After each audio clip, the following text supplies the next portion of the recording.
Hello, everybody. We're back. We're back. A little late, but we're here. We're gonna knock out a couple of we're gonna attempt Tier 4 variant ones. We did them for Benwin and for Eric. We're gonna try it for Russ and Anson. See what happens. See what happens. All right.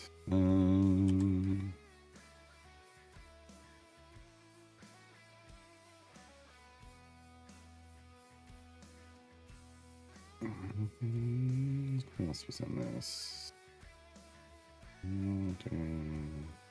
Probably that. And them. All right.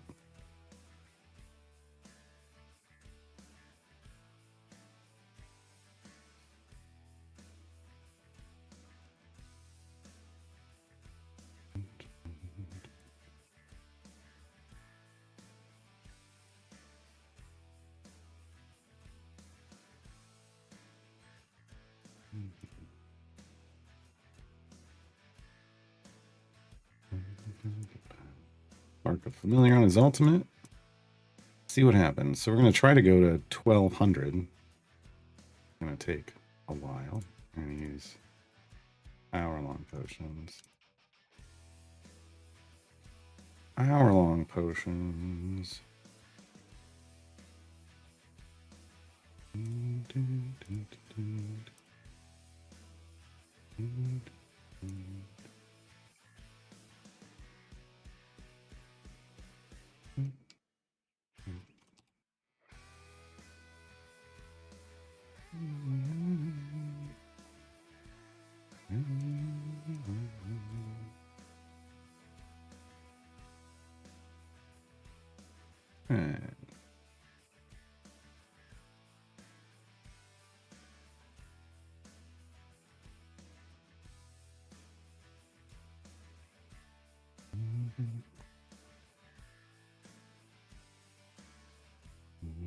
Hey, Delcoon.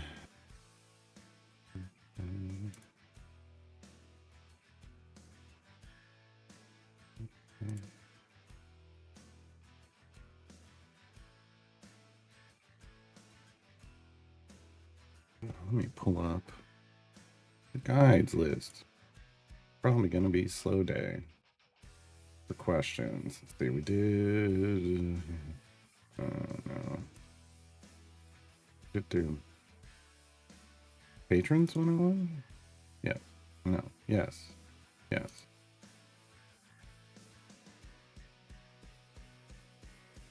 All right. Progression 101 is the one that needs to be next. Yeah. Progression 101.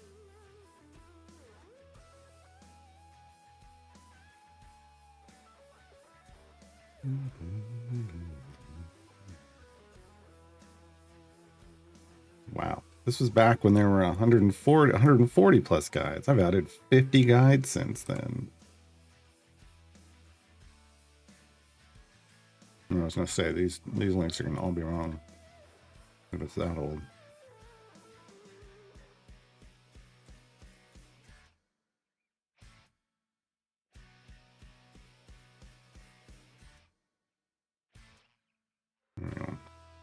Let me dance over. Hey, Xenobite.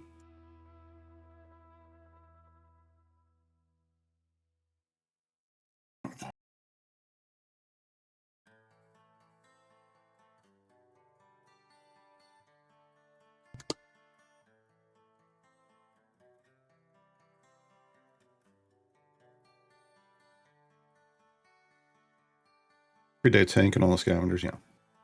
It doesn't really have anything to do with that.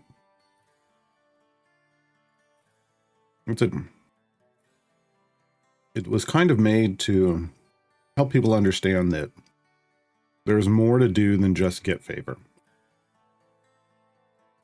Because a lot of people were getting to the mid game, you know, to Baldur's Gate, and then going, why can't I get any further? I'd get more favor, but I can't push to higher areas. And it's like, no, because you're missing all the rest of the progression in the game.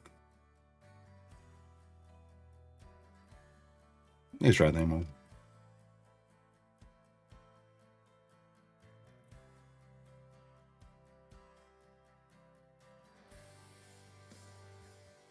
All right, so what are the pillars of progression now? Champions, what's the difference between champion progression and meta progression? How about things like new champions, new blessings, new blessing tiers, etc.? How should I prioritize things? I'm still gaining favor, but I'm not moving my wall anymore. What's wrong? All right, there's the big question, everybody. We were getting so many people asking that, like over and over and over again. All right, what are the pillars of progression? And this is just me making stuff up. Not really. I mean, it's just there's no such thing, official thing as pillars of progression. This is me creating a way to organize how you think about progression. So let me preface this answer with a disclaimer. To my knowledge, there are no. Hey, here we go. There are no official pillars of progression. I'm using this term to make it easier to explain progression as a system and its related parts. You may want to refer to it differently, or even group things differently. That's fine. But this organization allows for an easier discussion of the purpose of this post. Cheese windfall, nice.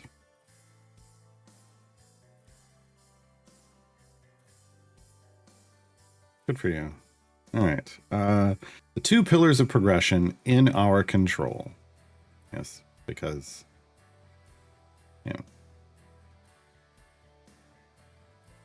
so champion progression, which includes gear, rarity, item level, guild, feats, pigments, legendaries. Gilding. I should maybe just make this gilding. Pigments, legendary. Anything changed? I don't think so.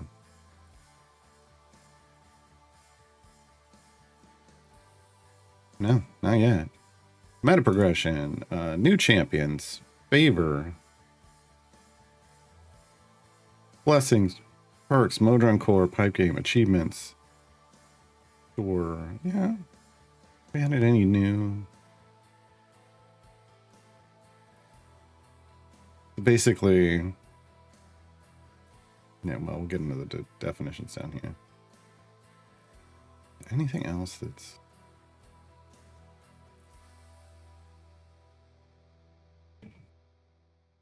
No. That's all the places you can get power. As you can see, each pillar includes a number of different methods of overall progression, with some being more impactful than others, and some being easier to attain than others. All these forms of progression are in the player's control, and that they can choose to work on them at any time. It's balancing, prioritizing how you go about this that becomes a challenge in and of itself. Yeah. So these are the two forms of, basically, these are the things you can go try to work towards, right? And they're just in two groups. One, you're boosting a champion, and the rest you're boosting everything outside of a champion. Yeah. What is the difference between champion progression and meta progression? Champion progression is all things related to a specific champion that it can be added to it or improved upon by the player. Interesting, a lot of these are why people talk about gem farming as a method of progression. Gems can be used to buy chests that grant gear, higher rarities of gear, more item levels for that gear, a chance at gilding, and a chance at feats and bounty and blacksmithing. A chance at gilding, a chance at feats and bounty and blacksmithing contracts. Gems can also buy certain feats directly. Meta progression is any and all things not related to champion progression. In this sense, meta is used to reference progression that transcends champion progression, not the in-game meta, which refers to high-end tactics. Obtaining new champions from events and time gates is a form of progression based on your ability to field different formations to meet certain variant and patron requirements. Outside that, we see a lot of the more visible forms of progression that people discuss, like favor, blessings, patron perks, Modron cores, and finally achievements as they grant a minor bonus to champion damage. Yeah.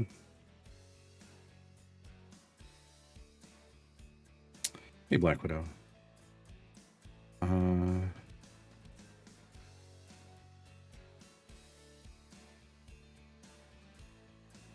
No longer.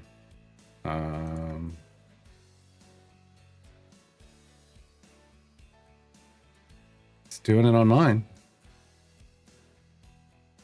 11:55, 11:55, 11:55. I don't know what's going on in yours. Restart your client? I don't know. Yeah, no idea. What about things like new champions, new blessings, new systems, etc.? While these things are opportunities for progression as they arrive, they're not in the player's control and thus become a separate set of pillars that fall into the same categories. Developer-based progression in their control. Champion progression. New champions, new champ upgrades, new golden epics, new feats. What are we talking about? Yeah, no, that's fine. Meta progressions, new champion, new campaigns with new blessings, new blessing tiers, new patrons, new perk tiers, new Modron cores, new Modron buff nodes, new achievements, champion updates. Yeah, okay. Battle Champions is a pretty solid content release schedule. Events happen every 3 weeks. Nope.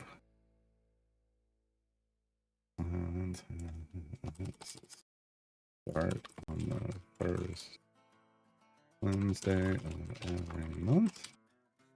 And on the Wednesdays,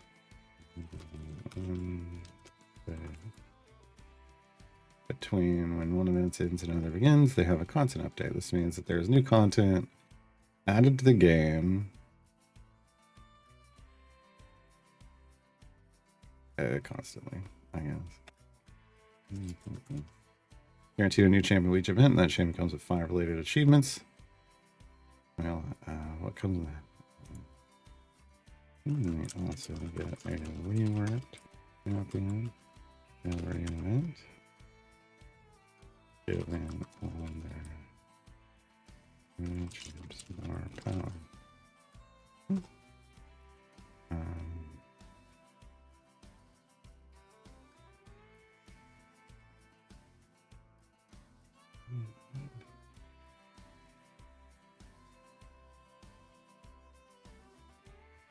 It comes in the content update during the off week.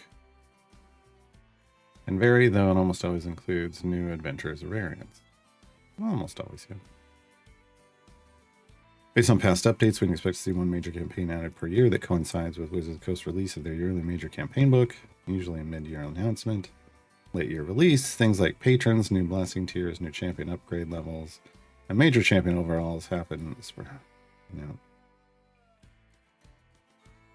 Major system overalls. Well, they have the time to flesh them out into the game alongside all their regular content updates, yes.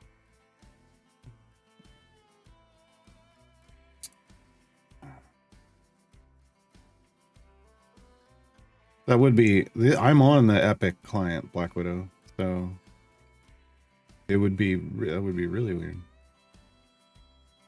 Should I prioritize things? Opinions on this vary from player to player. Ultimately, you're going to have to make up your own mind here.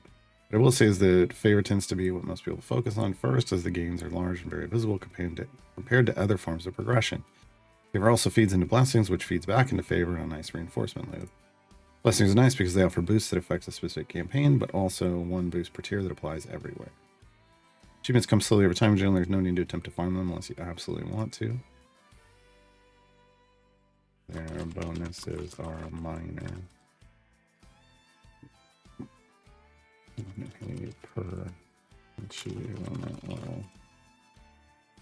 Patron perks tend to be more powerful than blessings, but take more work to attain. This is currently part of the mid to end game progression curve due to difficulty completing patron merits to attain perks.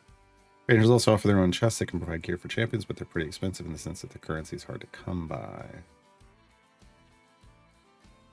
You can find my... Oh, we don't need a... We have a patrons guide. My patrons... No one. Guide here. Okay. This was obviously made before I ever made that guide.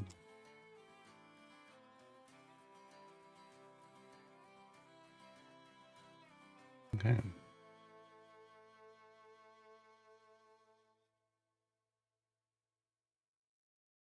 Is this the right?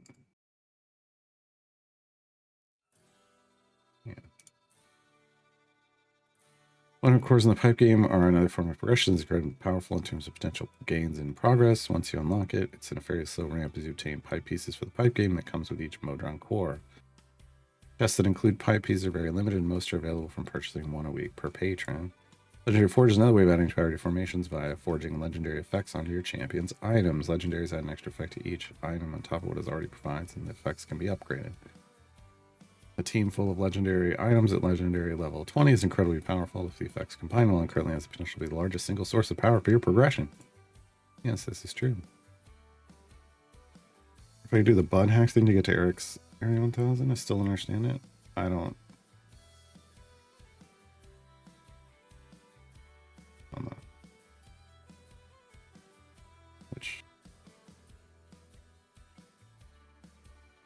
Which one is it? 1,000? Is it this one?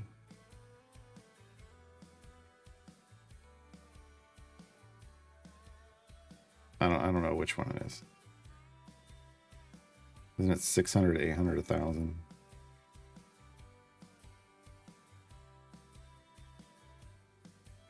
Oh, no tanks. Oh, it's okay. It's the second one. Yeah, don't say the name of the like the number of areas. Just say it was a variant 2 and like or 1 or 2 or 3. Otherwise, I won't know what it is if I'm not looking at it at that number. You could try it. Yeah. You could try it. I think the bigger issue here is like you're not just not allowed tanks. You're also you have you're losing champion slots, right? Well, that's not. See, that's what I thought. I thought it was 1,000, but that's not.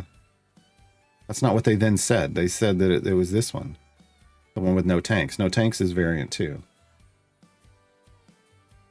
So I don't know. You try whatever you want. Yeah. You can always try those things, but it's usually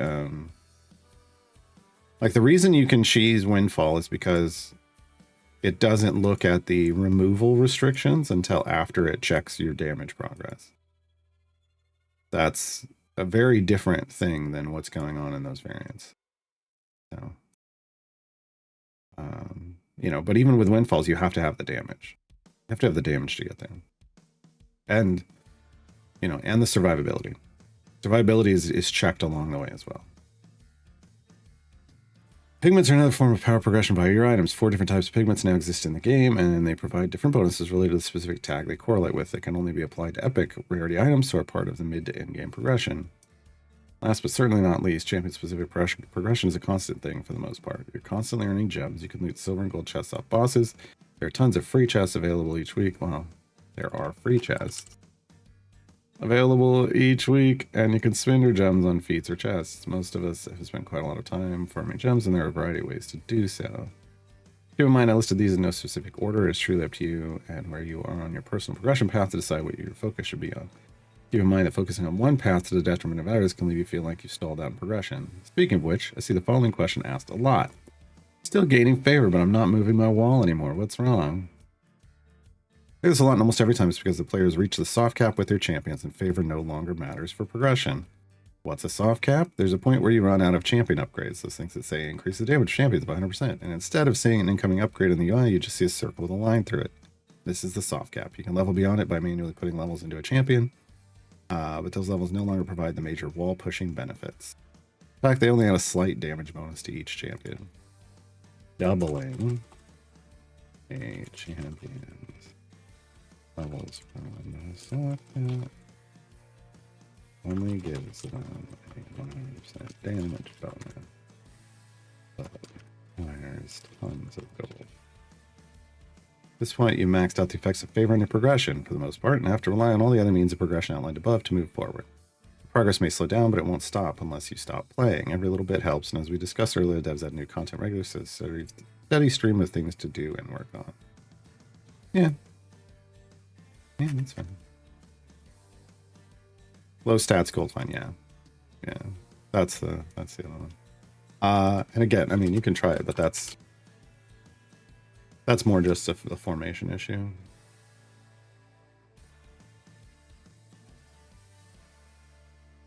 No, general review.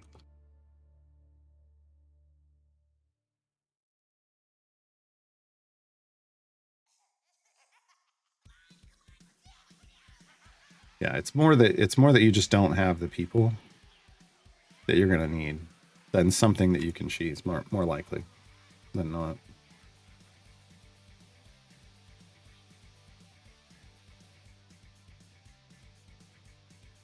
Okay.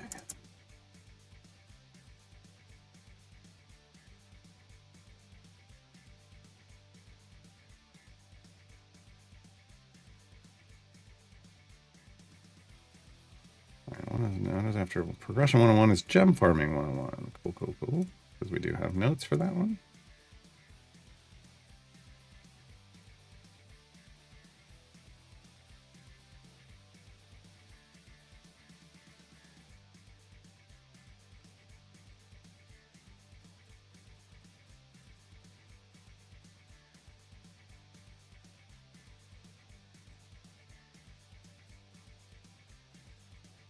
So yeah, I just wrote it down, but then I'm like, is that right? Dang it. All right, there we go. My only decent tank is Carlock, which is an Eric slot. No. Keep on stab.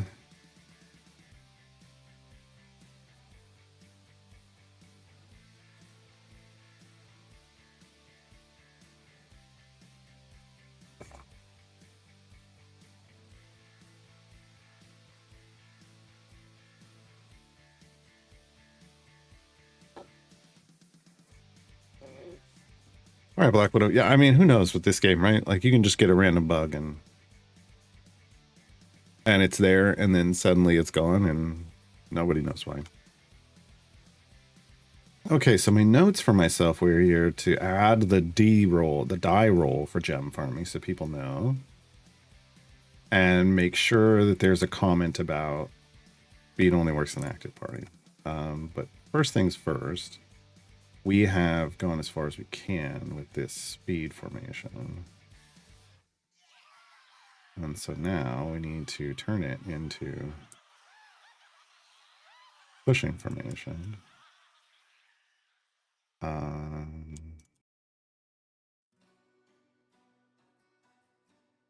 Let's... There we have that. Okay. Can we... Hold on.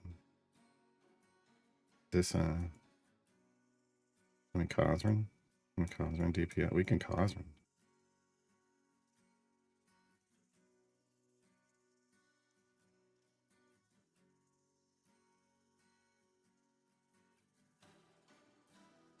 We can Cosrin if we want to. That's not good. Okay.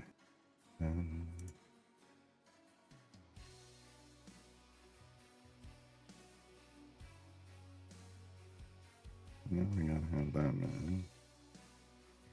But then we'd want Valentine.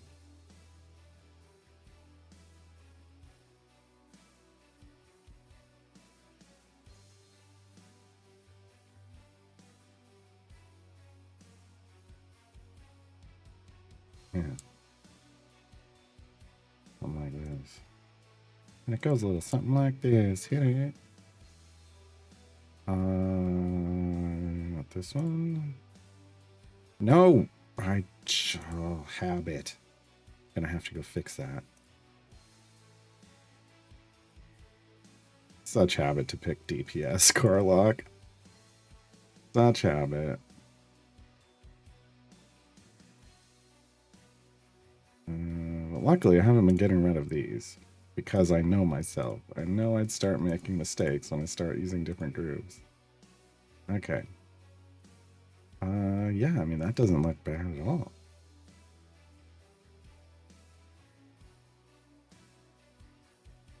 And we're looking at what? What kind of buff? E48. Sure. I'll take E48.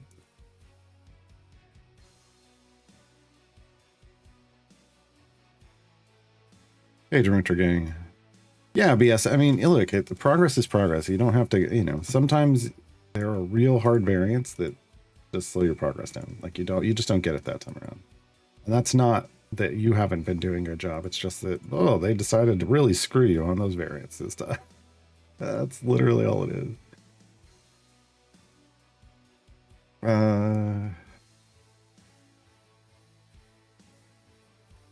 I think that's our, isn't that our damage goal? Hold on. Are we there yet? Hold on.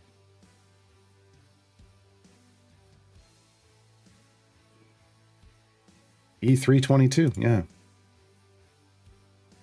So we did it. I mean, before we even ramp up right now, we have, in the 325s, we have enough damage to do this, so we're good.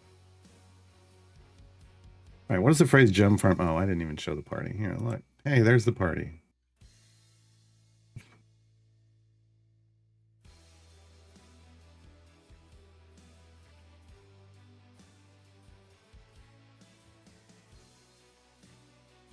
So again, it relies on Valentine here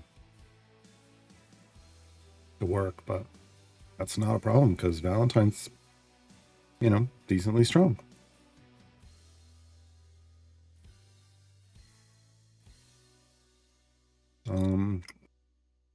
Actually, now that I think about it,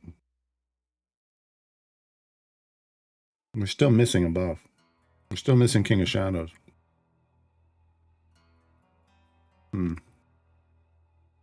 That's too bad. But we're still above the damage goal, so we're fine. So I don't care. All right. What does the phrase gem farm even mean? Why should I care about farming lots of gems? When should I start farming gems? How should I start farming gems efficiently? Where should I go to farm gems? Who should be in my formation? What speed champion should I prioritize? Let's say I need to go to get started. What is Brib gem farming? What's the best way to spend all these gems? Yeah, those are good questions. Can someone answer those? No, wait. What does the phrase gem farming even mean? It depends on who you ask, but ultimately it's about earning gems as quickly as you can so that you can then spend them on things to help you progress through the game or raise your quality of life while playing. There's also cosmetics too, sure.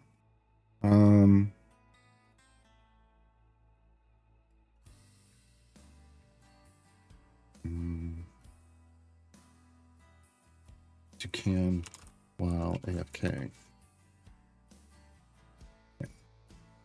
Why should I care about farming lots of gems? Gems can become power, which can help you complete content faster. It means you can earn gems faster, which means you can buy more power. It's a great little feedback loop. You can also buy familiars with gems and let you automate certain portions of the game, bringing the idle into idle champions. Some people also like to buy the champion skins. When should I start farming gems? Technically, you start the moment you start playing. Gems drop off bosses when you kill them. They're in the bag the boss drops. So every 5 levels, you're earning gems when you play an adventure or variant.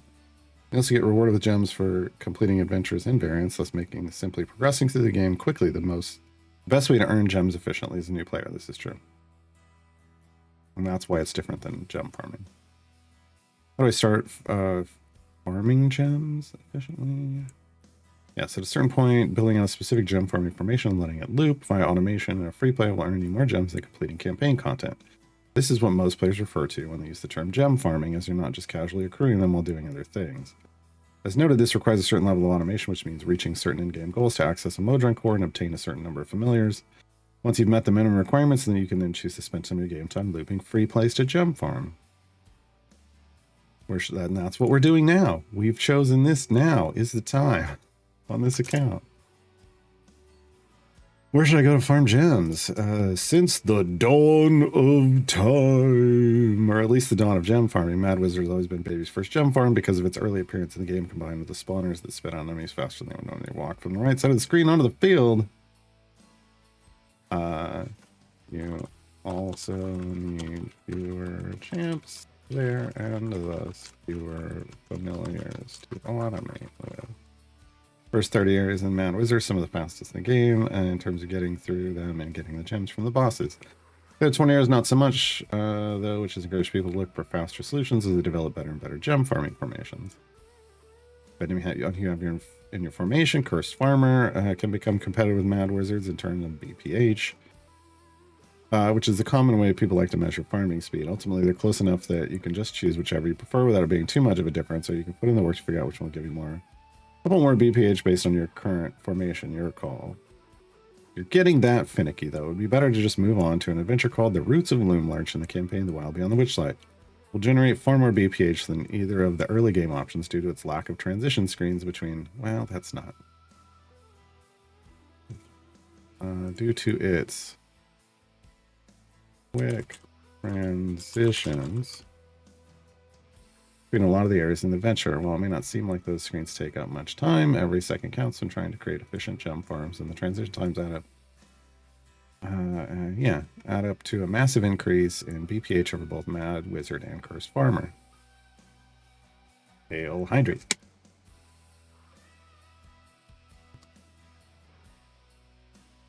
Who should be in my formation? Eliwick and Speed Champions. Yes. Early on, it may not be lots of Speed Champions, but that role has that name for a reason. They speed up your progression at certain tasks. Some do their job better than others, but ultimately that's who you're looking for when building on an early gem farming formation. Eliwick should be there because she has an ability to boost gem drops off bosses. You want this. To be frank, it's also who you should be putting information to start adventures and variants. The faster you complete those, the more gems you earn, as well as the faster you progress through the campaigns and unlock content. Speed champs are a great early investment in terms of unlocking them via time gates and gearing up the ones that have item support for their speed abilities. They pay major dividends in terms of progression speed through the game. And while they're not the most powerful champions in the game for deep pushing, they have more than enough power to help you complete content in the early to mid game. If you're farming in a free play that has multi-hit obstacles and your way at some point, you'll also want some multi-hit champions around out your formation to help you get through those levels faster. Multi-hit or breaker champions. Frida's a top performer here. Esmeralda and Frida. My top performers here. Okay. Oh, but I should put these names the other way around.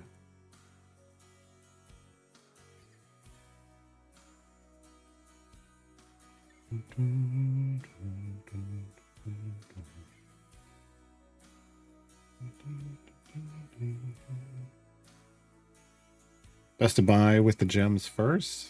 I mean, you start off with chests, like, well, chests for most of it. But if you have enough to get familiars and you need them to automate, then you can grab familiars. You just got to remember, the familiars aren't giving you power progression; they're just helping you automate. So you don't want to just get familiars over and over and over again, because then you don't progress. That's where people get stuck. They think they've got to get all the familiars, and they spend forever trying to do that.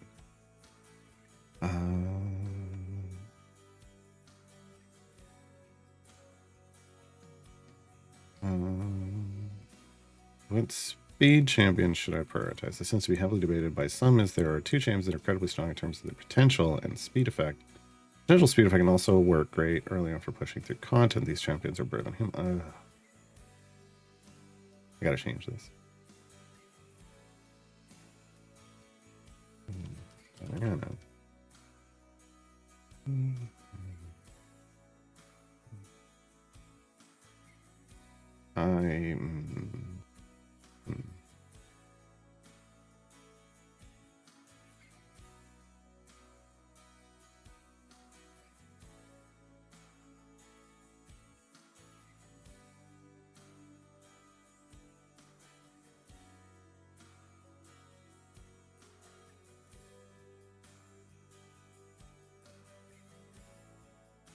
And they're really just taking buff and heal. Wait. As I find their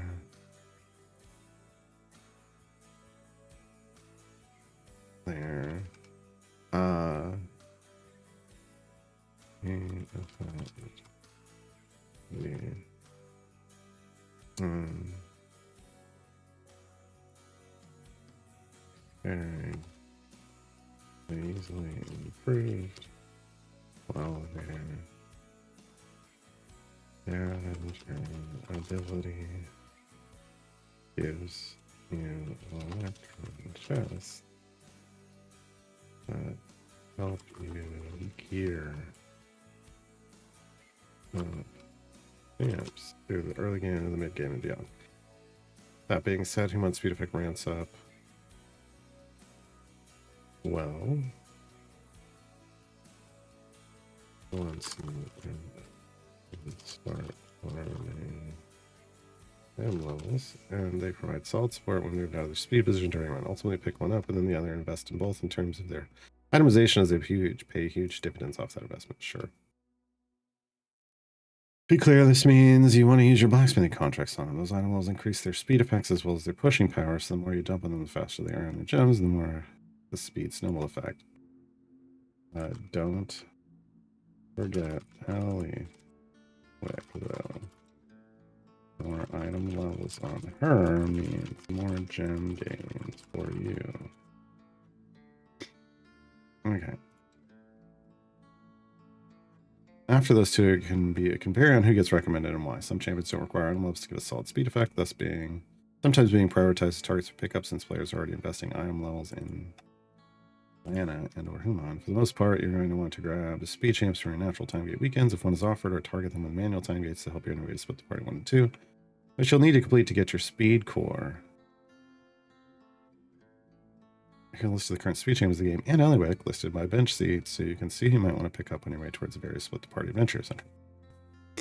Elbacker, is it better to buy chests from the shop or from the notary tab? If you can access the notary tab, better to buy the chest contents from the notary tab, like the gold chest contents specifically, because you're guaranteed a feat every time you do so, which you're not from 25 gold chests.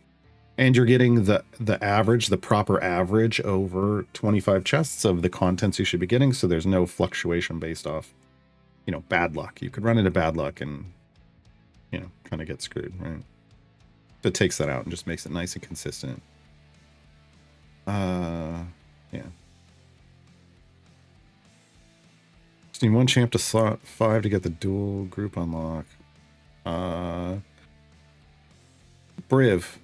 Yeah, Briv is going to be a good tank early on to Winter Gang. They are a speed champion, but their speed effect isn't going to be good for you for a long time. So just get them early on as a tank.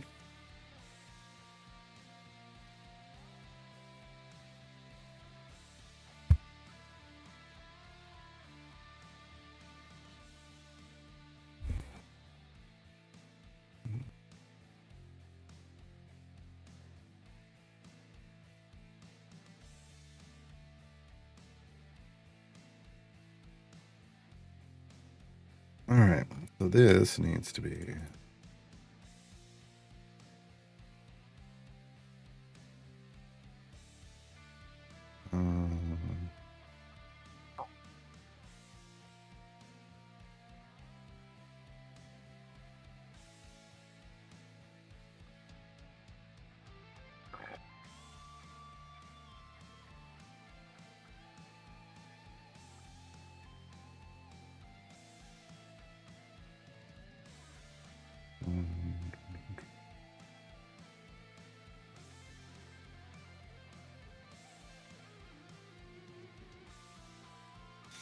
That could be balls. I'm going to change my recommendation to Zelda because of Tales of the Champions. Wait. BBG, Dynahair, Halsey.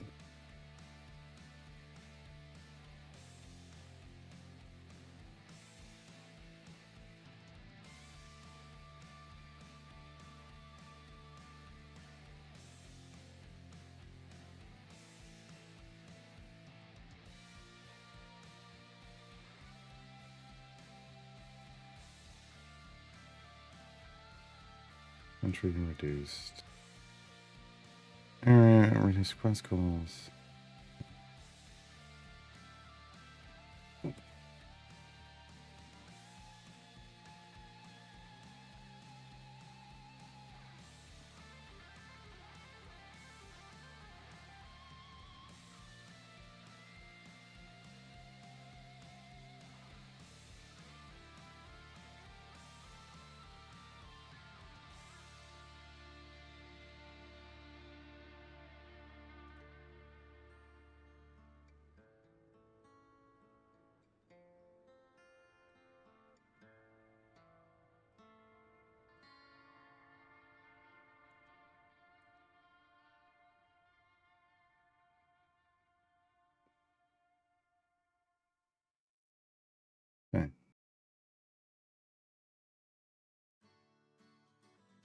Alright.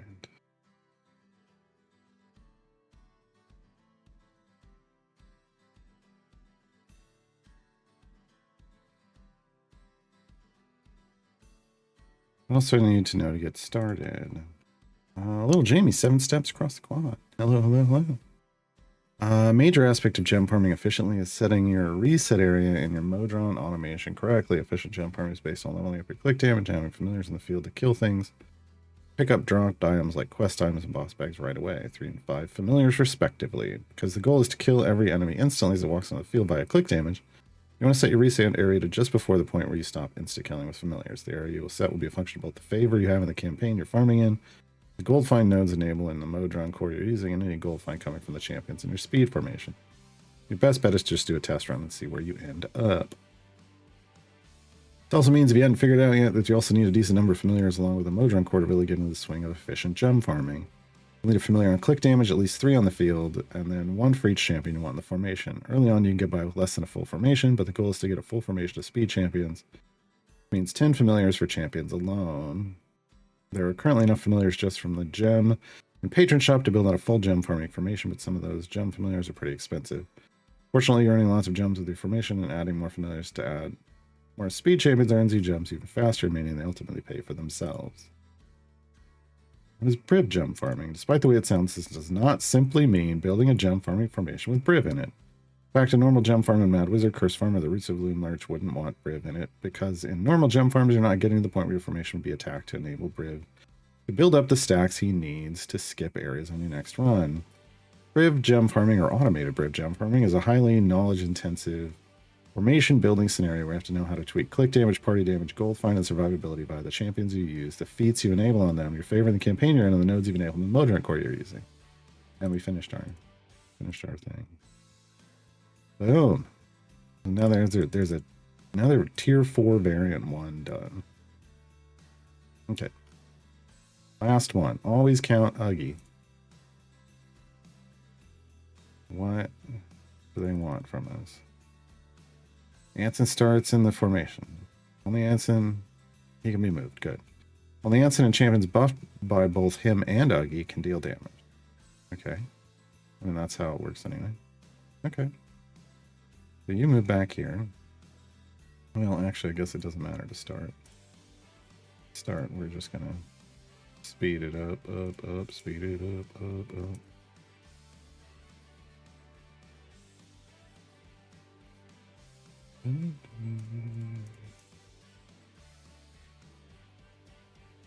Oh, I'm like, I ran out of familiars. Why?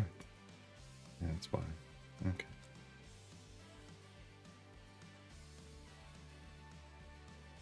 You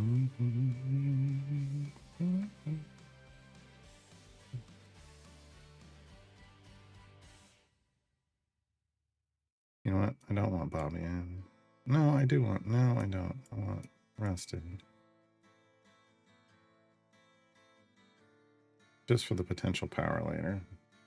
Bobby doesn't ramp. All right, what do we got? Oh, weekly offers already. And my drift is unreal.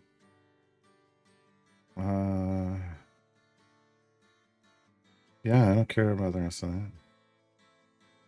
That's freaky as hell. Let's reroll. No. The double Potion of the Gold Hunter. Despite...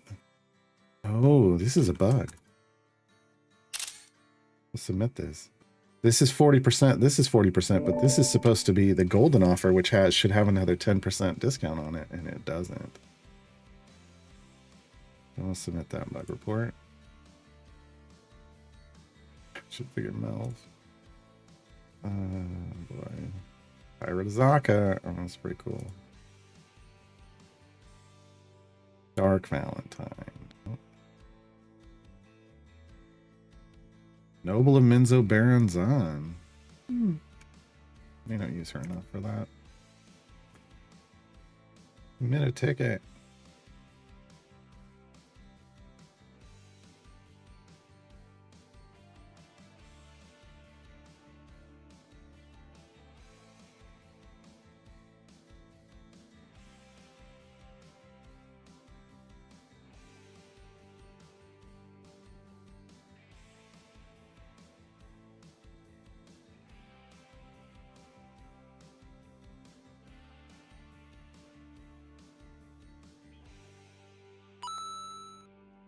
You just verify. That is what?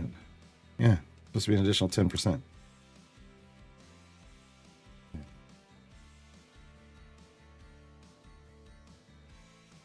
And that is a real money purchase.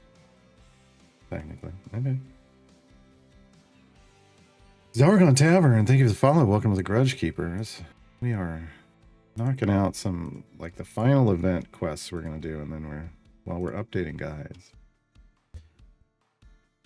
If I can get all the 101 guides updated, then I can make a post on the subreddit and say, hey, these have all been updated. And maybe that'll help some people. I feel like most people don't ever see these guides. Can't just spam them constantly. Can't spam them constantly. Yeah, no, it speeds up the whole game. If you go in while you're on into the store while you're on in the midst of a transition, it speeds everything up. That's my 7th streak because I went to watch football on Saturday. That's all right. It's all good. It's all good. All right. So let's hit up the guys from Zeke and Letty ask. I need to find that. I need to find that link. That recent link.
Wow, Brick gem farming has been a thing for like 4 years now.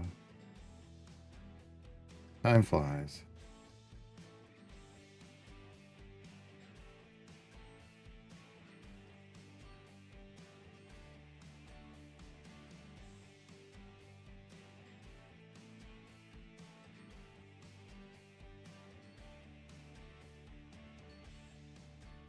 Can't find this find this post.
I understand.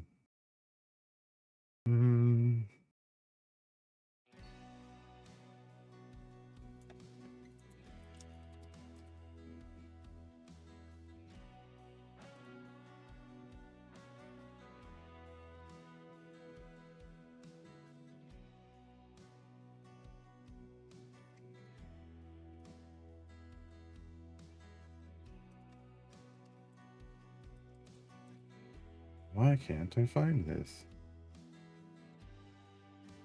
I don't know.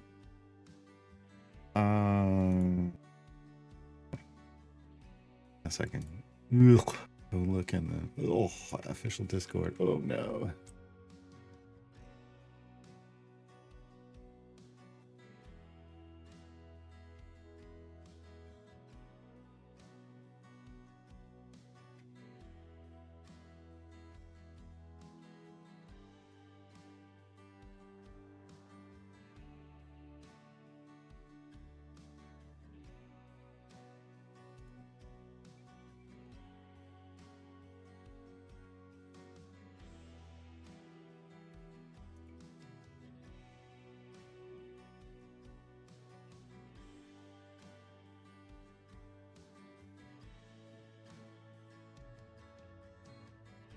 So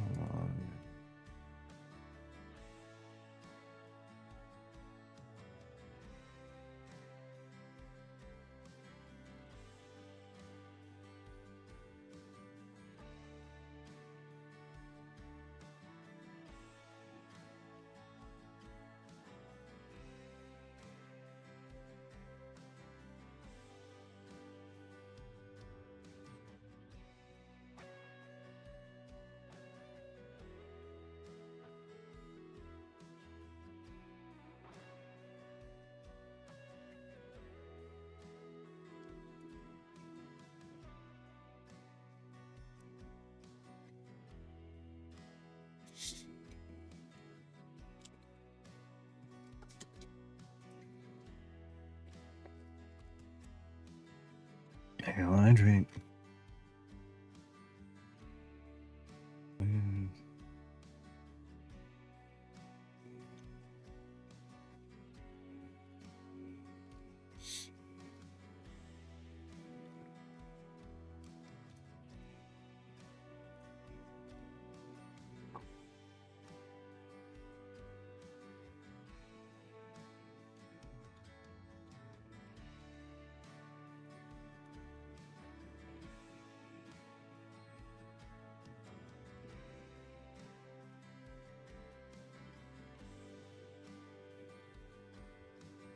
Yeah, I'm never gonna find it in there.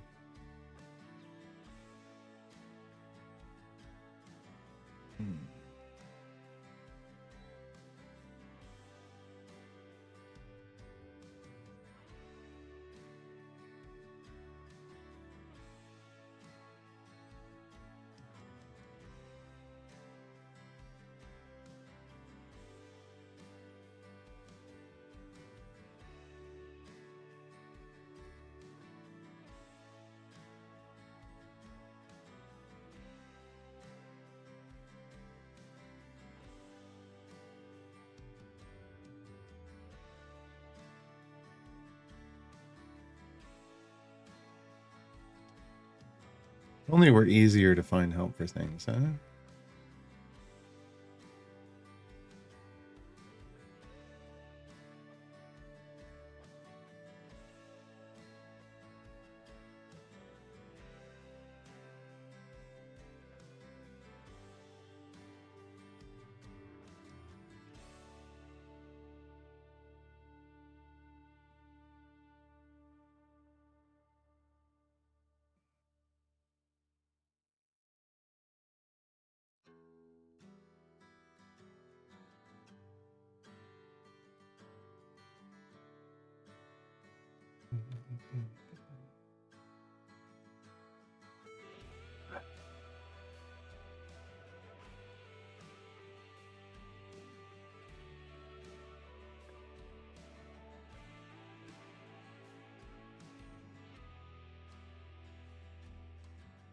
Yeah, I don't care anymore. They can't make it easy to find, then I don't need to put it in my guides. I'm trying to help, but it ain't happening. I'm pushing to 1200. Yeah, that's the goal. That's the goal.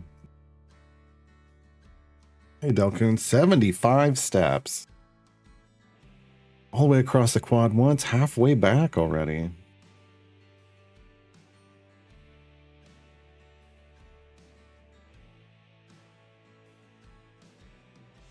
We're pushing its Tessa's second item to polish. That's one of them. Yeah, that's the one for if you're using Kazran DPS. That's the affiliation bonus. The other one I think is the spec choices. The 5, but that's just for her. If you're using Kazran DPS, that is one of them. Okay, so I guess these are the only 2 guides we're gonna worry about. Because I can't find the other one.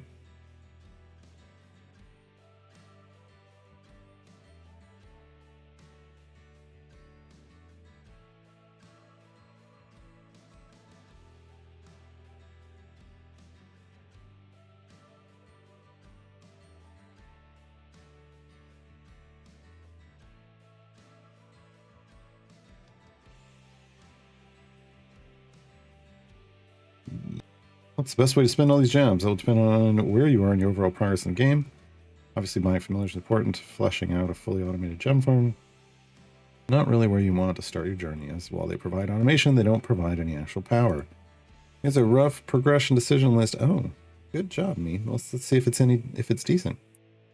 Buy the mage hand immediately, yes. Then buy silver chests and open them until all the core 12 champions are in green or better gear. Then start buying gold chests. And any evergreens on, and yeah, there we go. If you open up the gem shop to buy chests after doing just runs and find you can afford to purchase familiar, and immediately do it. Purchase them in order from least expensive to most expensive. Now, that might sound obvious to some, but it needs to be said that expensive familiars aren't better than cheap ones. They all do the same things. Not even things. They just click. As the familiars left become more and more expensive, you may be tempted to save up for them instead of buying gold chests and opening them. Don't. Just keep buying gold chests. The blacksmithing contracts you get from them should be put into speed champions. Have speed ability items support to make them even faster. Diana. Who am I? No, not Virgil.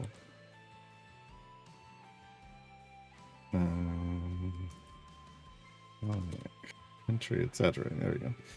Once you're at full blue rarity or better gear on the core 12 champions, you can then choose to save up for gems for more expensive familiars, as the path to full purple is a longer grind.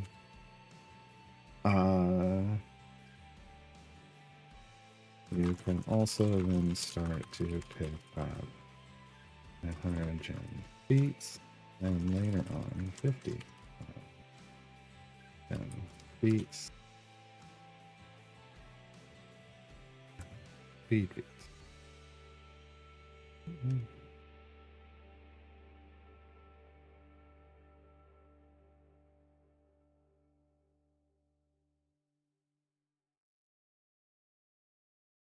And speaking, purchasing skins, nerds, or Mojang core with gems is discouraged early on, as you'll be swimming in gems later on and can more easily make those purchases then. But ultimately, it's your decision. Just understand the pros and cons before you make the purchase.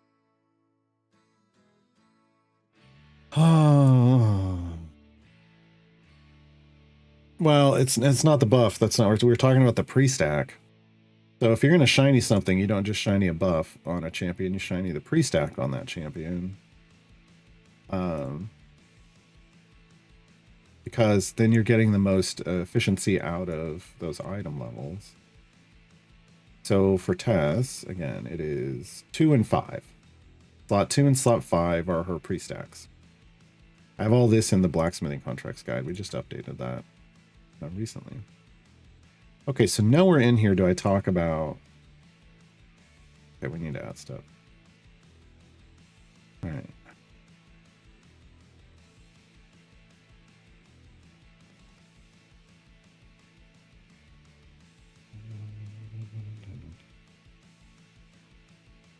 Timing your gem runs, trying to find the best champs. So far, Deacon is a bit faster than Thalora.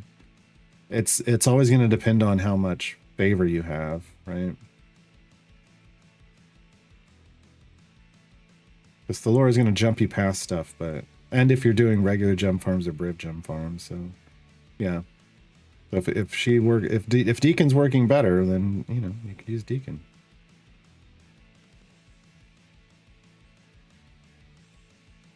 I don't have Deacon, so I'm using Thalora.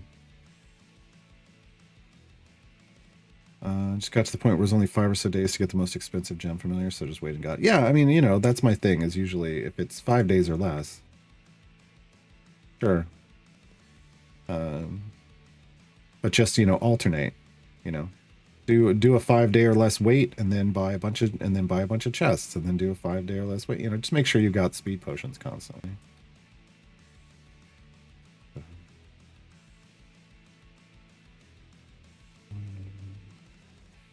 The lure's speed effect is directly related to how far you're going in an adventure. I just want to be clear. And how quickly you're getting there. She is hyper efficient in a Briv gem farm. Regular gem farms just depends on your area goal.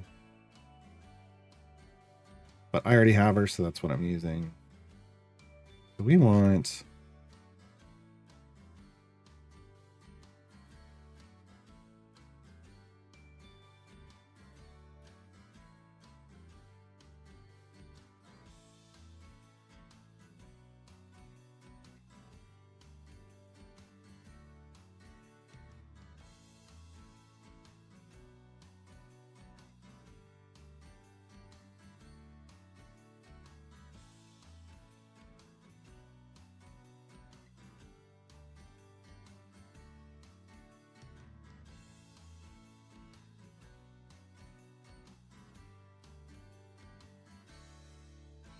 Okay.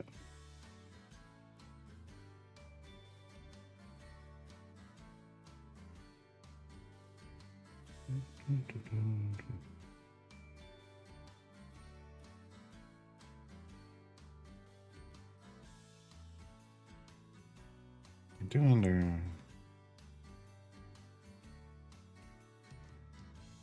Don't drop off bosses when you kill them. They're in the bag the boss drops.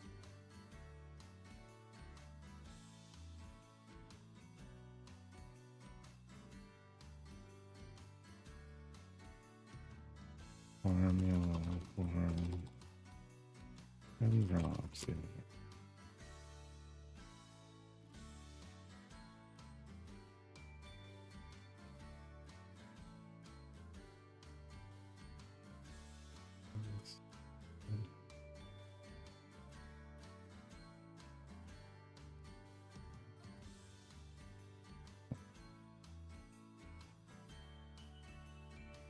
That's it.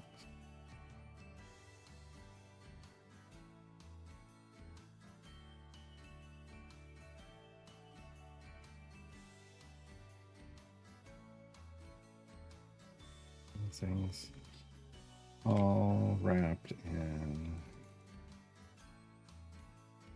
blessings.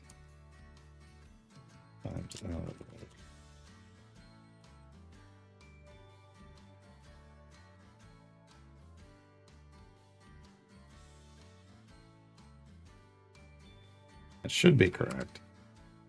I think that's how it works. I know it's the 1d6 plus 3 with a 4% chance to triple your gems. That's the first thing. If you're rolling a d6, you're adding 3. And then does it triple or not? Then you're adding the bonuses from blessings, like the +1s after that as flat numbers. And then you're multiplying all of that by Eliwick. I believe that's the way it works. Okay. Those got added. Okay.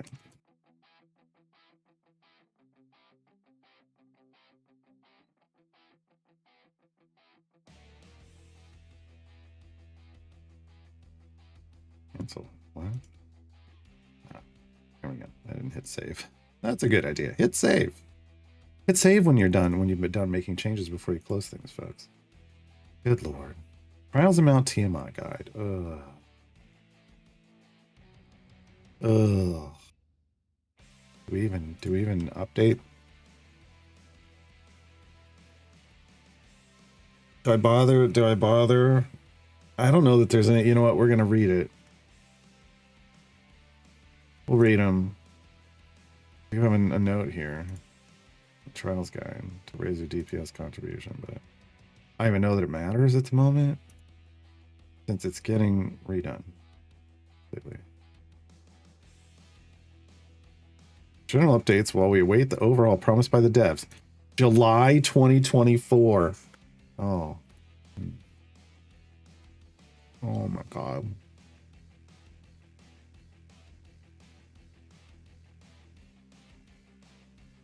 Folks, we've been waiting for this for a while. Oh my god.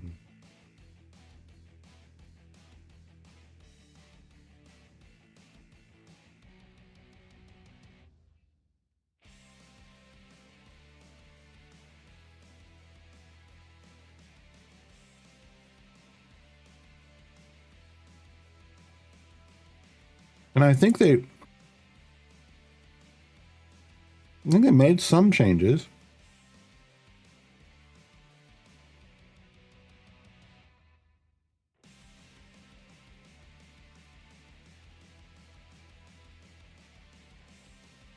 I think this is when they made a couple changes just... Well, I don't even know now. Alright, well, anyway.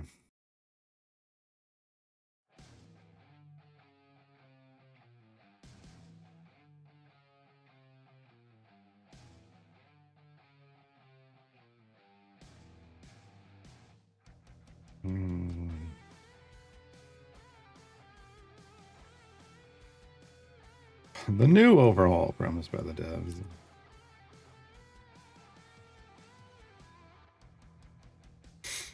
Oh my god.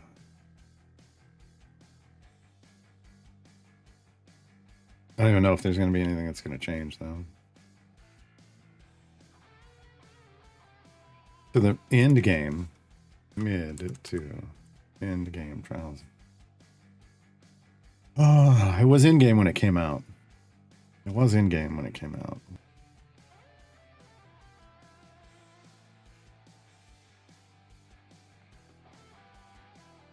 $2X noodle halfway across the quad.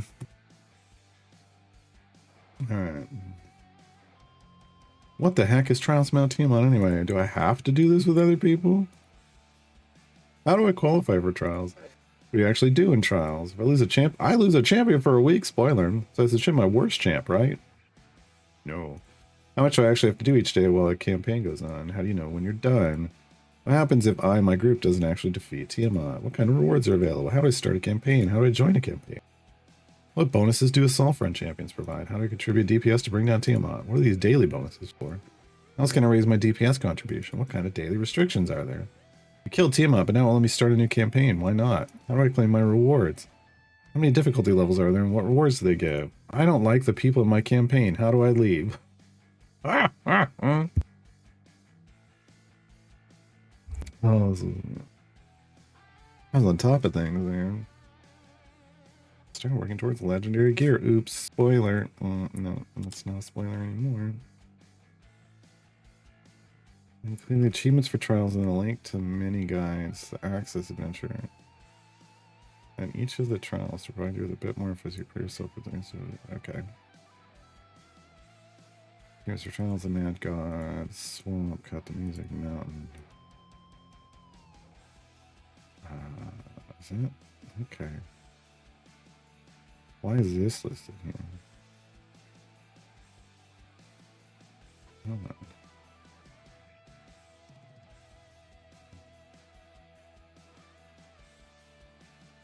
I don't understand. I'm getting rid of that. I don't understand what that was there for. Past me did not make it clear to current me.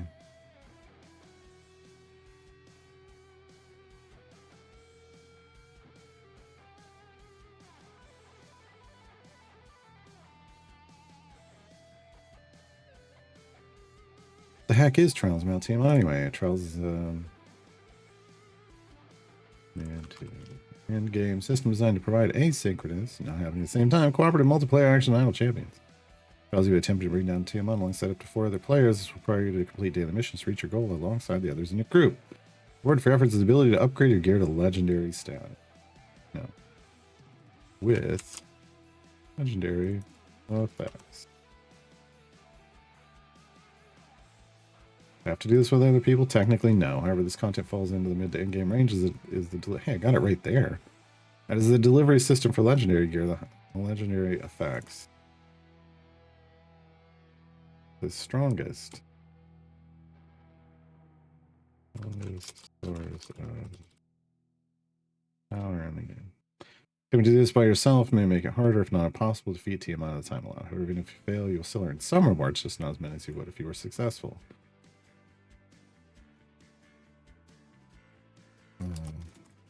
Better to join a group, succeed, than do it on your own and fail. That's clear. That's clear. How do I qualify for trials? You know, unlock access to trials by completing the base adventure El Terrell's Last Stand in the Baldur's Gate Descendant of Avernus campaign. This is the very last adventure, means you complete the full storyline. You do not have to do any of the variants. Once you completed this, you'll be able to join an adventure called the Mad God. That is specifically part of trials before you can start or join a trial. You may need to restart your client. You're completing El Terrell's Last Stand to see the button for trials on the campaign. Okay. And I see that our progress is slowed down. It is stopped. Okay. Let's go back and make a pushing group. Pushing. More pushing. We need more pushing. You're going here. You're gonna go. I mean, you can go just here. That's easier. You're gonna go in the back. I don't know why I started to level you up. That was weird. Test. Oh no.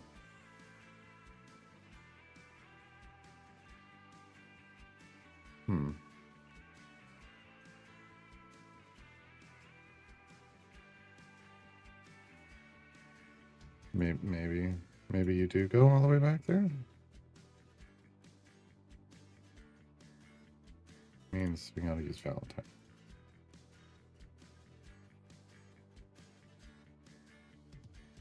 Yeah. All right.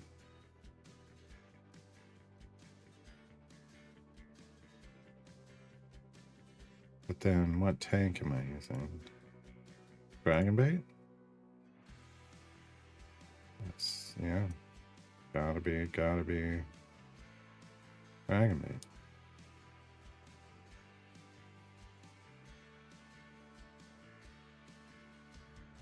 Hey, I remember that time.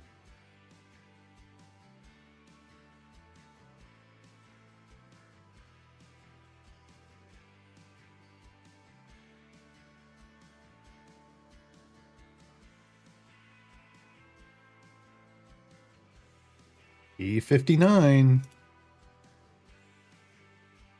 Yeah, that'll do. That'll do. All right. You can't clear the screen in 5 seconds? That's it. I don't know what's going on there. I mean,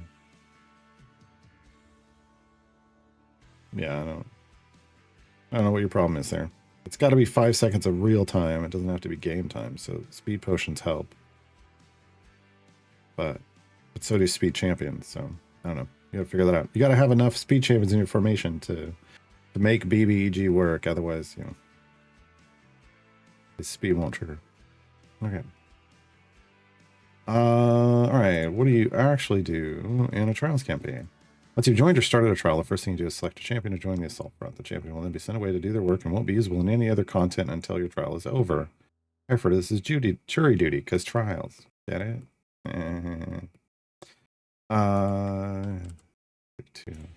Next up is your daily adventure. Much like with variants, trials adventures have a restriction associated with them. Unlike variants, every day a new restriction gets added to the list.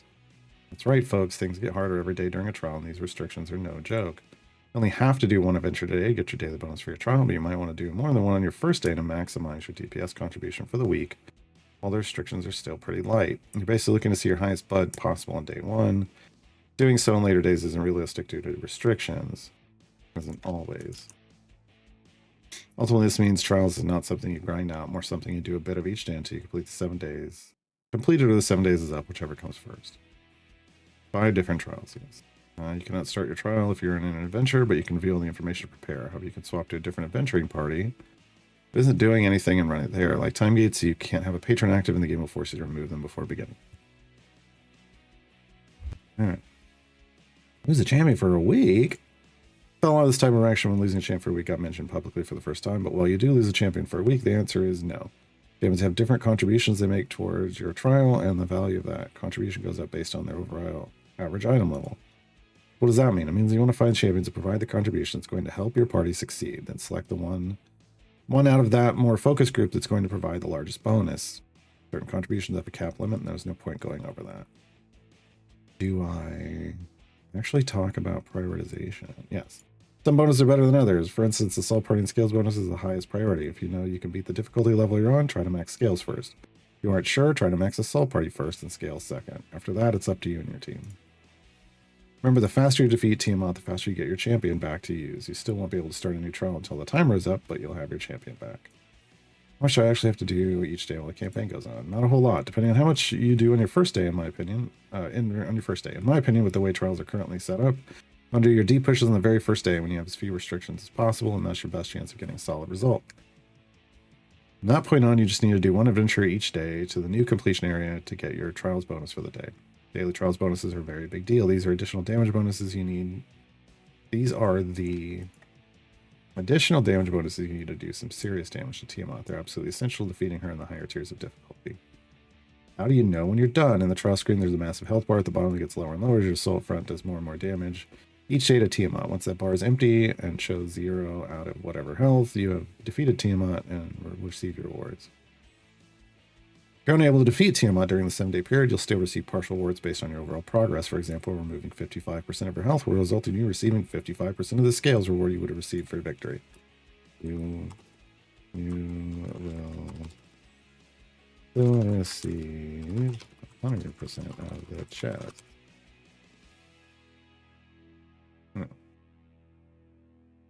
Because the chests are pointless. Are legendaries on items on different chambers additive or multiplicative? Multiplicative. All separate multipliers stack multiplicatively. They're all separate multipliers. What kind of rewards are available? You can earn Bahamut's favor from completing adventures, letting you push deeper in your next adventure, just like in time gates. At the end of the trial, you convert this to a main campaign like Maestra's favor. Yes. Certain glory Bahamut chests which contain loot that specifically help you do the higher difficulty trial ones. Which, no, they don't. I mean, they kind of do. Contain. Yeah, sure. It doesn't matter. It's getting changed. It doesn't matter. It's getting changed. Unless a vial of Tiamat's blood is listed as rare, that doesn't reference the item itself in terms of how they've color-coded it. When you open a Gloria Bahamut chest, the vial loot card can be common, uncommon, rare, or epic. The rarity on the loot card determines how many of them you get. Yes. They're in special skins. Yeah, there they all are. Only in Tiamat scales, which used to upgrade gear to legendary status. No, used to add legendary effects to gear. The ultimate goal of running trials is the only place you can earn legendary effects. Well, no, it's not. Because this is the best place to earn scales of Tiamat. The better you do in your trial, the more scales you earn. The higher difficulty trial you run, the more scales you earn. So completing higher difficulty tiers gets you more progress, but even the lowest difficulty rate is going to get you some progress. Okay. How do I start the campaign? Click on the trials icon at the bottom, on the bar at the top left. All right. Tiamat symbol of 500 dragon. I'm trying to remember what I know. No, it's not. And then trials interface. At the start menu, create your own and select a difficulty you're able to want to begin. You'll also want to choose whether it's public or private. Also, click on the trials button at the bottom of the banner on the left side of the map screen if you're not in an adventure. Remember, everyone has to contribute vials to start or join a campaign. This is not true. Oh, no, it is now. Yeah, this is the difference. Maybe a little bit of what you can participate in if you don't have the files. Yes, that is true. But originally, it was... Okay, so this has been changed, thankfully. Originally, it was like, you know, the person who created it has to pay the full cost. Okay. From the trials interface, select join instead of start, and you'll go to a list of publicly available trials to join that you qualify for. You qualify for the first difficulty automatically, but higher difficulty trials where you have successfully completed the difficulty below that. No skipping tiers. To join a private trial. What bonuses do Assault Front champions provide?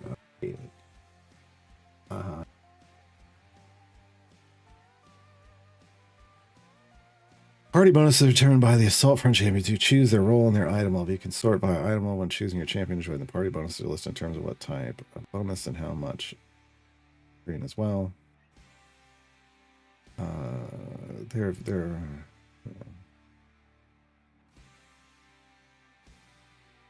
full list of available champions for that bonus, as not all are. Yeah, I'm not updating that list ever. Some of these bonuses are more important than others. Generally, it's partly, but partly it's going to come down to how much power your account has and how much power your teammates' accounts have. That being said, you absolutely want to find who in your group can provide the largest bonus for increased assault party damage, as that external multiplier is a big deal.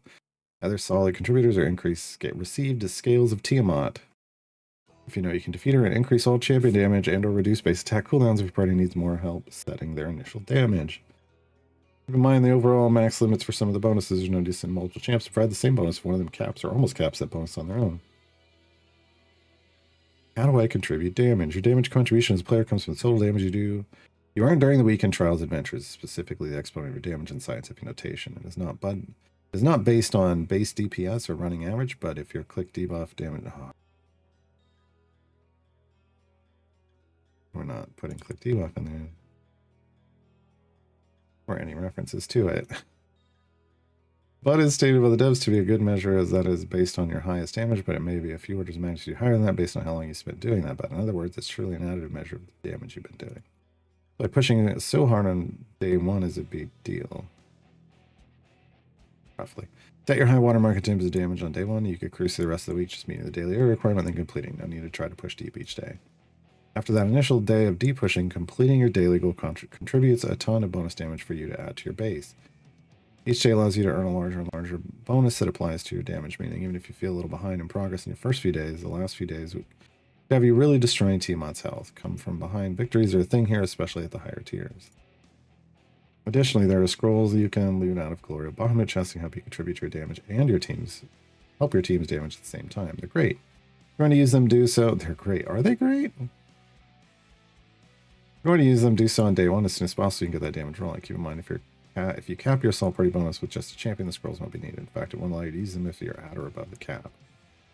What are the daily bonuses for? The daily bonuses are additional damage bonuses you can add to the damage total you set. Hopefully on day one, that is used as your damage contribution base. The bonuses and the area requirements go up with each difficulty tier. This chart lists out the bonuses per day by difficulty tier, includes the goal area required to receive the bonus. It all shows you what total resulting DPS is that adds onto your personal contribution. You get all.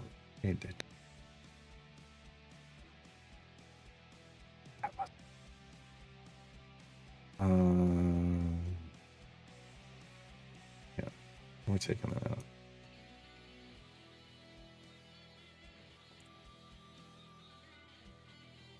As this goes.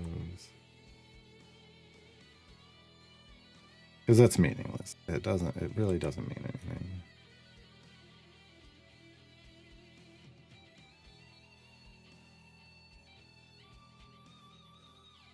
The base of this guy, like the foundation of it, was created while I was doing beta testing for trials. So our knowledge of how all this works and what isn't relevant has changed over the years.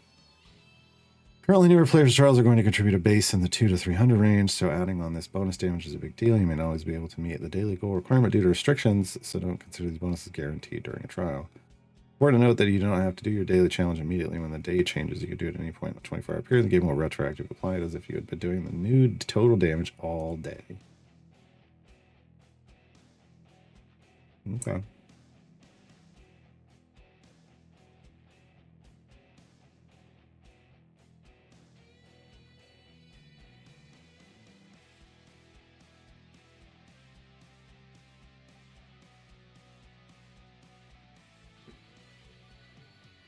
Almost a 1200 on this one.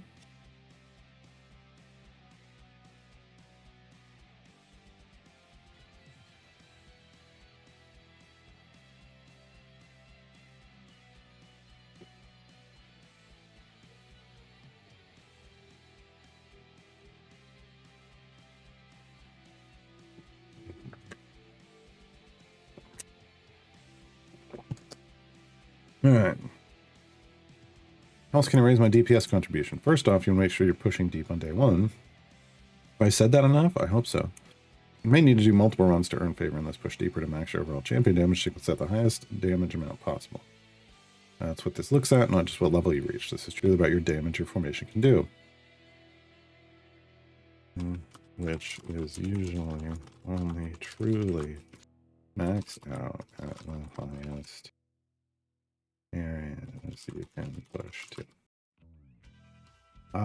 Next up, do your daily adventures. As noted above, this is a gigantic portion of which you can bring to the table of your team. Finally, scrolls and potions are your friend.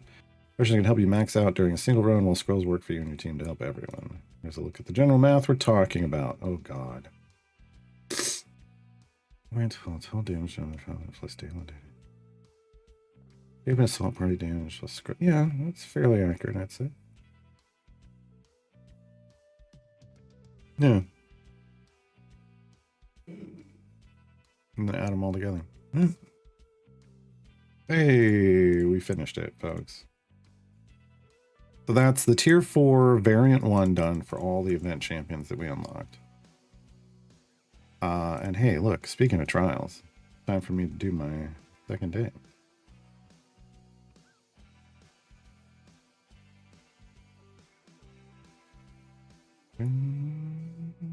Where are we on? 625. They're like 15-minute potions on for that.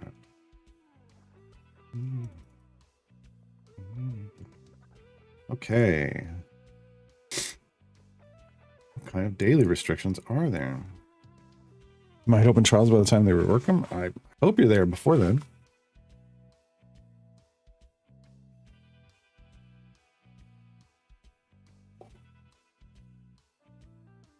Because I think it's probably a month or two or more out. I think it's a couple months out at best.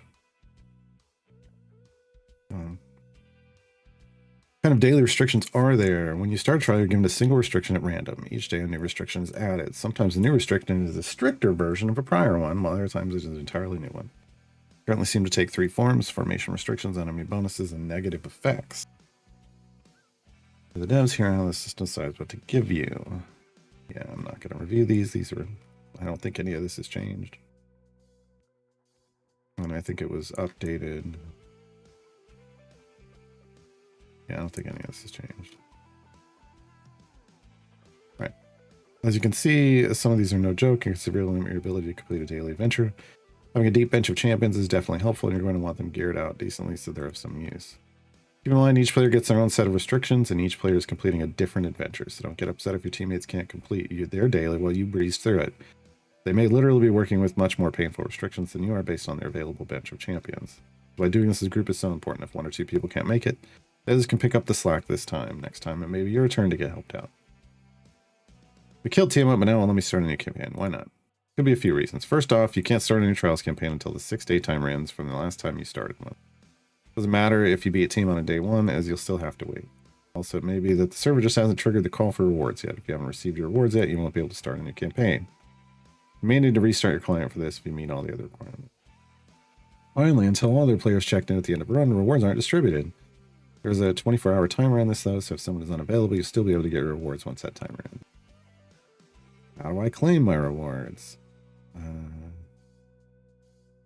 Once the game recognizes you've defeated Tiamat or the timer is run down, you'll get a new end of trial pop-up screen, and the trials screen will have a button to push to claim your reward. If you earned a glory bomb, a chest, or multiple, you'll be able to open those from the normal chest opening screen. I think you're almost done with Avernus, but you're trying to get event tier 3s. That's fine, but I mean, you know, once the event's over, go finish Avernus, and then you'll be in. So you're going to be in, you know, within the week, feels like.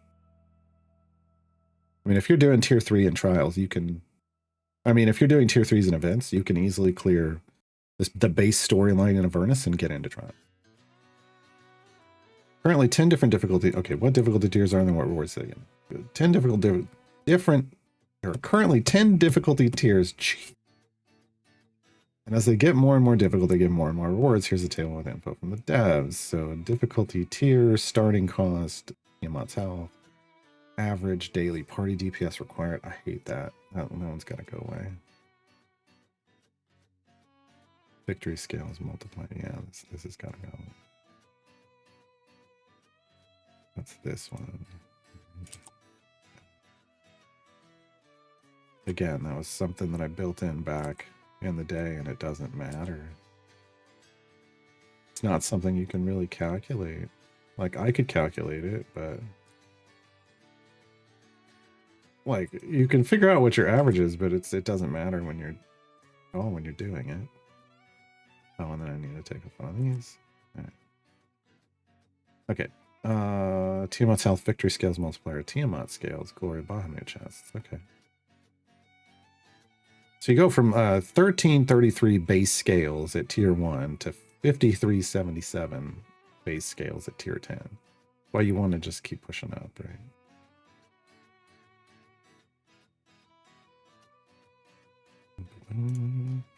There are one-time rewards you can receive for defeating Tiamat. The first time you defeat her on any given difficulty, you'll receive a 3x bonus to the scales of Tiamat you received.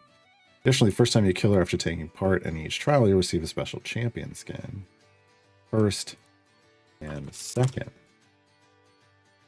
There's 2 sets of those now. Prismatic vials are also a thing, and a single one can be used to start any difficulty tier. If you fail your run, you get it refunded. That being said, there are wastes on lower tiers. It should be safe for higher ones if you do actually get one. Time of this update, I've completed all tiers of trials, some via public groups and others via private groups. Even at the highest difficulty tier, 3 players able to complete all the day goals can carry 2 others that get restricted out of progression. So don't fret just because someone isn't doing well in your trial, as long as everyone else is doing well. I don't like the people in my campaign. How do I leave? You don't. If you're worried about how you might be teamed up with a trials campaign, you might want to either start a private campaign or join one that has people in it you feel okay playing with. Just get you started. Good luck and have fun. And then achievements. I don't think they've changed these. Yeah. Are these mini guys? Did I ever update these? I don't think I did. I don't know if they're any good. Honestly. It exists. I never.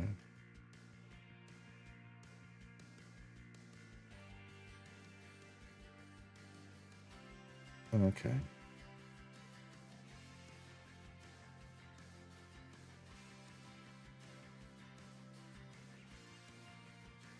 Yeah. Yeah. It's got to be updated. No. That's going to be that. All right. Yeah, that's fine.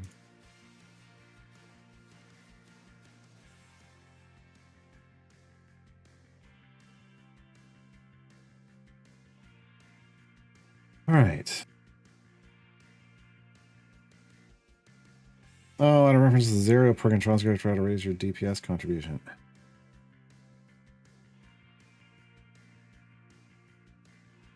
Forgot that. That was the one note. We had one note, and I didn't even remember it. Okay.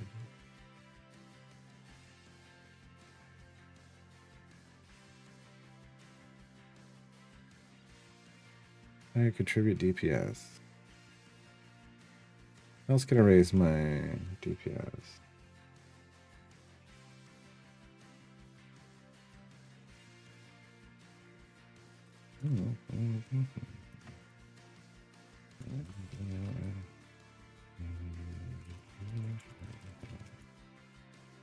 There is a for 0. Trust. Yeah. Right. Let's go. No trial left undone. Tier 6. Oh, and tier 7. There are.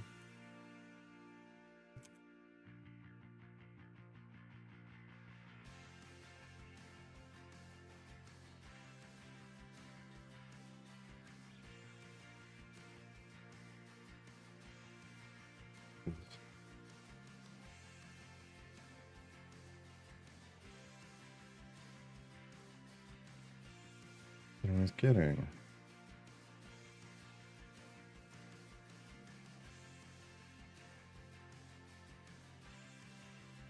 Yeah, 6 is okay, but tier 7 is solid. There we go. Okay. Speaking of, I just did not. Hold on. We didn't go spend our perks. Oh no. Oh no. Look at that. Look at that. Look at me go. Look at me go. Oh, 22%. I'm killing it this week. Doesn't matter. Let me take you 6 over here. 293. Let's see.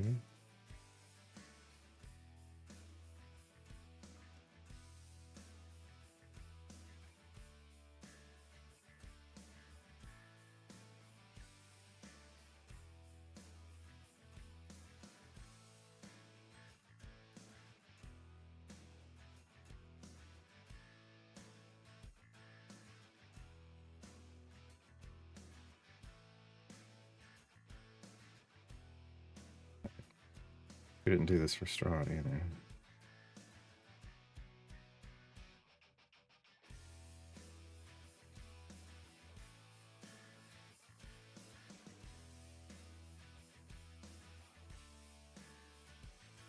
Yeah, did that too soon.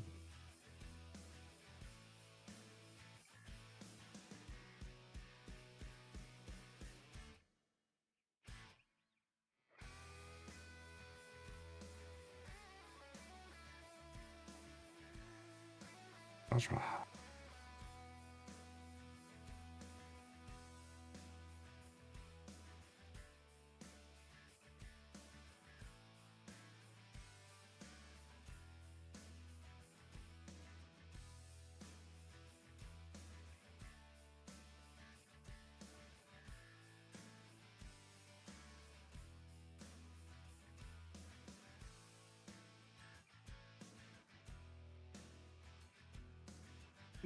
Yeah. Listen to that.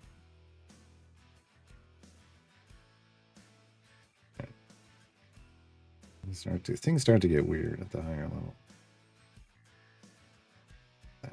Look at that go.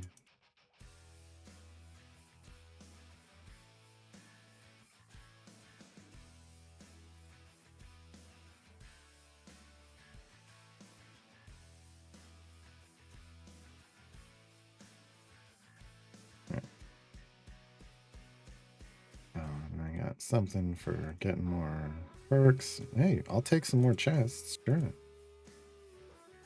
Give me them chests. Oh Jesus. Suddenly my chest inventory is overloaded. Feats? No feats. Alright. Gold rest chests. No epic. Regold Hank chests. Epic. Jesus. Okay. Sure. 2 of 2. Not that we cared about it, Hanks, but we'll take it. Hanson chest. No. Merit patron chest. No. Golbajra chest. No. Strong chest. No. Okay.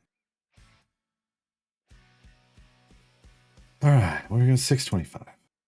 625.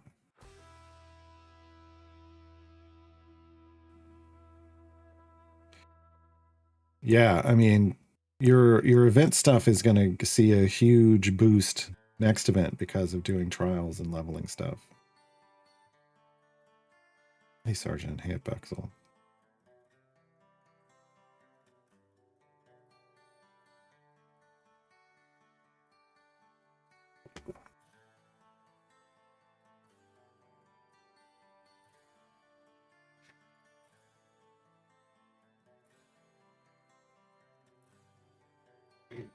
Okay. Okay, so I added that and I saved it. I just need to put it in the actual guide. Okay. Now we're good. Now we're good. Okay, so this happened. That happened. All right. Legendary Forge 101.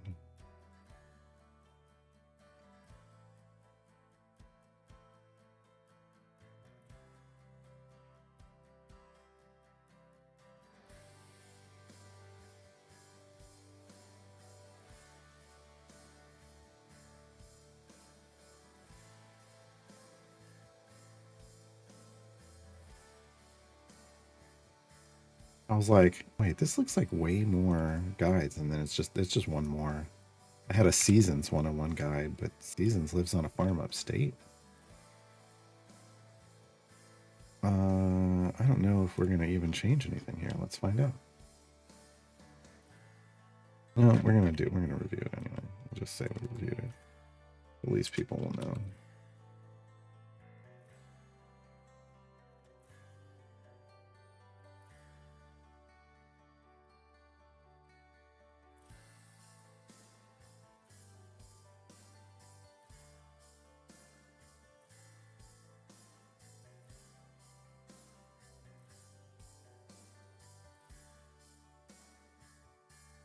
Okay.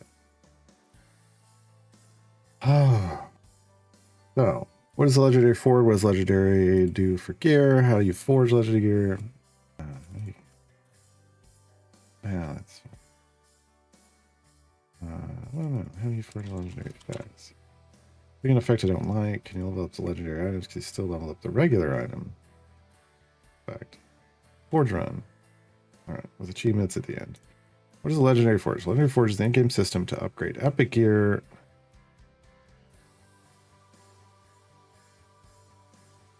Yeah, to legendary granted a new added effect. That's fine. Plasma trials of Mount Tiamat, and one of the currency involved comes as a reward for completing trials. Primarily. When you complete a trials campaign, you earn Tiamat skills, which are consumed by the forging process. You can also earn scales in other ways, but trials is the main source. What does legendary do for gear? Upgrade an item to legendary adds an additional effect to the item. The base effect still exists, but now the item slot does even more. You only upgrade an epic item, so you have to get there first. Once you are, then you can spend scales to forge it into legendary. How do you forge legendary effects?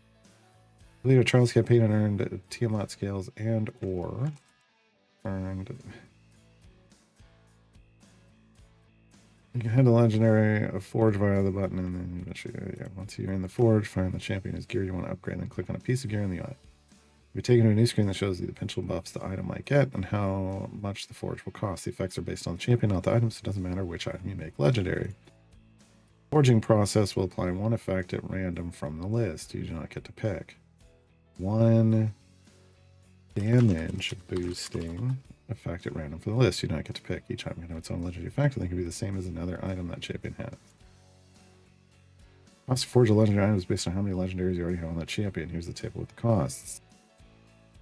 If I get an effect I don't like, you can reforge the item and try for another effect. If you only forge once, you'll be guaranteed to get one of the remaining 5. Okay, yeah, down here. Okay. Oh, yeah. So ideally, you go knowing which effect you want and just forge until you get it. No.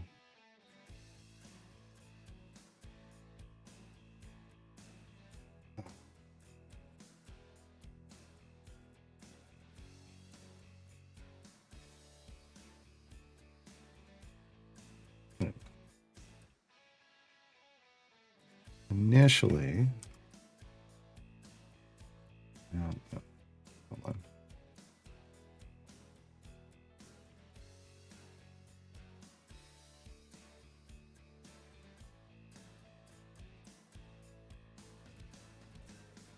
We gotta change this. We're gonna forge the item to try for another effect. However,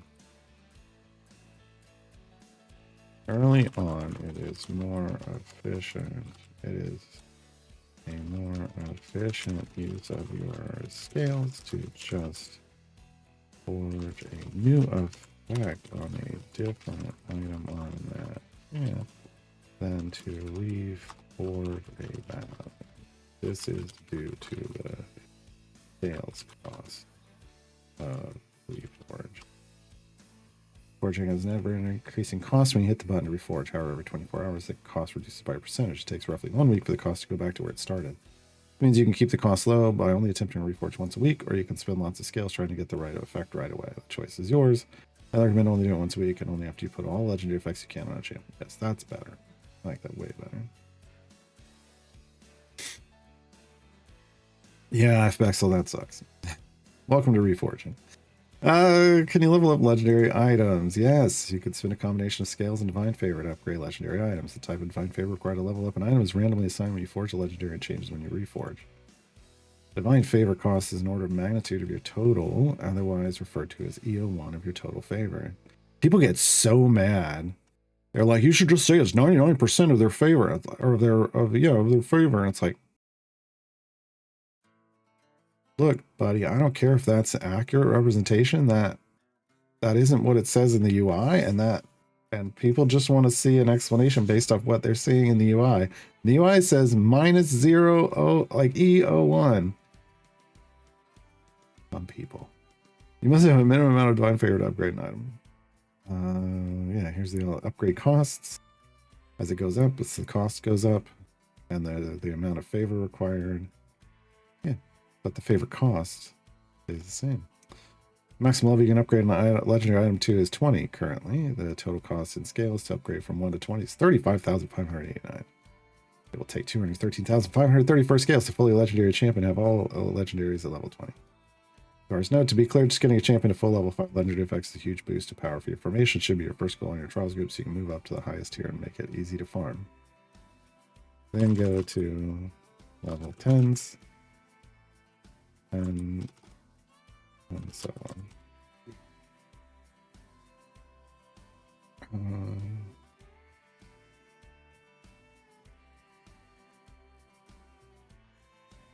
Then all the champions.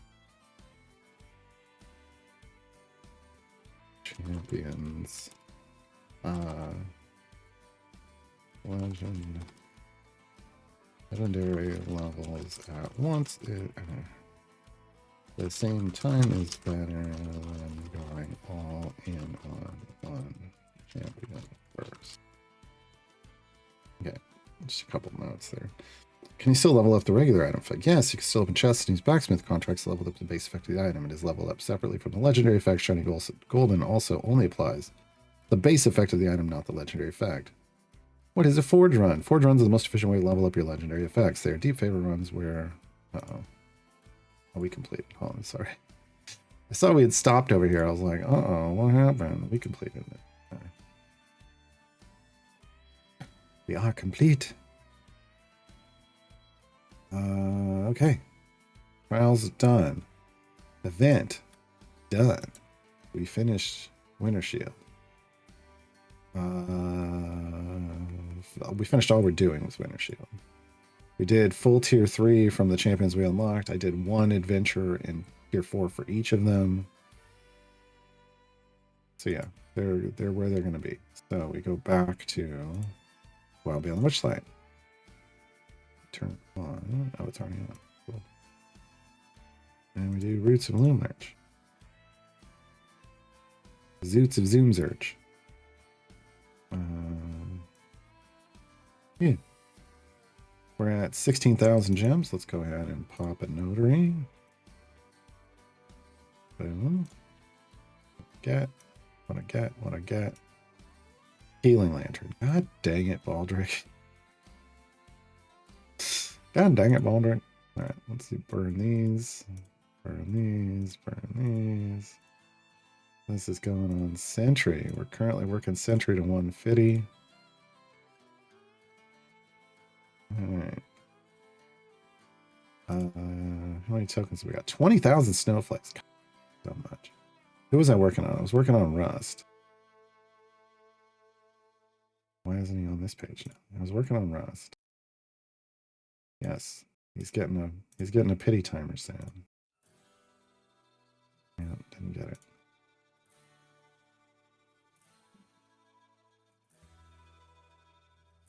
Give me that gold find item. You'd think that'd be it. You'd think. No. It's not. That's fine.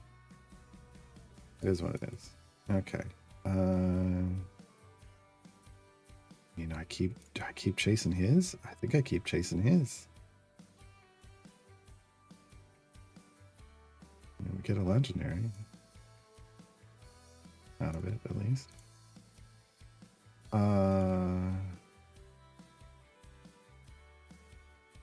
Yeah, what I really want is this one, and we're dancing around it. We're dancing around it. Antreus got full epic. Good for him. Eric. Something strange in the neighborhood. Who you gonna call? Lizard. Oh, I forgot it's Lizard. Something weird, and it don't look good. Who you gonna call? Lizard. Looking right at it, thank you for the Lizard.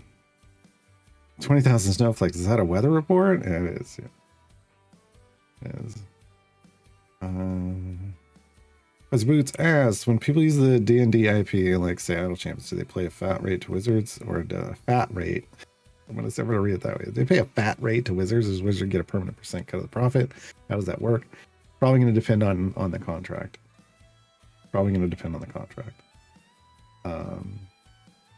In some cases, it might be both. I have heard of IPs where you have to pay a flat amount every X number of years to renew your access to it, and you also pay them a cut every year. I don't know what's going on with this one, and I don't know that we'll ever know. Right? I don't know that we're in a position to ever get told that information. We're going over here. Oh, I don't have enough yet. Okay, well, we're gonna go to Eric after that. You advanced 5 levels. I don't know what's going on, man. You gotta figure something out that's gonna be different, because the offline thing is really just for very specific scenarios.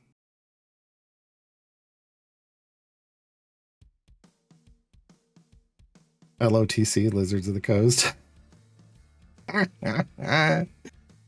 Oh, that's a whole other game, I feel like. Okay. Speaking of, I think I was gonna do forge runs today, but while we're working on this guide, I'm gonna leave it on the gem farms for a second. Forge runs are the most efficient way to level up your legendary effects. They are deep favor runs where when you get to the end of the run and you've earned as much or more favor than you had in the campaign already, you pause and level up the legendary effects linked to that campaign before resetting. So as you spin down the favor without the negative effect of it reducing your ability to continue to do runs in that campaign, as once you reset the run, you'll have all the favor you earned on the run, effectively making it as if you spent nothing. Here's a VOD of a forge run, a demonstration I did on a new account. Use the favor sort option in the forge to figure out which campaign you should work on next. For a forge run, level up your effects easily that way, one campaign at a time. Yeah. Champion in the game, and my guide to that champion here on the subreddit wiki. Okay, and then achievements. Okay, yeah, I mean, we did a little bit of an update there, so that works. That is all the 101 guides updated, so I can make a post on the subreddit. Telling people that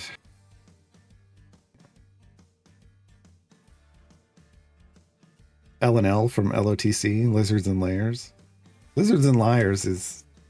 I don't know. I think, shouldn't it be Layers and Lizards? Dungeons and Dragons? Layers and Lizards?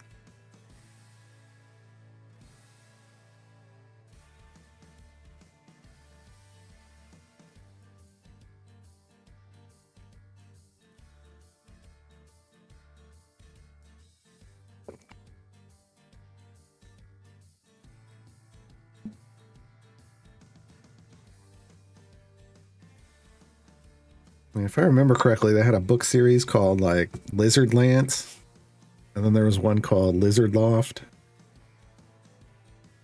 and then there was the Forgotten Lizards. They were all pretty good. I hear. I only read some of them. Yeah. Yeah, BS. It was not a great. It was not a great representation of Dungeons and Dragons, or even TTRPGs in general.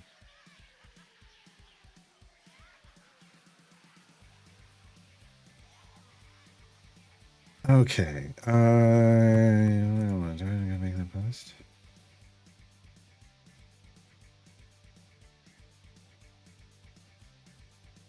Yeah.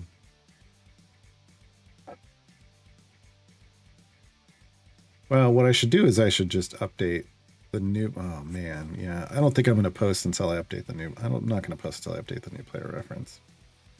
That's the more important thing. And good lord, I'm not ready to do that today. That needs. It's going to need so much work.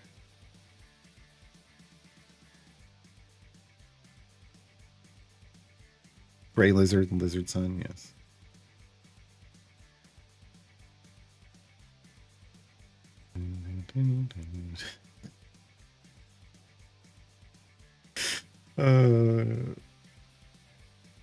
Oh boy. Okay. I think yesterday we figured out we were doing like Kalimvor. Yeah, Kalimvor and this and oral. Okay.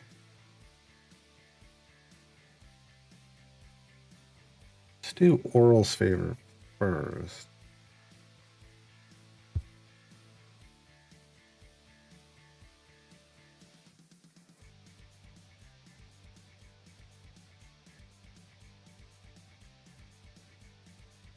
Okay. Burn off that.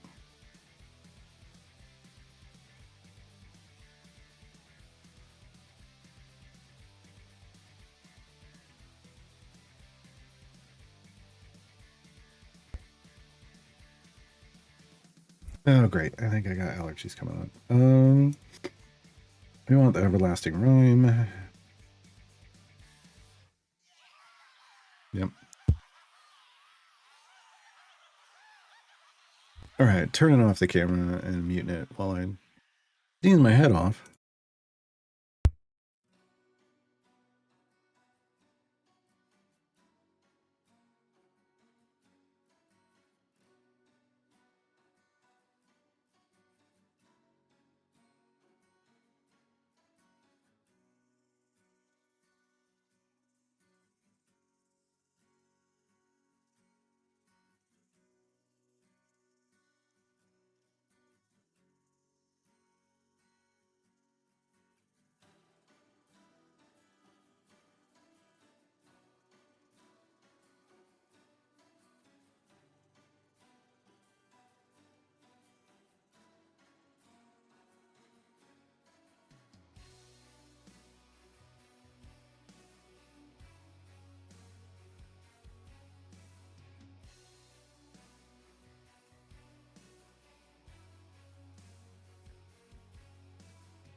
Okay, I think that's better. I even put on a hoodie just to be warmer. In case of just getting chilly. That was triggering it, who knows. Okay, so we are going to do a deep favor run here. A forge run, technically. We shall see how much more we've progressed in terms of our ability to push deep. So our favor here is E44. We should be able to push, 1100 plus areas. See what happens. So we'll have to update our pushing group and our goal find group if necessary. Goal find group's looking pretty solid actually. Nope, I see Dritz in there. And Jarlaxle, yeah, we're gonna have to upgrade that. So we should do a lot better than before. A lot better.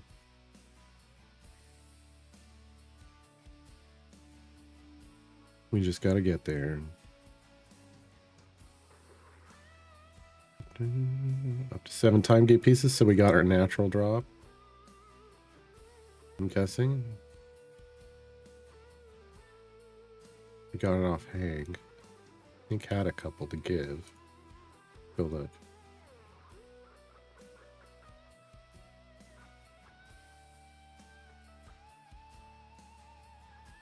Nope. Hank could still give us 3 more. I'll leave him in for the moment. This is what we were trying to figure out the other day, and I didn't have pieces. Who would be next? Owned. Who would be the next contestant when the price is right? Got lots of champions that are right at their pity timer, but I'm looking for like, fallbacks. Someone we're actually using in our deep pushing group.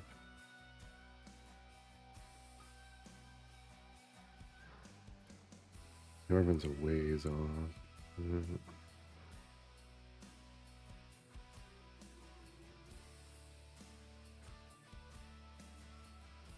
Yeah.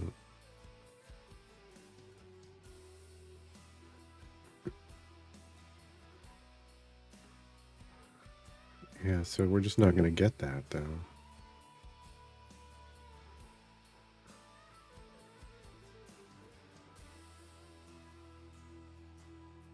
So...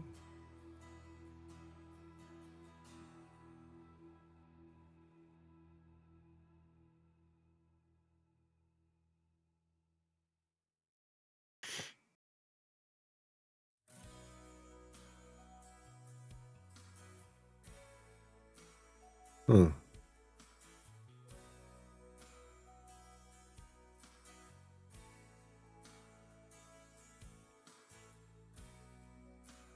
I don't know. I don't know. I mean, ideally, we keep working towards epics on the main team. Probably going to be the best idea. To just keep pushing fallbacks, epics. Yeah, probably.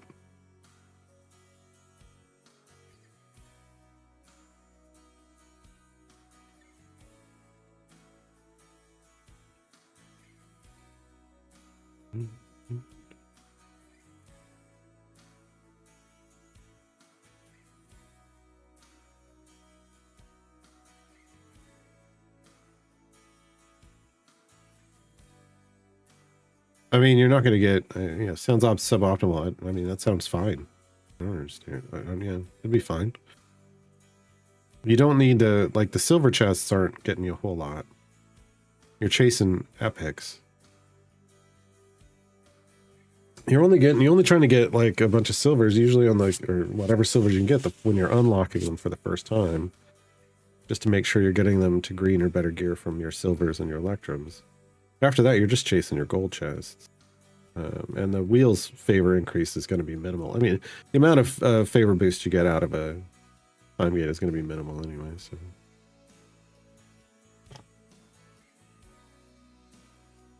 Next chest is first stepping. All right. Face that pity timer.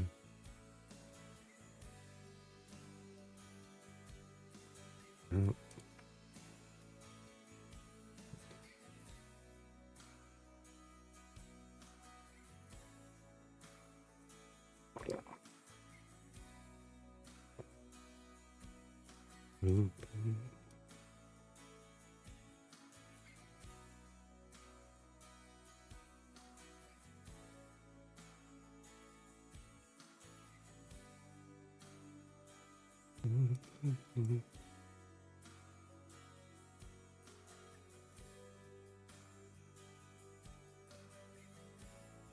Oh, what's her achievements at? 5,235% increase to all champion damage. Whee! Doesn't matter. Okay, we're going for these 3 items. To level 5. Should be doable. Should be doable.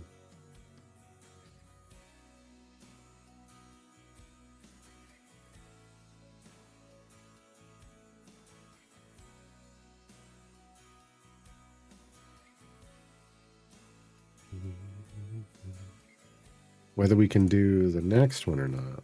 Kellenvors. Kellenvors will focus on this, getting this to 4 like the others. Wait, no, it's not Kellenvors. That's Kellenvors.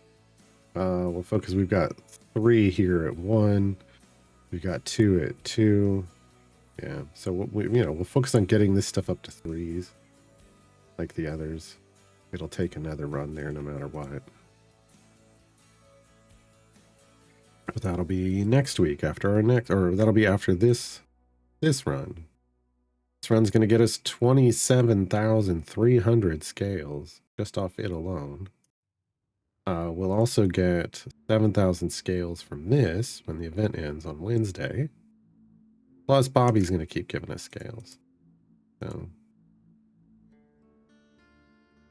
Bobby's currently only at 27,000 given out of 81,000 he could potentially give. So.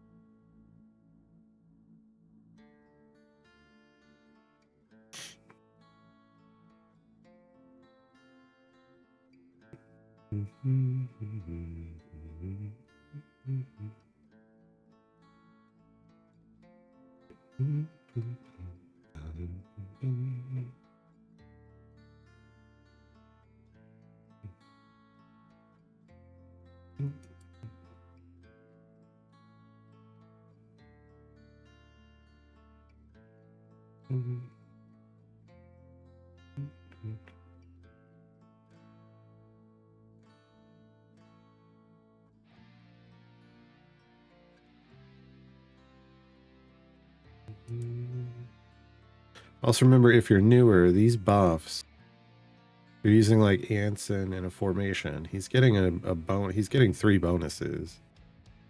Gonna make him feel stronger than normal. For a while. But it should give you time to get some other effects and things on him, right?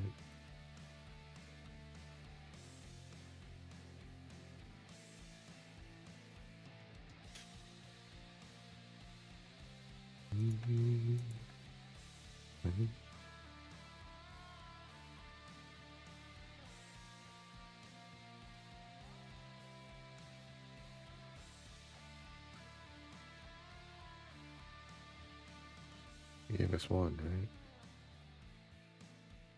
Yeah.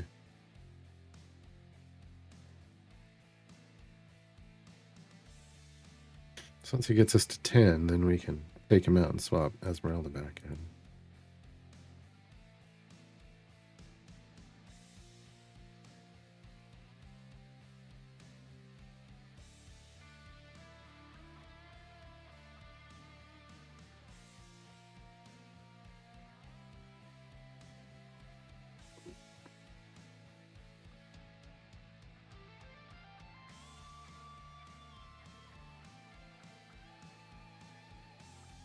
All right. Time for a pushing group. So we want Kazran. This is going to be interesting. I'm not sure how well this is going to do with three champions. So like only 6 adjacent.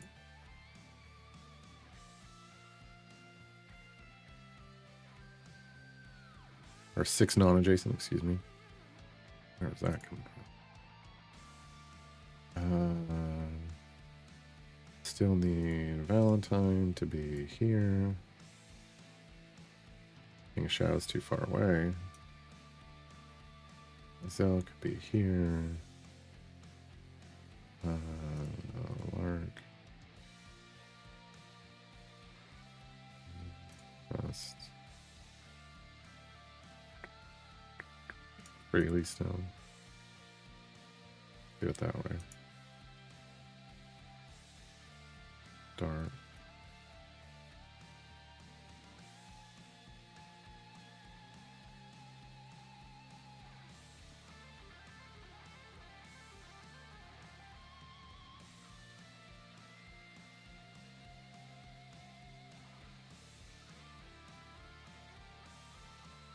Should have had Rustin from the beginning for this. But oh well.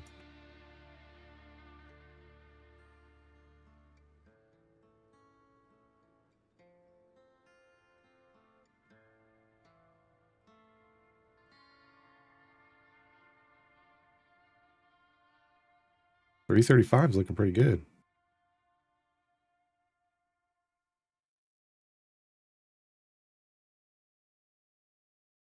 Yeah.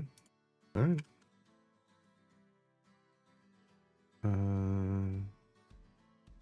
Let's swap back into speed team and ride that Bud wave.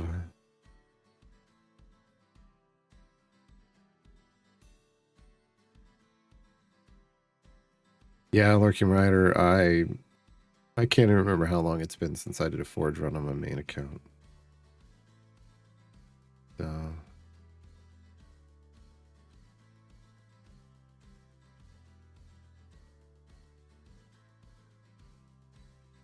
Yeah, the number of zones isn't important, Ethel. It's just like how much favor you're getting, which is a function of how far you're going. So for 200 areas, you're getting enough to get you that increase, but going further is, you know,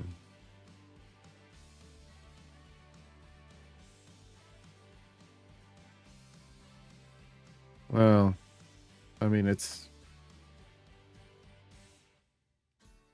giving you a multiplier. It's giving you a multiplier against your main campaign, so it's, yeah, it's not that it's turning into that favor. I mean, you could think of it that way, but the multiplier is fixed, and it's the, you know, what you end up with is based off where you put it. It's not giving you flat values.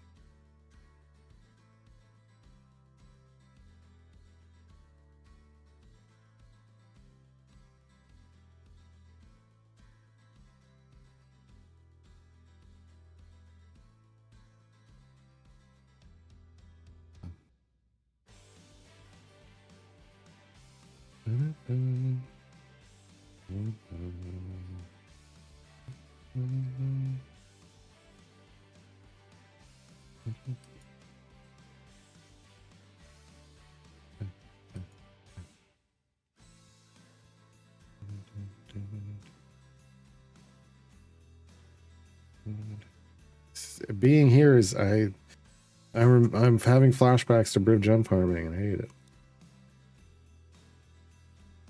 Just the white and the black, the white and the black, the white and the black, over and over.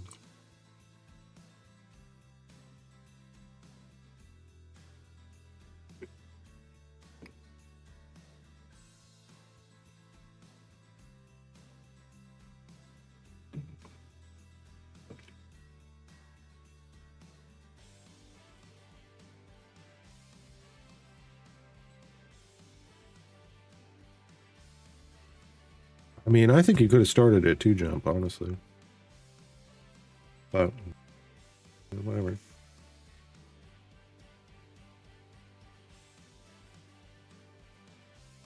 We may, I don't know, we may test those breakpoints on this run. If I can stick to this account long enough. Like on this new player account.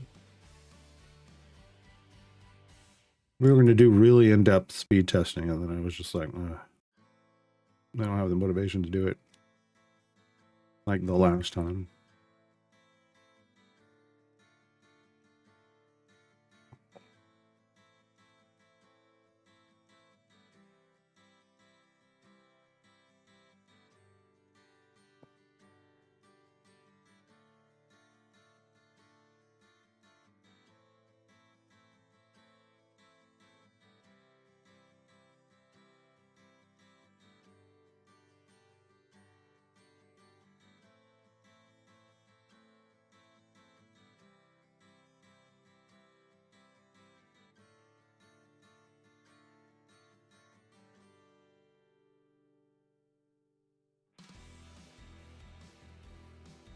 Yeah. Oh, I hate doing 4 drums in oral.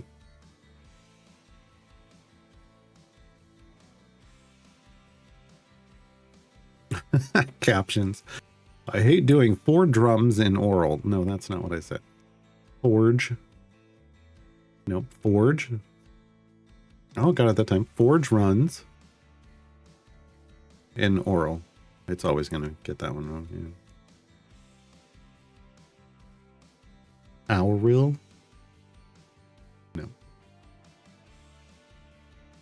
Auril. There it goes. I didn't say America. Come on. Oh, captions.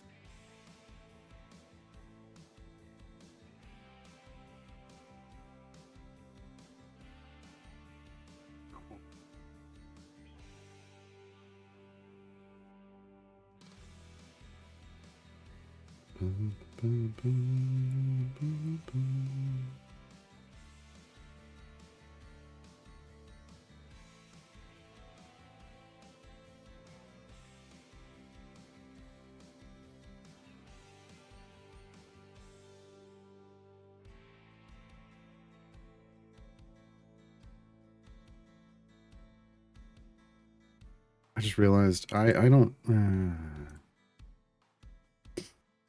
changing the gem farming guide. I'm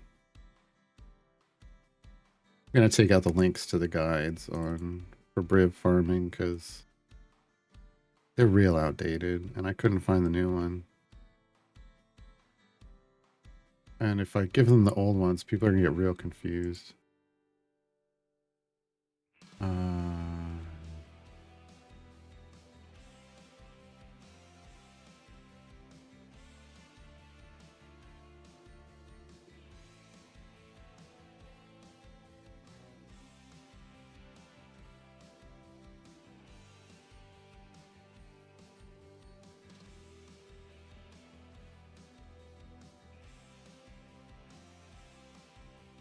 Yeah.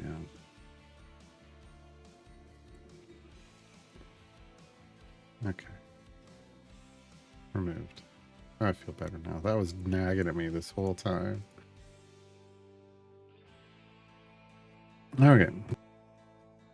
Is automod case sensitive? Shouldn't be. Yeah.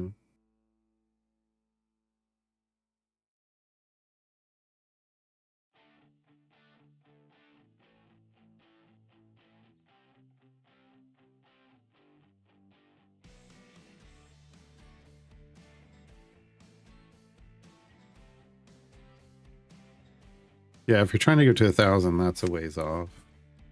So I don't know that. Like I said, it just it's some rough variants. There's some rough variants this time around, and that's just kind of the way it goes.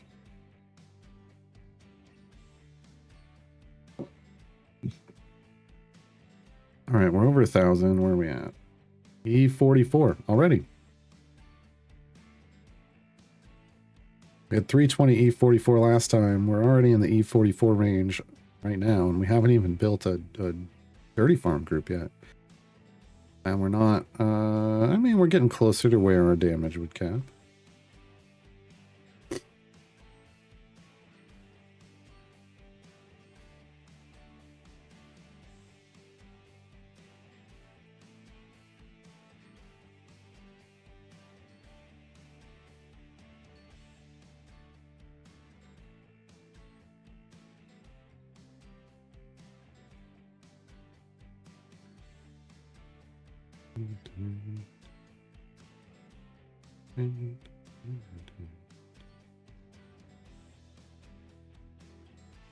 Already in the E45 range.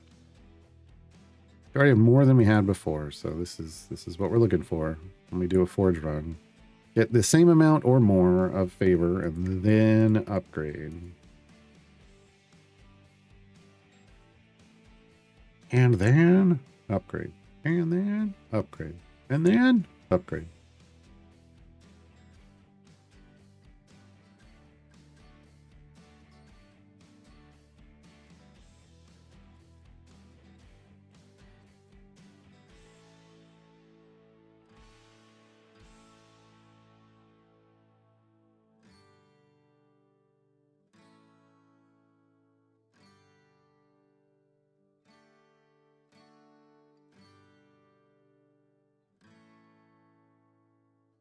Yeah, once we hit like 1100, I think then I'll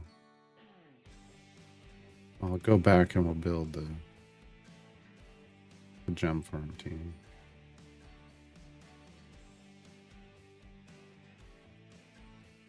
Or excuse me, gold farm team. Jeez. My mind's still on that brick gem farm.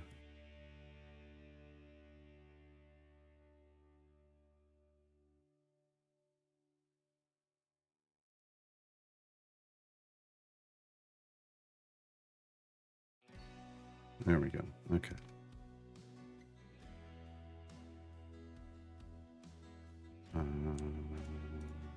These. Now. Gimme that gem farm life. Let me just hit this button and then we'll change as necessary. He goes in. We don't. She does. He does. What am I missing?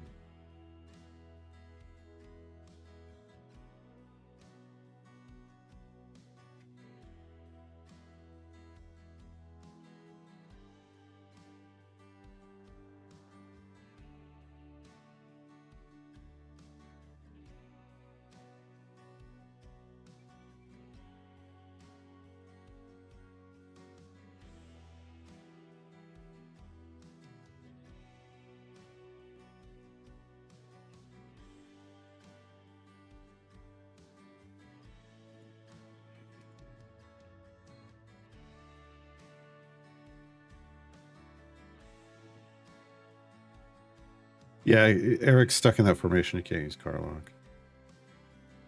I mean, ultimately, the problem comes down to they're having is the fact that they have Eric in the formation. And there isn't any fix for that. I don't have a 10th gold find person, do I?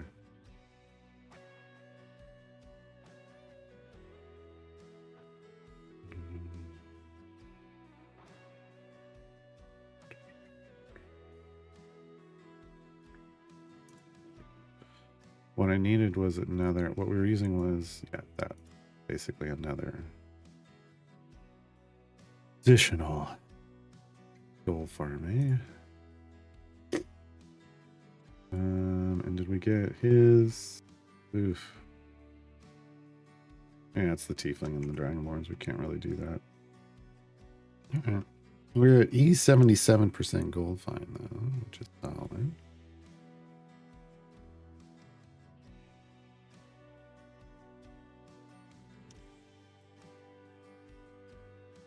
Go back to the pushing groove.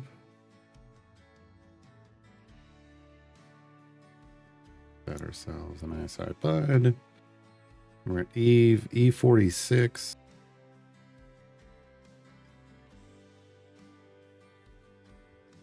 I'm gonna hot swap in. Got some gold find potions. Oops, we died. Come back.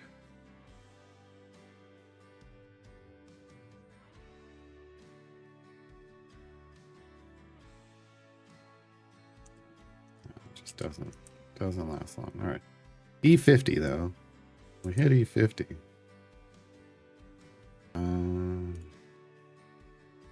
We're real close. Oh, E51. All right. I think that's good. I think E51 is pretty good. But we'll see. We'll see if it pushes a little more.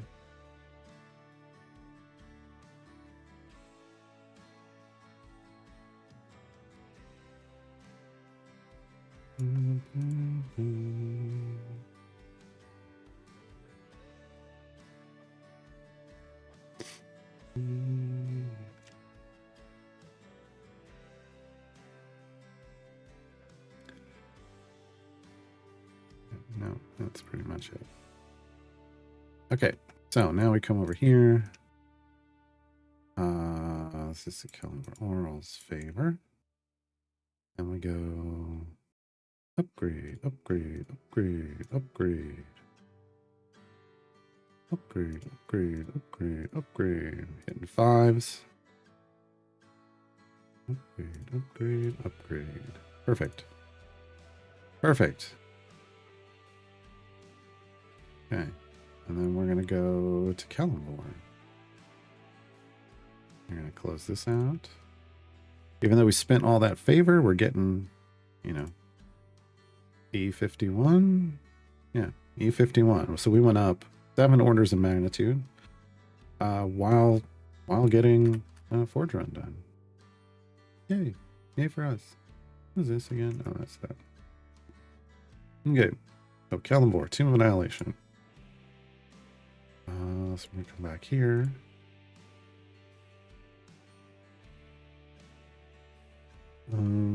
Is this big?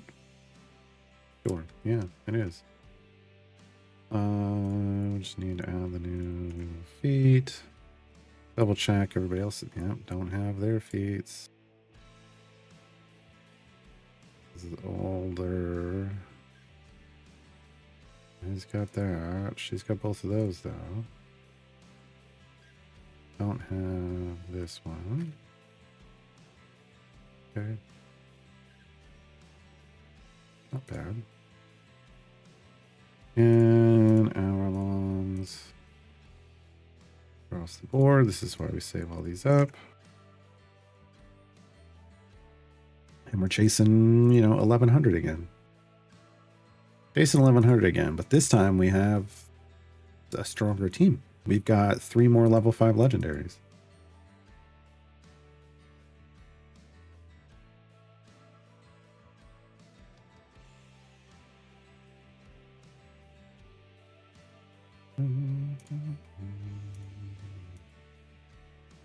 Hey, high explosives.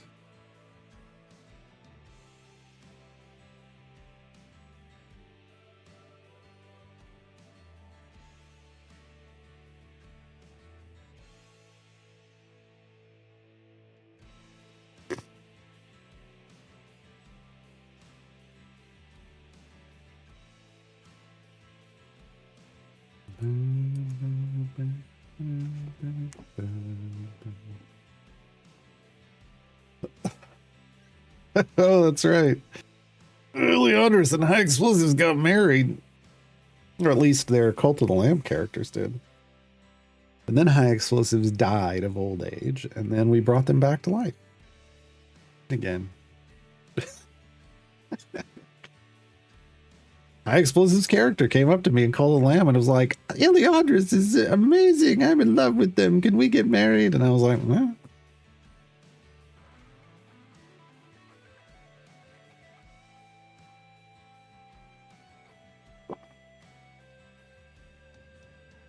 And then after they got married, the High Explosives was like, I'm going to love them forever and ever. And I'm like, you're going to love them until you die, which is probably soon. And then they died. pretty quickly.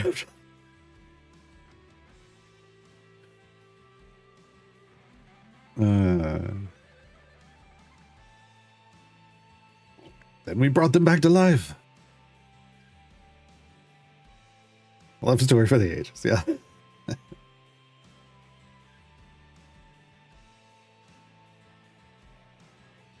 Better than Yarlin. Wasn't it Yarlin that kept like they wanted to, first they were like, we're gonna play a joke on, I can't remember who it was. Grauman. It was Grauman, I think.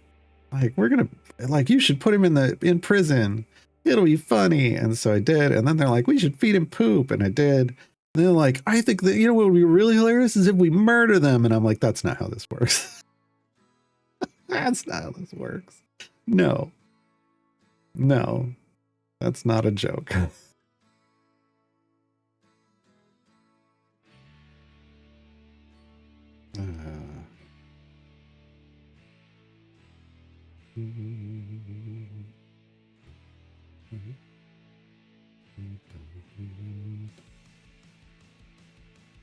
Yeah, we got but we opened up the new, like, the game. It's like a rock paper scissors game, but with like a board and characters that you could collect.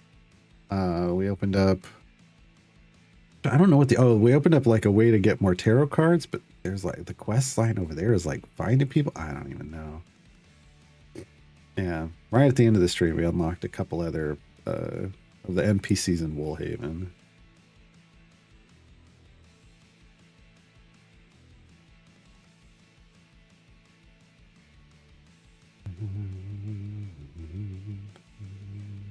It's this weird thing of like this back and forth of I want to do like I want to like max out these NPC character storylines, but also there's a lot more NPCs we need to go find. And shouldn't I get them too? Like, yeah.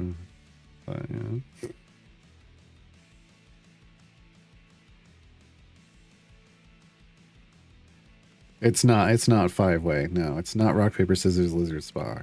It's just rock, paper, scissors. Yeah. It's sword, shield, I don't know. Scroll. Sword, shield, scroll, or something like that.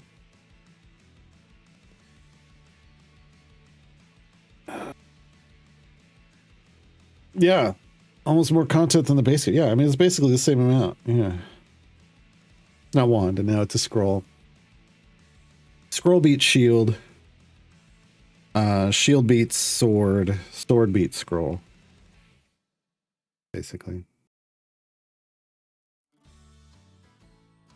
And so you have little game pieces that you pull random game pieces out of a bag, and you have 3 options at every turn, and you've got to place something. And there's each side has 2 rows and 2 columns, so you've got 4 pieces you're placing, and you can place any position that isn't taken yet, and then when all the pieces are placed, then they start attacking each other based off the rows.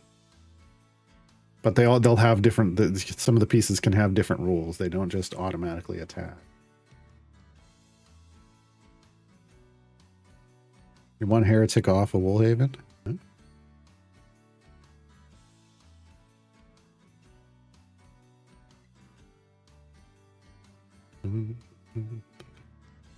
Yeah, we had played the whole Cult of the Lamb all the way through on stream a long time ago. I had to scroll so far back to find it in the VODs on YouTube when I was adding the news stuff that's should drop later this week. From last week.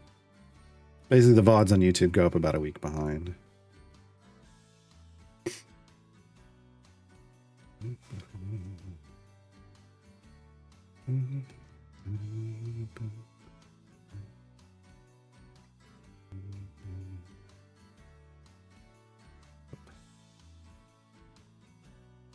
Downside of all of this I mean, we're doing progress, but I'm not getting gems, and it's like, I want gems. But this will be good pushing progress. All right, we need one more time gate piece from Hank. Get us to 10.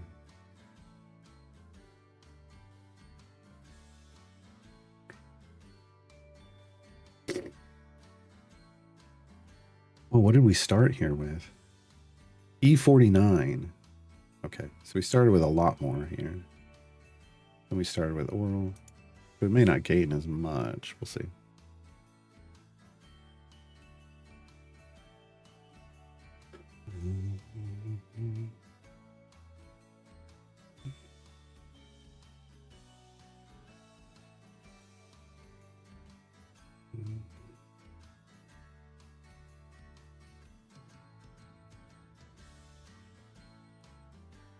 Oh,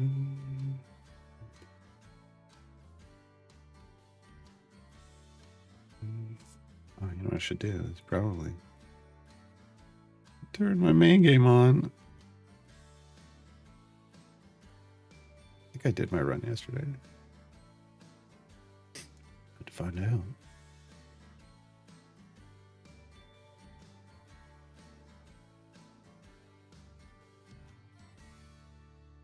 Oh, it's done. Because it doesn't matter. Doesn't matter.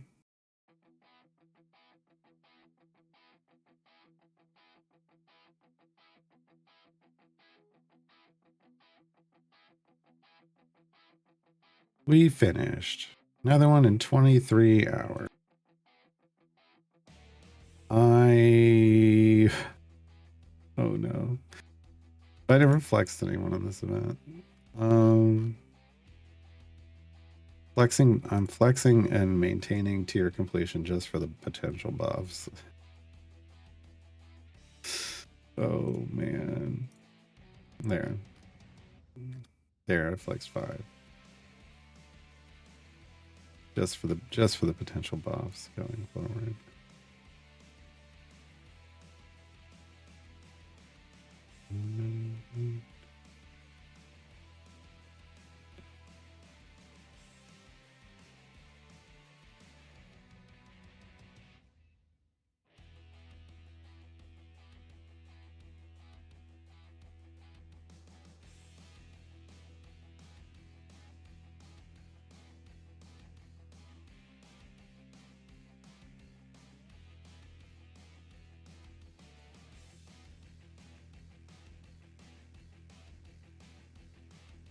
In my weekly offer rerolls, they gave me a gem hunter potion on the golden offer, and I'm not gonna lie. I'm looking right now. How many of them do I have? Got 2. I don't need it. The reality is I'm not even gem farming anymore. Not on that account.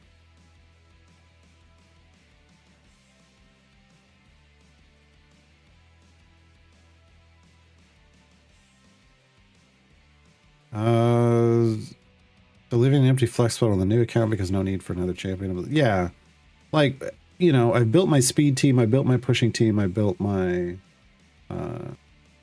gem farm team, or excuse me, gold farm team. I keep doing that. You know, none of these, like, I'm not going to go on art. We're not doing an Artemis thing.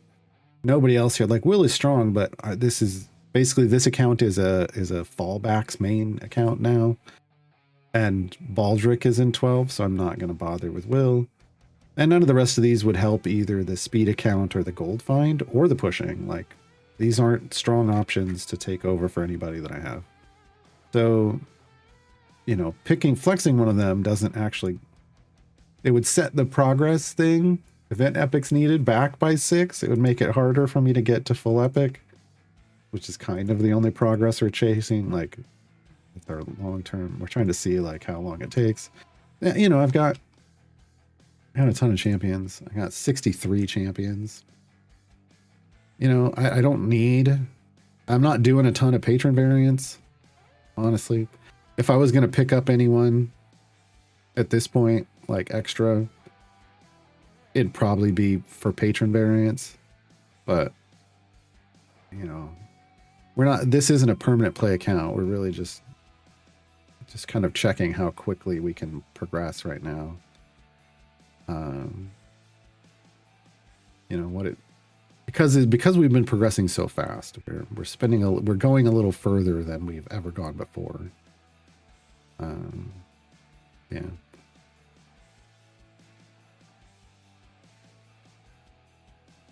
Oh, that's wild, Lurking Rider. It's got to happen eventually, right?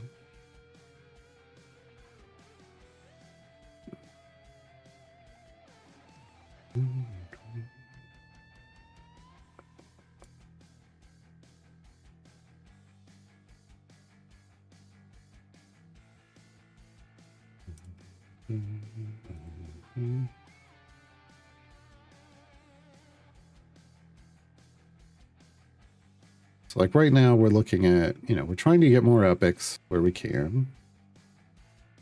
We're putting legendaries on those epics when we get them. And then we're trying to level them up. Trying to get to fives first.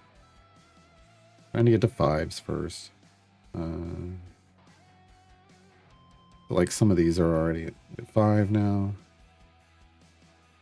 Oh, she's back up under this, but yeah, see, Rust has got a pair of 5s. Starlock's first the swap, like a backup DPS. Same with Paulson. Like we had started fleshing them out for Carlock, and now we're kind of not. Now we're trying to focus on the team that's the fallbacks, the good fallbacks team. So all the fallbacks we're trying to get up to 5s. King of Shadows is kind of, I think he's just a core requirement with fallbacks because of Anson's lack of ability to tank. And Ithrius, Halson, Yorvin, these were Carlock group champions. Yeah. But we're using Lae'zel. We use Rust.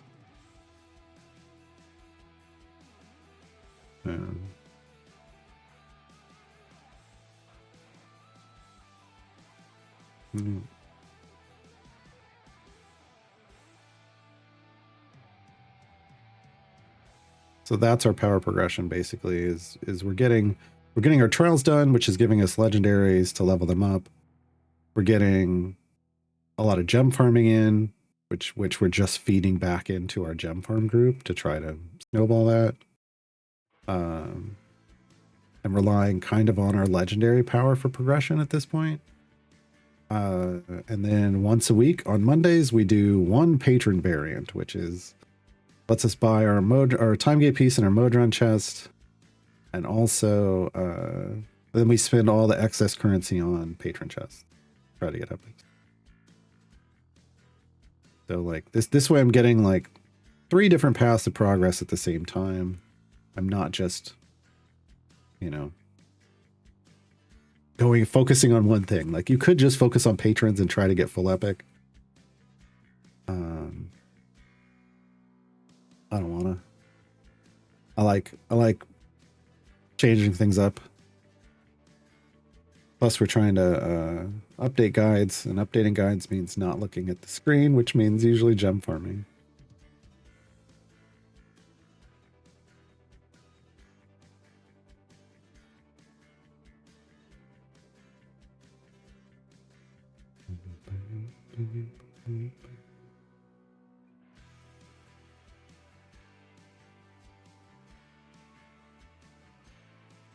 But as we build out the gem farm, level up these speed champions, it's quicker to do everything else we're doing, right? Not only we're earning gems faster, but then when we go to do like this, a deep run, it goes faster. When we go to do our trials, it goes faster. I don't think we're seeing a good return on the item levels here, but this goes so high. 1172. It's still Sentry's still the most efficient return, but I almost want to just jack a ton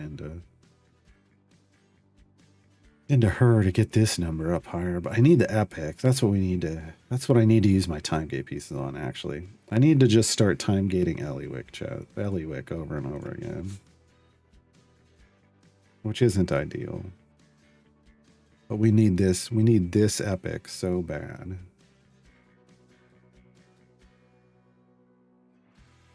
Okay, we're at the end of that.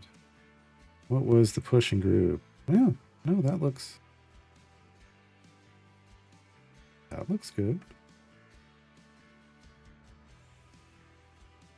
Wait, why isn't everyone just loading in?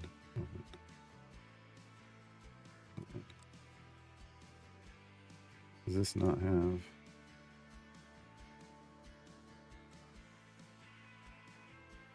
Oh, everyone is. We just didn't have Lazelle in here? We had Rust instead. Okay. I just got confused when I didn't see Lazelle. Oh, we have Freely. That's what's going on. It's Freely.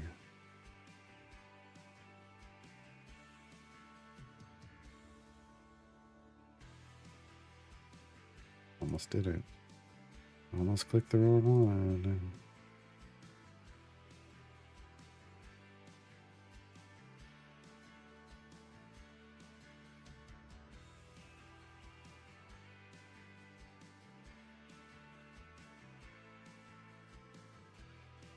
So this gets us E52. Yeah, that'll do, pig.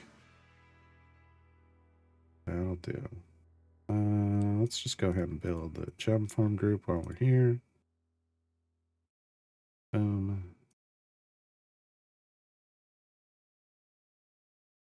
has a Zark on it. That's how old that is.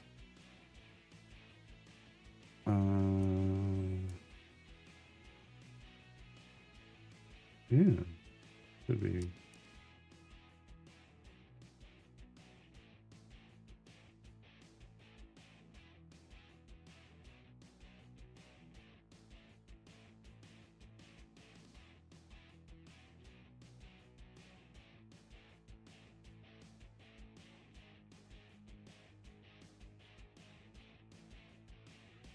Should be it.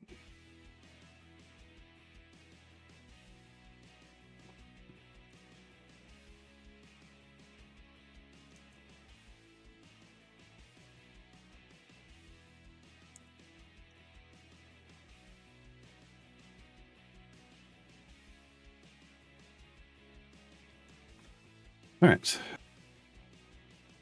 The Bud Shaft. The E52s. Oh, no. The reason you don't have Kazran from the start to get books. Not really. It's just speed. I'm not trying to set any goals. I like set any records, and I'm not trying to beat a variant. I'm just trying to get as much or better gold than I had last time, like favor out of a run than I had the last time. So I don't need her maximized damage. That's why. We're not doing we're not doing a difficult variant. It's just a free play. How many of the key epic items the event champs were able to get? A good number. We got Anson full epic. So he is fully decked out. I don't know. Benwin didn't get. We needed extra damage and he didn't get it, but I don't care because this isn't a Benwin account. Rust, we wanted this and we didn't get it, but we got 4 others. So we got 4 legendaries on Rust. That's good enough. It wasn't. This was. Here's his 1 gold piece. There's highest bidder. There's their low front. So it's just we just really missed the gold find boost. We got the other boosts. Eric is kind of similar. He did not get what we wanted epic. So Anson was the one that we did really well on, and then Rust was okay. Everybody else, it didn't really matter. We wanted this one and we just didn't get there.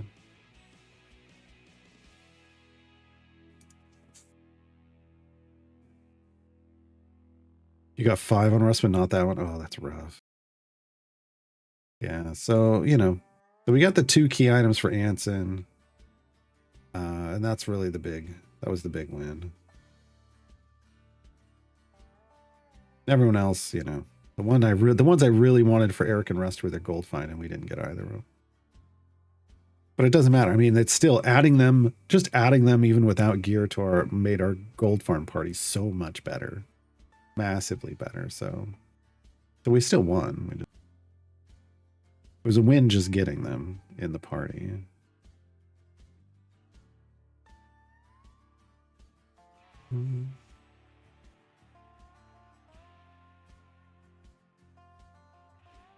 Remember, we had E49 starting off, so we want to hit E50 or higher. E50 and up.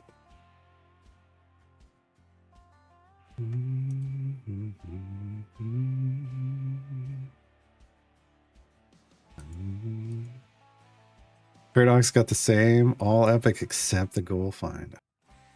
You know, the good news is you know, you target a time gate at him at some point in the future, and you know where that epic's eventually going to fall, right? But yeah. Speaking of, hey, there's our 10 time gate pieces, so we don't have to have Hank in anymore.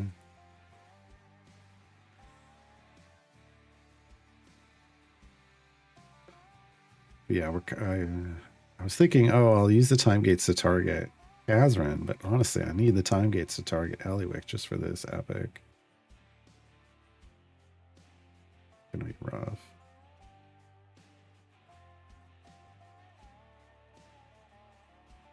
I'm not as worried about sentries.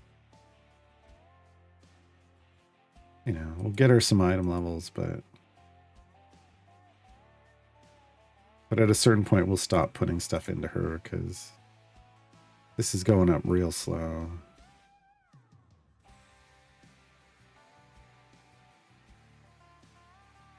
Which is fair. I mean, it's supposed to get, what, 419 item levels to cap. I mean, we could get her there, but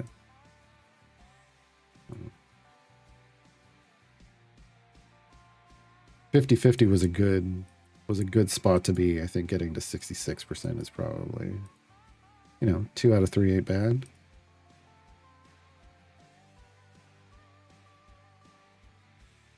Got a shiny epic for Anson's third. Okay. Yeah. You really want this? Do you want this one shiny? Unbreakable Uggy, and then I believe his spec choices. I'd have to go look again. It's in the guide. It's in the. Well, yeah, it should be in his guide, but it's also in the blacksmithing contracts guide. Sure. Okay. Still haven't fixed that issue. 340s. Good lord. Kazran likes this layout. Hey, Trayland.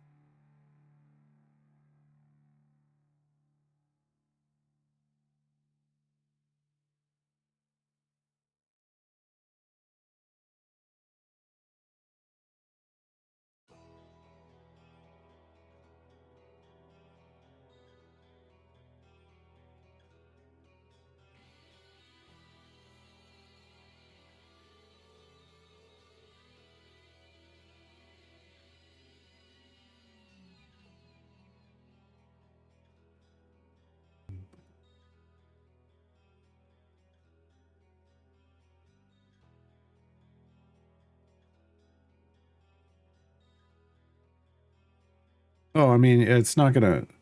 Here's the thing about putting a shiny on something. It's on shiny on a pre-stack. It's ultimately where you want it to go. It isn't going to do a lot of work for you until you have item levels, like a lot of item levels on that character. You know, and if it's like this one, I was willing to throw it on because we had like 160 something item levels. It's at 200 now. Great. It's getting getting a decent boost, but it's not going to be an outrageous amount of power. Now, when I get this up to item level 1000, it's going to kick in. I don't know that I'm going to do that on this account, but that's what you're talking about. With pre-stacks, you're getting more power out of them the more item levels you put in, and if shiny them, hey, that's even more. But you know, you're targeting eventually getting those to like level 1,000. Reminds me, what item levels? 183 average, 144, 172, 157. Yeah, we opened up more chasing the epics here. We got more item levels chasing epics here. Rust was second. Eric would be where I'd be going for now, but oh, do we have enough? We do have enough. Hey, in fact, I can go do that right now. Gimme. Go epic. Nope. Nope. Yeah, I tried.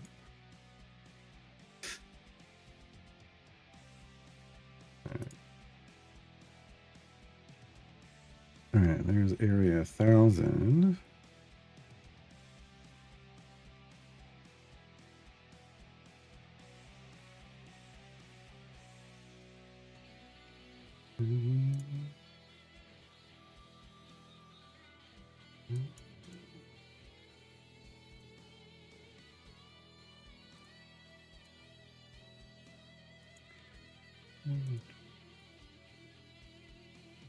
There's the E49s.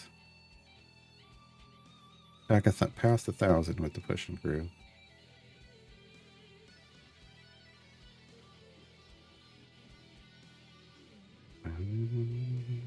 Remember, we want to aim for like 1,100 and then see what we can grab. In an event, we'd aim for 1,200. That's about how much further you can go with the lower health. Like, easily go another 100 areas.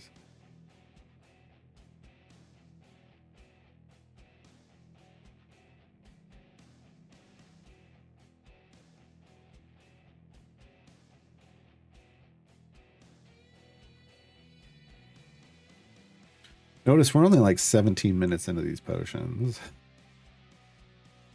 Our speed is so efficient now.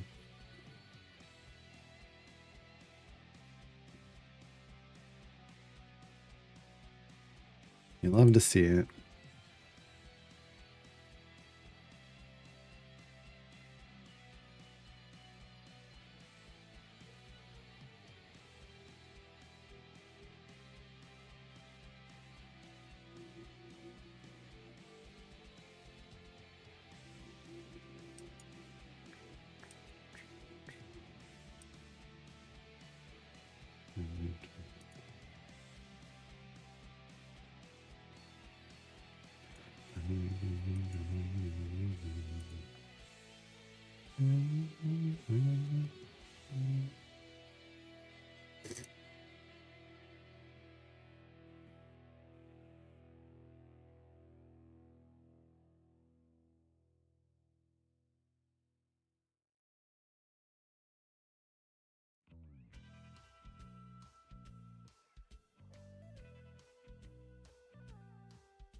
All right. 1100s. We're at E51s. Oh, we're still going up pretty quickly, actually.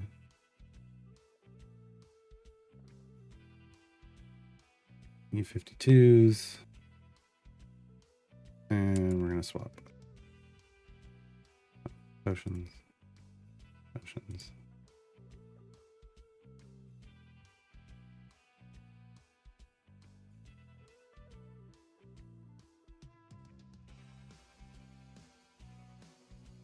All right, so we were at E52. What did we get to? E57. I went up E05. Not the E07 we went last time. Well, actually went up E08 overall. Yeah, because we started at E49. All right, so here we go. Coming in. Ellenbor, Baldric. Just going to take him to 3 to start. Same with Anson, so everybody will be at the same level.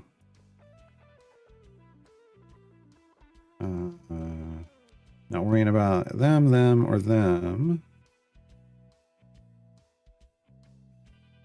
So now we want to look at going to 4s. And our fallbacks.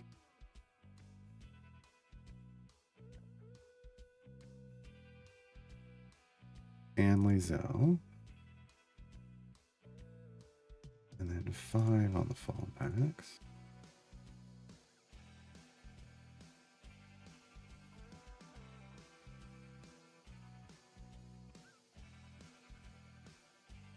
And Lazelle. We got there. Okay. Now, I'm going to go ahead into Carlock. Doing the backup team while we're here.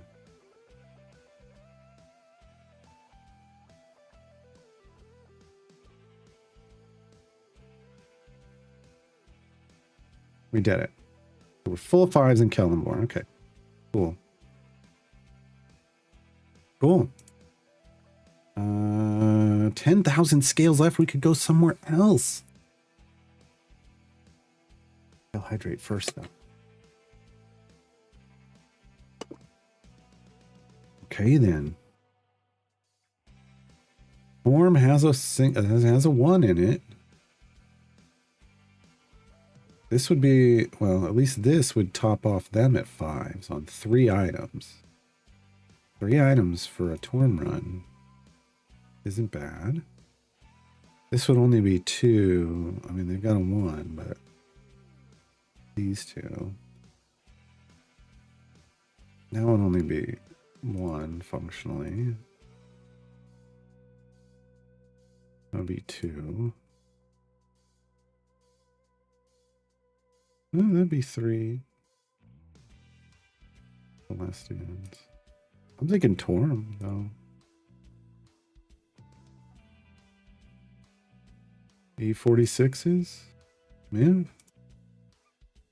Are we? Can we do a little more? Do a little more? A little more? E57. There we go. We're done. Okay. And really good upgrades. All right, so Mad Wizard. I mean, if you're gonna do a deep push, you might as well do it in the fast place, right?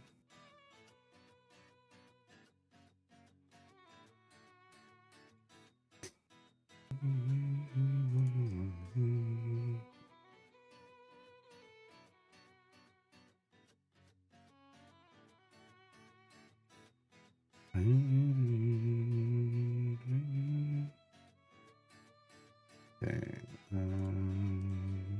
Once again, hour of everything just because we got it. What are we doing on gems? 12, almost to another notary purchase. Almost.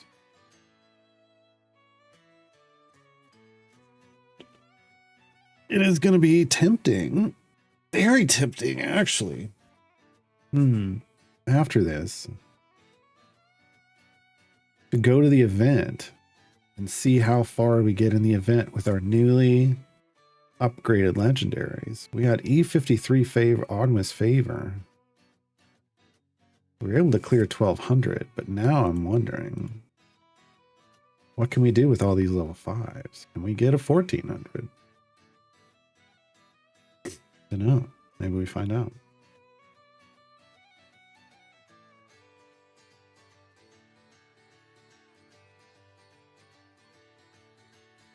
Yeah, the Anson V3, like the variant 3 for Anson is rough. Yes. Yeah. And always remember when you're swapping parties that you got to make sure Uggy goes back on Kazran for your pushing group. Always, always, always.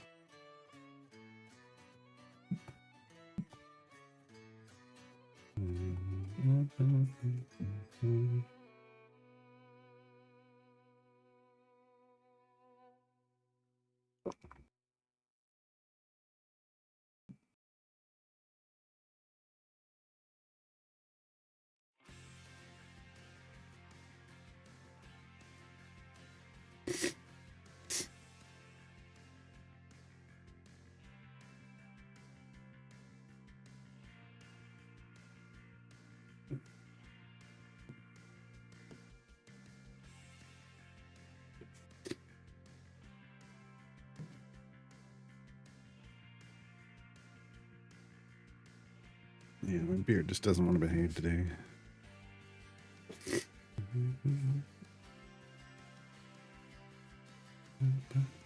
There's 12.5. Notary. Fire.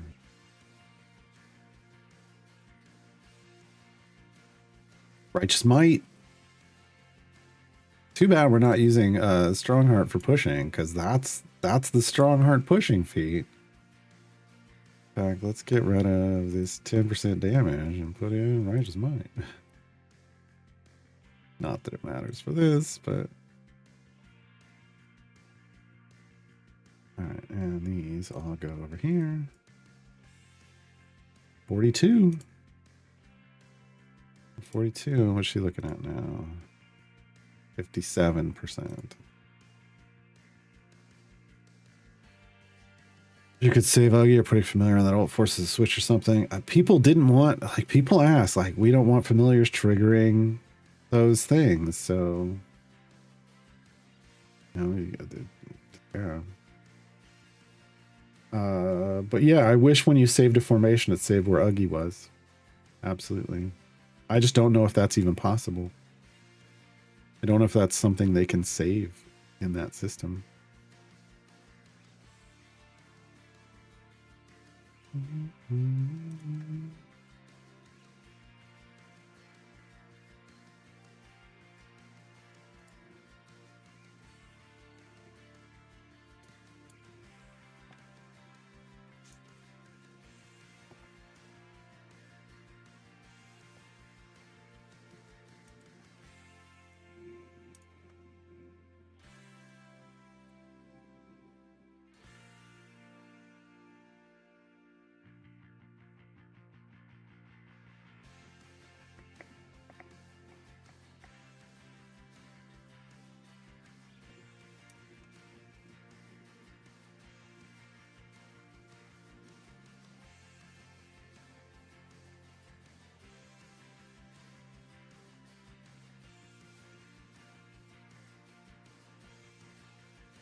Ah.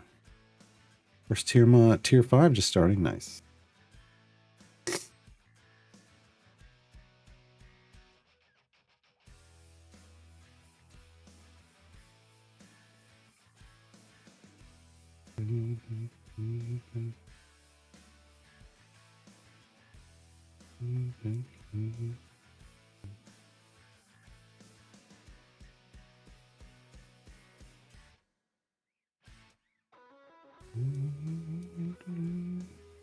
We didn't need anything else here, right? No.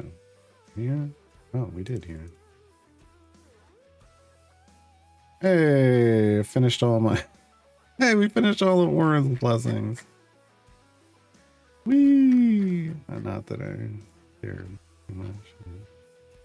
We're done. Are we done with all the others? Yeah, okay. We're probably not going the other way. Yeah, no.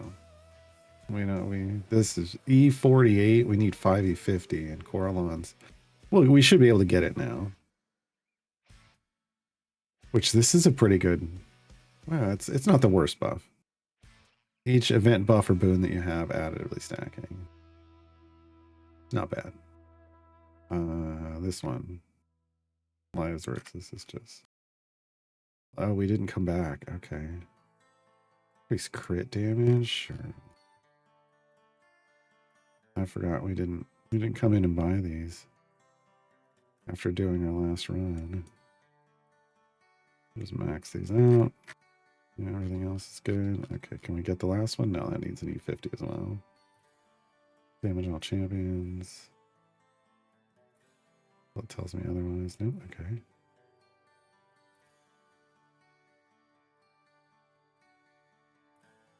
Right, okay, there it goes. There it goes. All right. So we need Celestians, Coralons, Celestians both need deep runs, but only when we need good forge stuff from. Otherwise, why do it? And over here is just pointless. These are absolutely pointless. That's fine.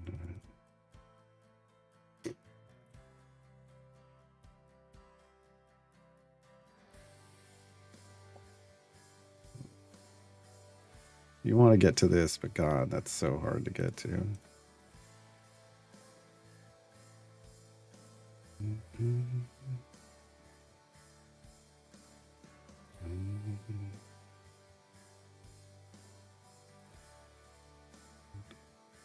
You'll be here.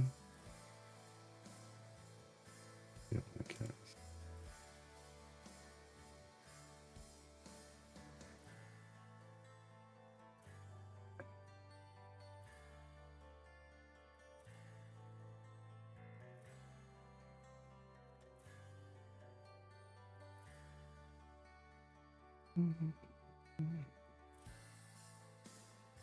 And now we need to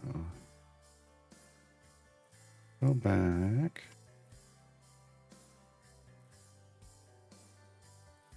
Pushing team.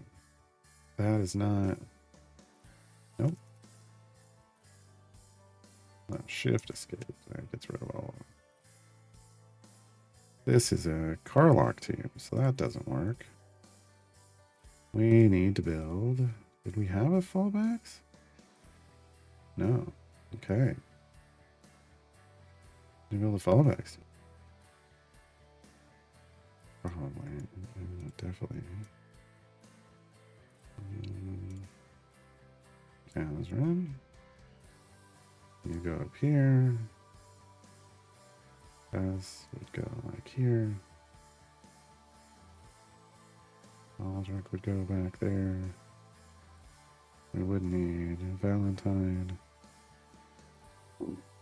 to put like Carlock here. And do we do Rust? Yeah, sure.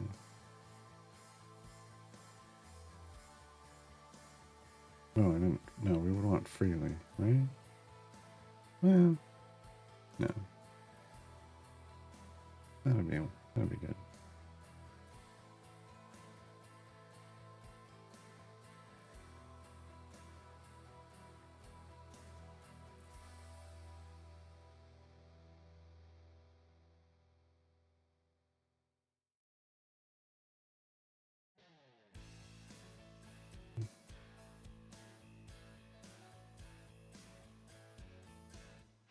What are we looking at here?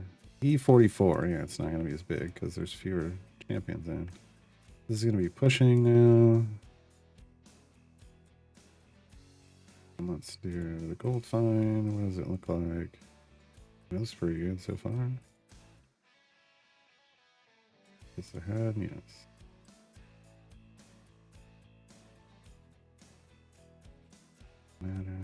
Yeah, that's our gold fine. Our gold fine team. That should have been familiar there.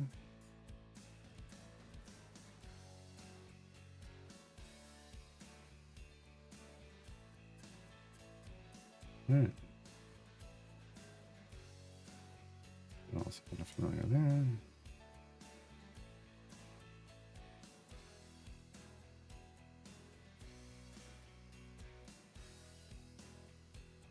When there's no event and I buy gold chests from the notary, I still get event tokens? Yes. They're just called like generic event tokens. And then when the next event comes around, they auto convert into whatever that specific event's tokens are. Yep. I think we get rid of this. We replace it with this.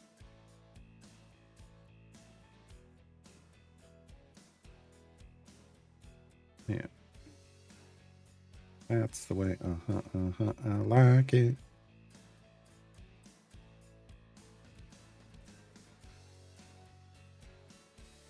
But yeah, there will be a new little, in currencies, there will be a new little token here. It's a round token with like blue and tan or something. I can't remember. Cream, maybe. And it just says event token.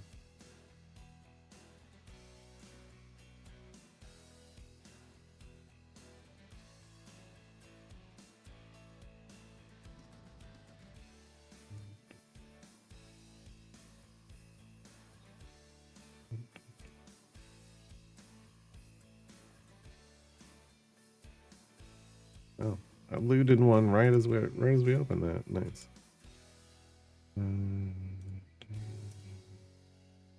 I don't know why I'm keeping these for dinner, so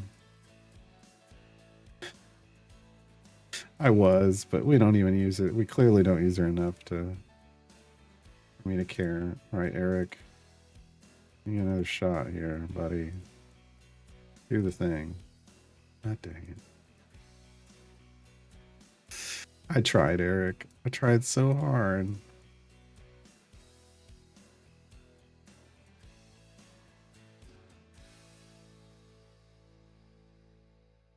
All right. Tried to get you that. Tried to get you that epic. The 1 in 3 chance it would even go on the right place, though. So.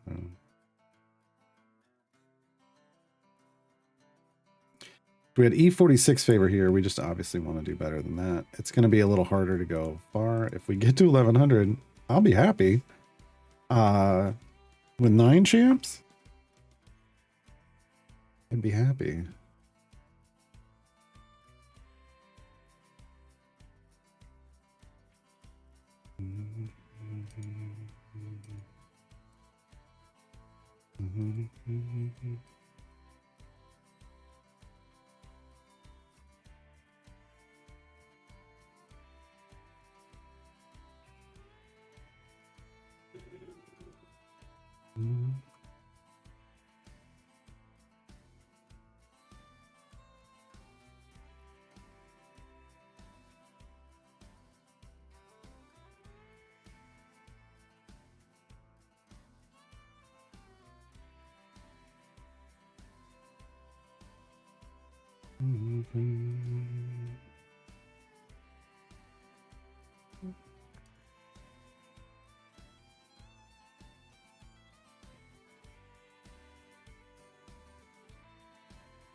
we got 10,000 scales.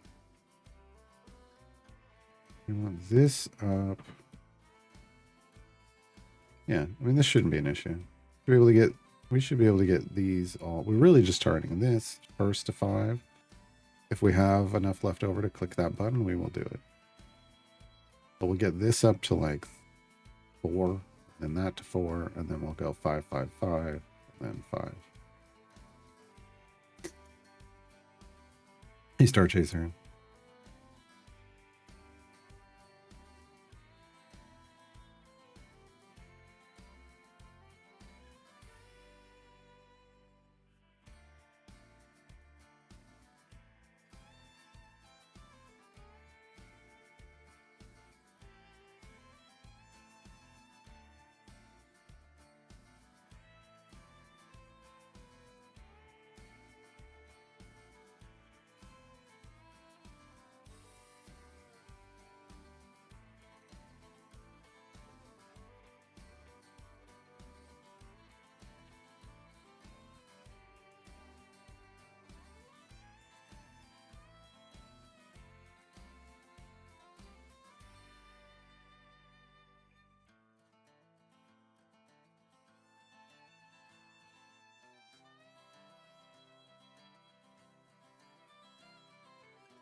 High explosive gas, so they're more tanking pigments than the 3-1 gets from the Havila variant Tales of Champions. Sure, but they're hard to come by. They're hard to come by. Only thing you're going to get a ton of are the support pigments from the Thayan Enclave. Froggies. Froggies are prevalent. Froggies are everywhere. So yeah, I mean, normally I liked mine on Miriam. Now that I'm doing a fallbacks group, I actually put them on King of Shadows, not Anson. Anson's always going to be a wet paper bag. It doesn't even matter if you put the froggies on him or not. The King of Shadows is the main tank for me for the fallbacks group, so I put him there.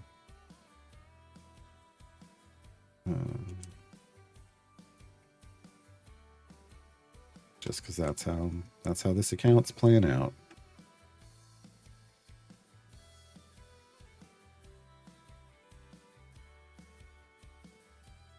But yeah, otherwise Miri is the most efficient place for them. Problem is you're not going to use Miria in a fallbacks formation because of Baldric.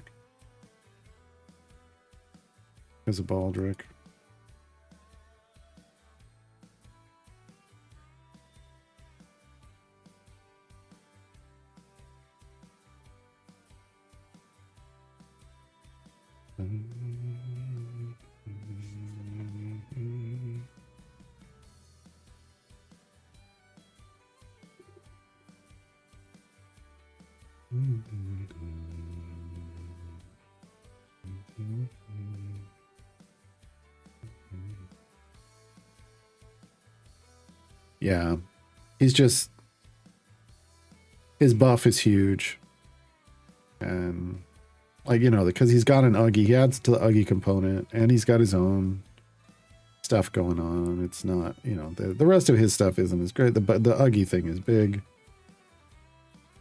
He adds some survivability because I'm using a King of Shadows to trigger Anson. Baldric's gonna top them off, top Anson off. So let King of Shadows just continually damage and ramp up both their buffs. So it just works out to be the better choice, feels like.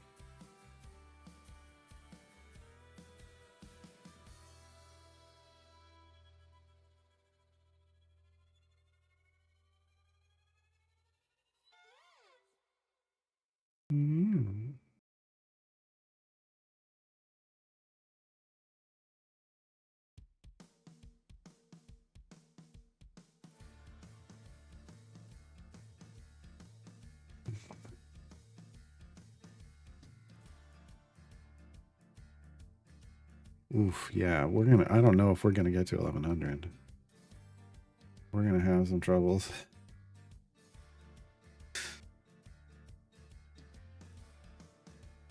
see what we can get. E46 is where we started. We're almost there again already, so.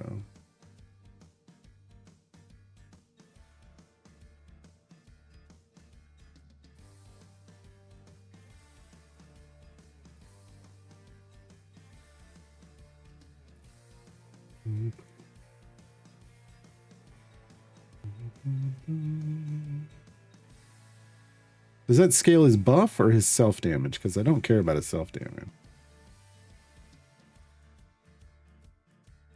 If I'm running him with fallbacks, I just care about his buff. But I can't remember which one it feeds into.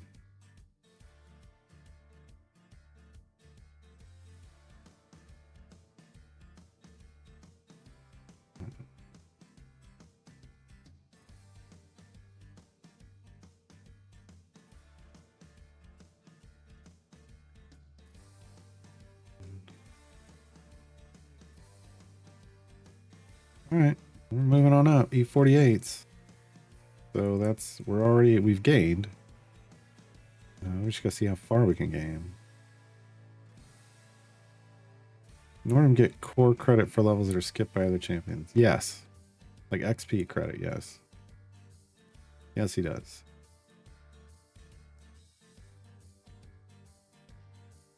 The fastest way to level up your core is in a Briv gem farm with Nordum in it. Once you have everybody else capped and you're at Briv gem farm stage, and then you throw Nordum in, and pretty ridiculous because of the area jumping. Buff scales with health? Oh, awesome. Good to know. I don't do it for that. I didn't do it for that, but it's nice to know I got a double bonus. Nice to know I got a double bonus. Something to keep in mind for him is, if you're running King of Shadows for his buff, is health potions then are also going to help him out. Health potions then become damage potions. To a certain extent. All right, 1050s. 50s. About to hit E49. Favor. There's a rollover. All right.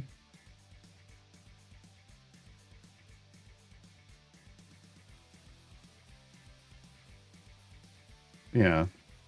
It doesn't update until you complete a run or change parties for those skipped areas. It's tracked in the backside correctly. You'll notice because you'll actually level up. You'll get the indicator. You'll get your reward. You'll click on it, and it'll look like you haven't leveled up yet, and you just need to wait until you reset a run, and it'll look correct after that. Had that happen many times. Well, coming up on 1100.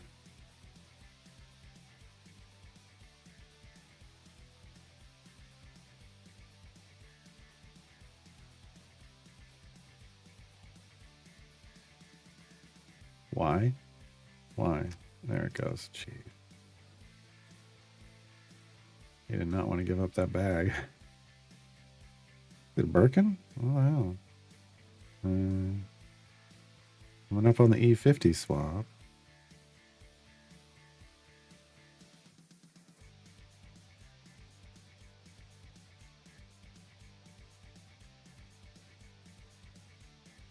There it is. All right. So we're into the E50s. That makes me happy. We get to 1100. I'll hit the button again. But that means we definitely are getting a lot of power out of these legendaries. If we're getting to 1100, when we were getting there with 10, and then we're now we're down to 9, and we're still getting there. Good. Very good.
All right, E57. Good enough for me.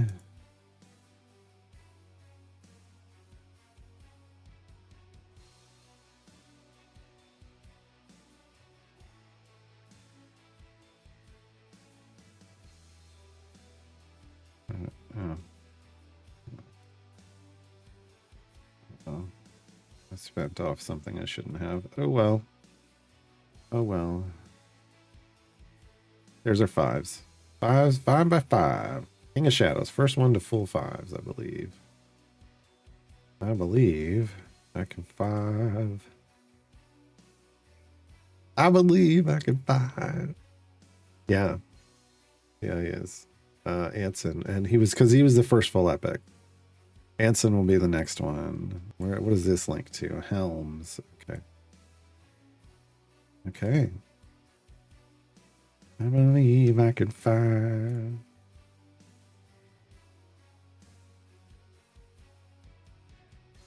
All right. I think we're good though. All right. Got a lot more power. So then we immediately come over here and go Winter Shield. What formation though? Hanson's is pretty solid for fallbacks, if I'm being honest. But I think, well, no, 3 up front is bad. Go here.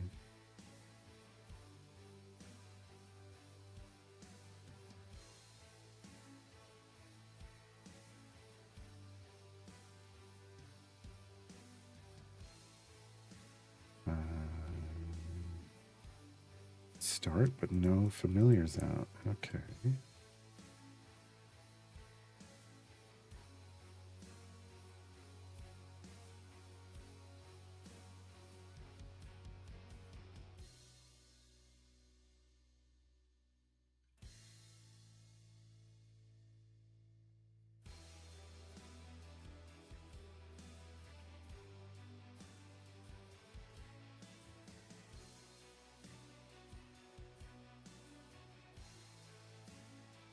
Oh, here's the Family Matters group I used.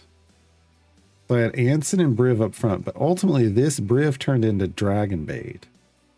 Then I had Tez, King of Shadows, Olsen, Baldric with Kazrin here and Lark back here. It would have been better if Lark... Well, no, yeah, I had to put Kazrin here. That's right. Because it wasn't using Valentine. These were the NPC spots. Yeah, so that was the group. That was the best I could do. Oh, did that give me enough for... Froggy, it did.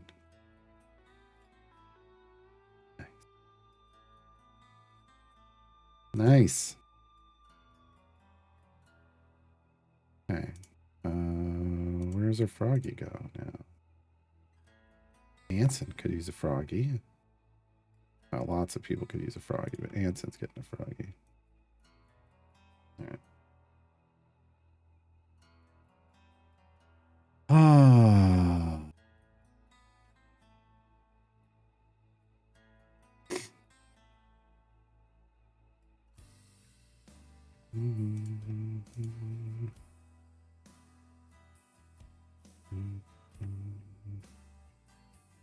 So this one we're actually going to try and see how far we can go. If we've got time. I may have to... Well, I mean, we'll see. We were pushing pretty far in like a half an hour, so... We got some time. We got some time. We still got 3,000 scales left. Yeah, we're just going to hold on to those until the next deep push. So, hold on. So let's take a look. Well, while we're waiting.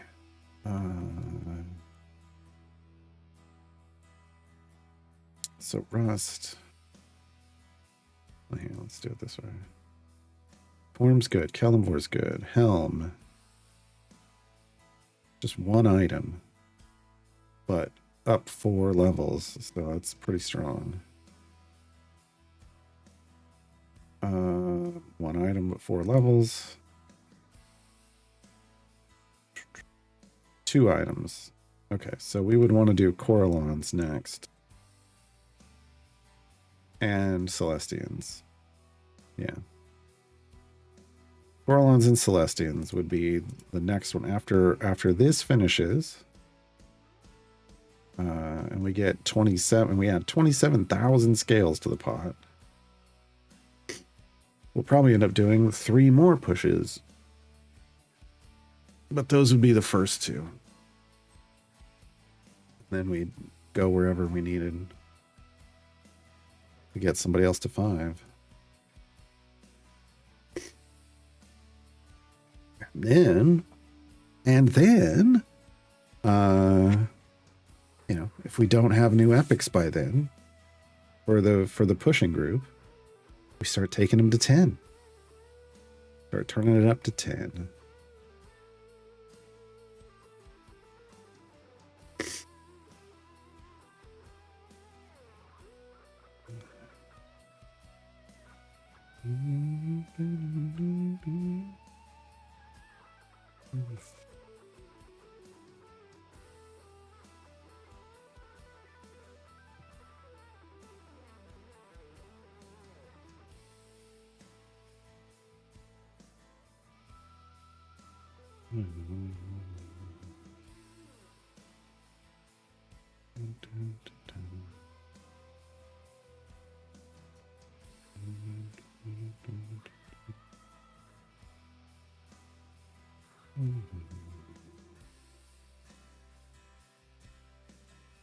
It would be a little wild, but entirely plausible to end up at level 10 legendaries before getting full epic on the pushing group.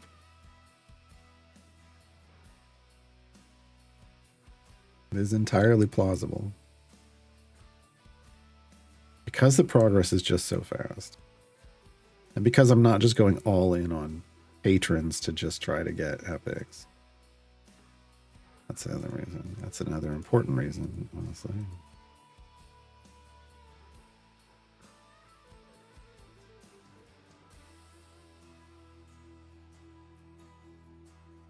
Let's look at the groups here.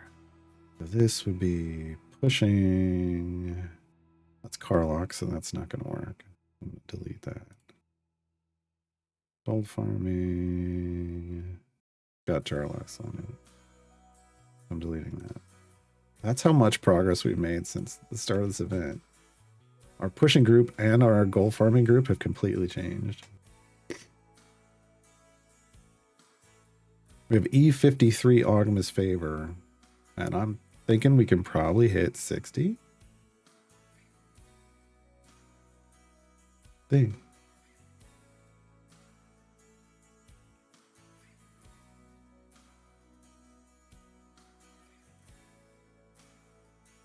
Ogma is the god of knowledge, if I remember correctly, so we are about to gain some. We're about to gain some.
Mandalorians, how long would you recommend waiting for a trials run to start once you've joined it?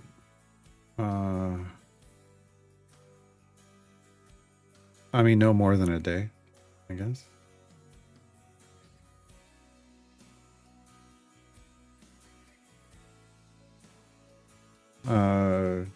You don't want to, yeah, you don't want to start and not get a reward, but yeah, no more than a day. That's weird because I get them started all the time. We haven't had one delay yet, so. But I mean, usually I'll fire up a group and then by the next day it will have started up. So.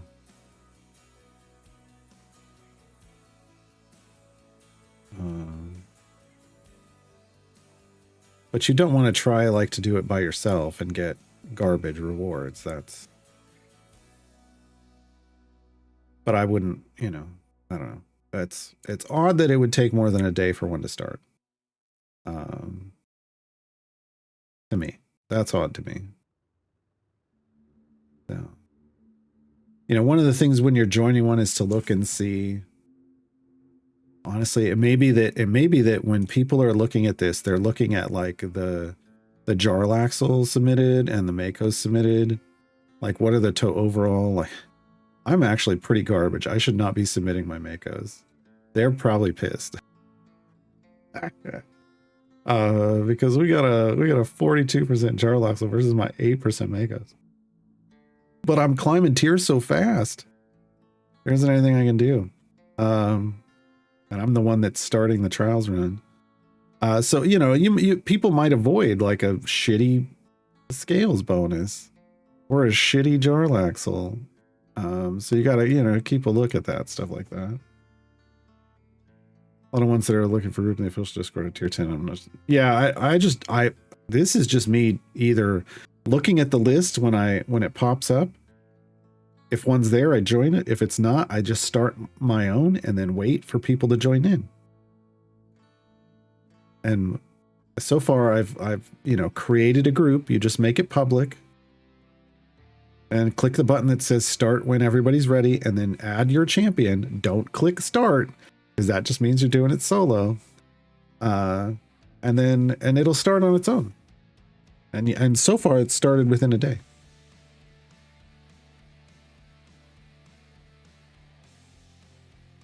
The bidding nerds again. Hey, you do whatever you want to do. Yeah, I should stop. I should stop feeding my Makos in. That's a really bad idea. That's a really bad idea. At this point, I mean, because we're going to be like tier 7 next or something. I think, yeah. I think we're in tier 6 right now. Tier 7, people are going to have. People that aren't racing through the game as quickly as I am are going to have higher submissions.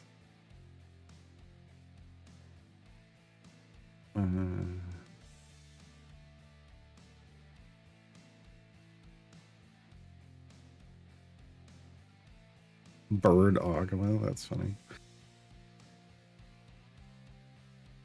Hesitated putting in Makos thinking someone else would, and then nobody puts one in. Oh, that's garbage. Yeah, that's real garbage. That's why I prefer to come in late and see, like, who can I add, but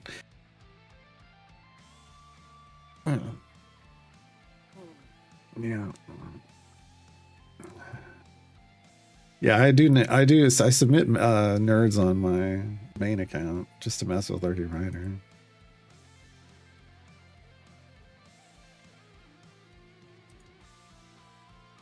Plus, I know it's a champion I would never use anyway, so not like I want to miss them.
Right, 215, 154. Yeah, I mean, 10% would be better than nothing. That's why I keep throwing mine in, just because. But yeah, I gotta stop.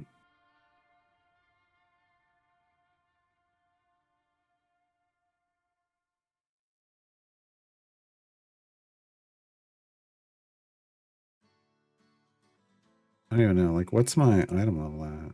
Makos is at 182. Alex is at 184. I'm just not getting, I'm not getting tons of item levels, so. I'm probably going to be tier 10, and I'm going to still have shitty little Makos and Jarlaxles.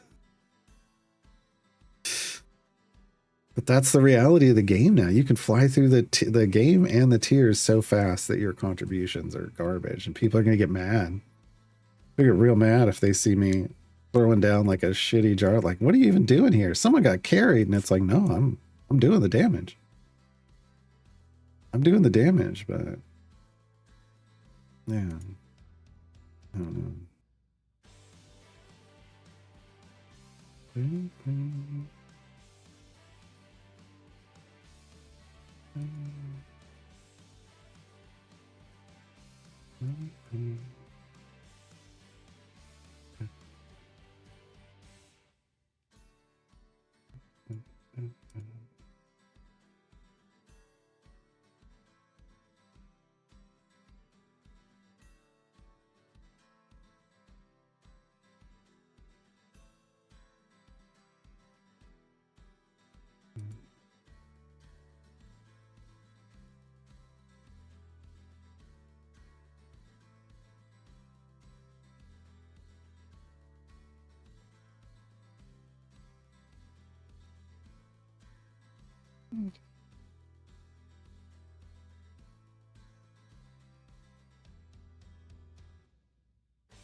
I mean, when you throw nerds in, you're basically saying, I'm putting in a general all champs damage and letting other people put in bigger stuff. So,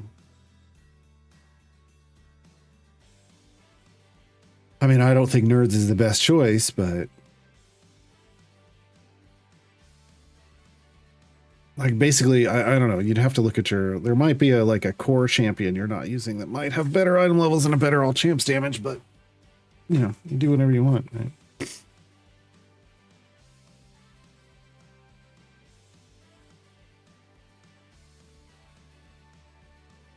The game is set up to do this currently. Before we had months and years to build up core and evergreen item levels. What was difficult for us in third year, newer players complete after a few months now. Sure.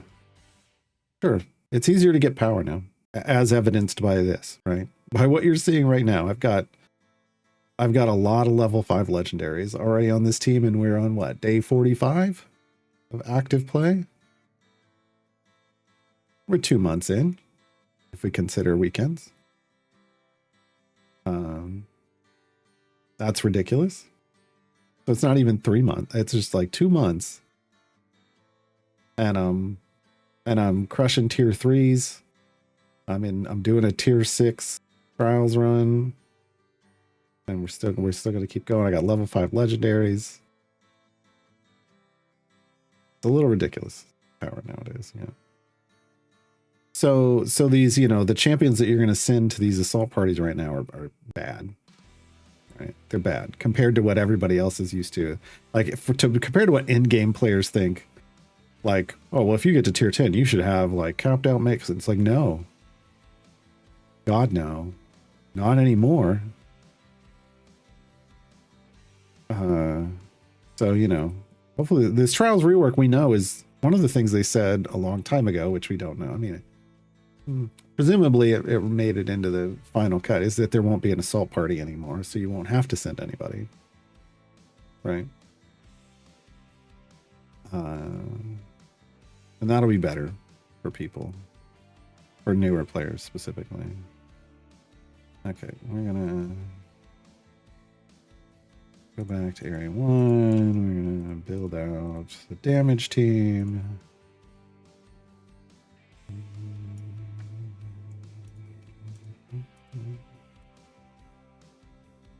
No, you can't be there. Still gotta. Yeah, because you gotta be here. And you gotta be her. You gotta be her. You're gonna go like here. You can go here.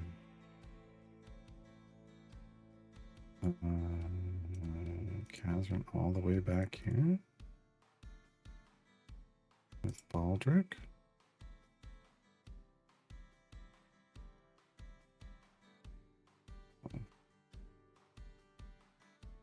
This would be Rust. But who would tank? Oh my. Blushi, and we didn't put Blushi in. Egbert? You put Anson up here, but I feel like that's a bad idea.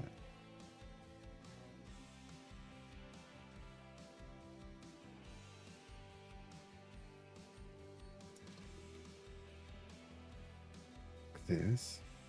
Yeah, well, we're gonna try a bad idea out.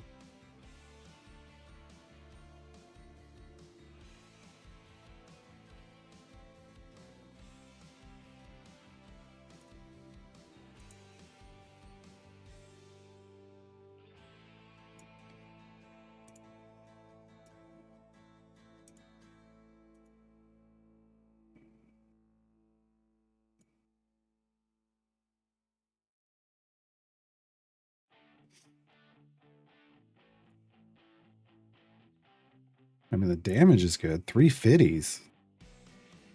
350 bud. We're not stacked. Damage is good.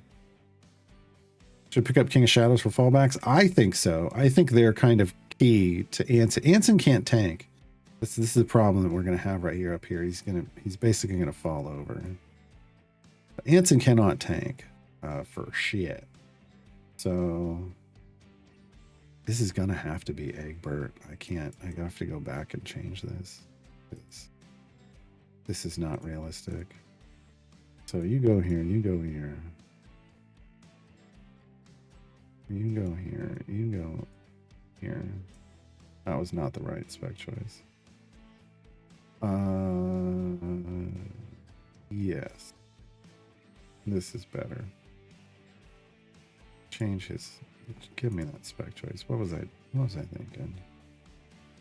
Not the right thing. Can't change it over here, can I? I can't. Haven't saved it yet. Oh. I should do that. Alright. Change. Egbert's second. Should have been this. Or this. It's probably this. Yeah.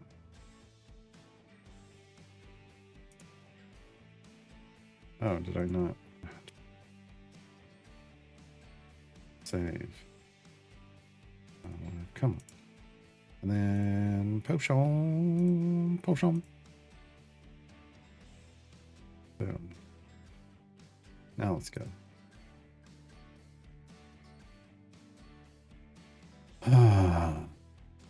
But yeah, so King of Shadows damages Anson. Like in this position, you don't want Anson up front. You want Anson back here.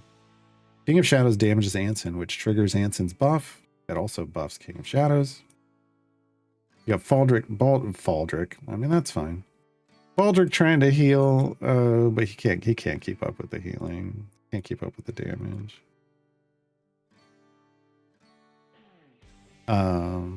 Yeah, and then I use King of Shadows as a support champion, not as a DPS. Right? They're there to support and tank.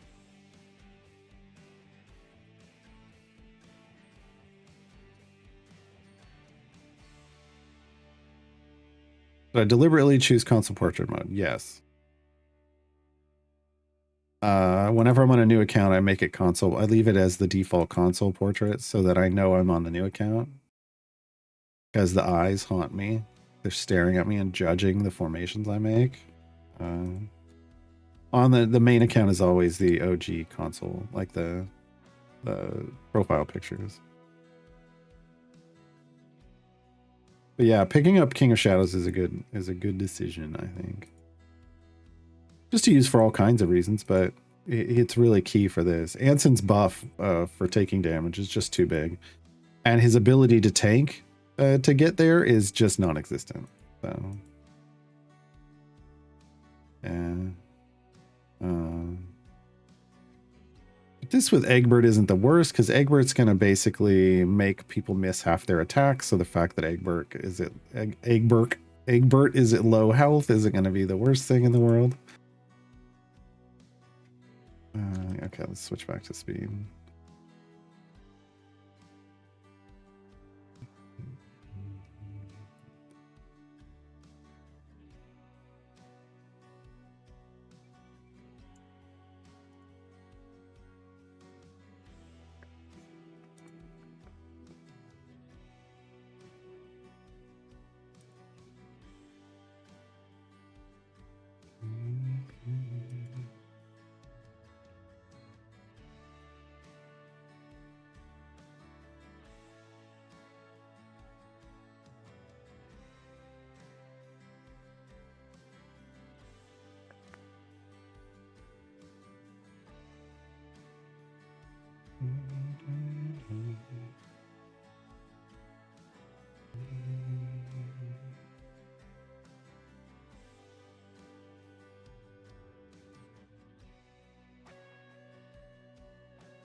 I mean, Eric is nice for gold find. It's unfortunate you got a misclick, but it is what it is. But Eric can't tank for shit. Eric is the wettest paper bag in Idle Champions. And Anson is almost as bad.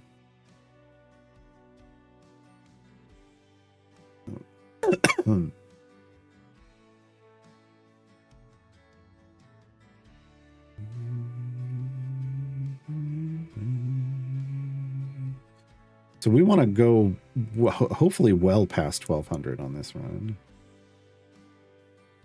Hopefully.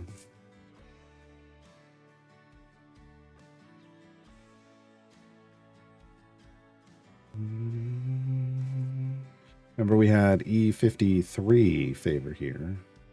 So we're shooting for the 60s, I'd say.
Man, this bud is dropping so slow, feels like.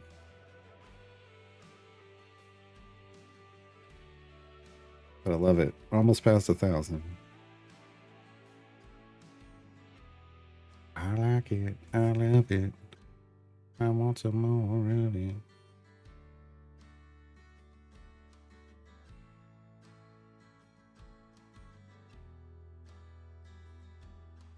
Go down the deep desert base last night in Dune. Because the storm comes in Monday nights. Tuesdays you've got to rebuild. Hit the go button on processing spice. Because it's a 25% resource reduction week. So just casually throwing out like 14,000 spice melange this week. I burned I had my water supply is around 4 million and I burned all of it to hit that button, and there's still some spice sand left over. So I dropped the bodies in last night. So hopefully today I'll be able to go back and we'll finish off whatever's left. But so I may end up with like 15,000 or plus, who knows, spice melange just from this week alone. Which should get me into the 30,000 overall. I think I was at 19,000. I was at 19,000. That'd put me at, well, the 14,000 could put me at 33. So we'll see if I can get to 35 for the week's up. I need to spend the week farming irradiated slag, which I hate, but it's that or redo my power generation so it only uses the industrial lubricant. I was just really hoping there'd be a way to get more in irradiated slag, and I just haven't gotten a lot. I need 2,500 a month, like 2,500 spiced fuel cells a month. And I don't know exactly how much slag it takes to make that. But trying to do it this week while it's 25% reduction would hopefully help. 360s on the damage boost. Jesus. Love it. Love it so much. No, I stocked up on water bottles, Circuit Rider. I have 1, 2, 3, 4, 5, 6. I have 7 containers. 7 of the small containers full of water bottles. And I had a little overflow in another one of those containers, so I barely have used any trying to, because I only have 15 death stills, so I used 15 bodies and it wasn't bad at all. So I think I'm down like 7 or 8. I would overfill going to the store. I think the store gets me 20, 25? I want to say 20, either 20 or 25.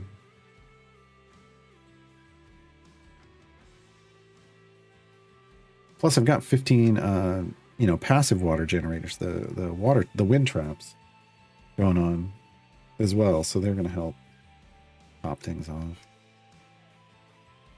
Bottles are just faster.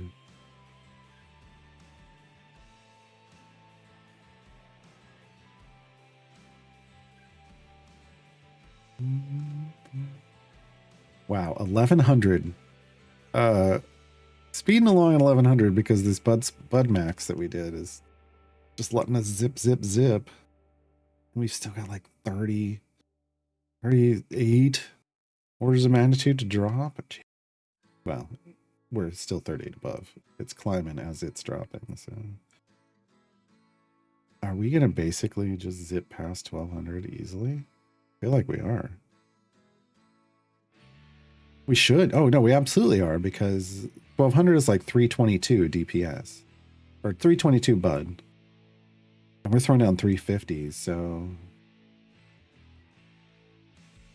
I don't think we can get to 1400.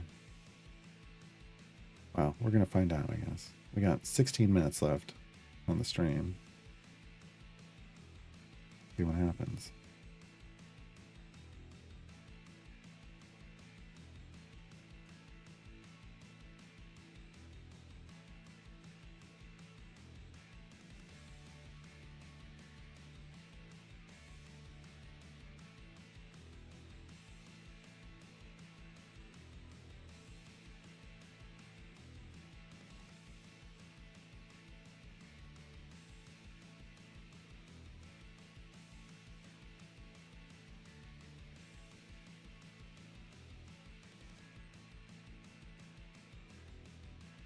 How many people watching haven't seen the Dune stream, so don't know what we're talking about. Yeah, I mean, look, I played Dune Awakening as well.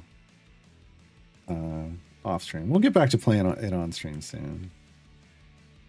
As soon as chapter 3 drops, which may be like next week.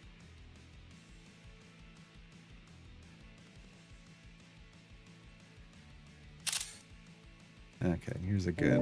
This is going in the tavern. Going in the tavern.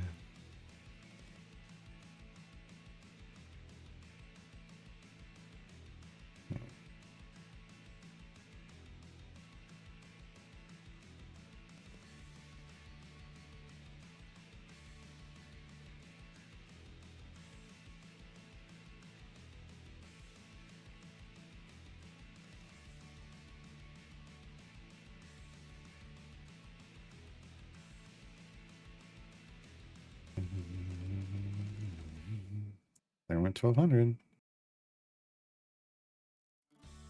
Well, it's from Spice and Thopter and all those might tip off a careful listener, but that could just be me. I know, but not everybody knows, right?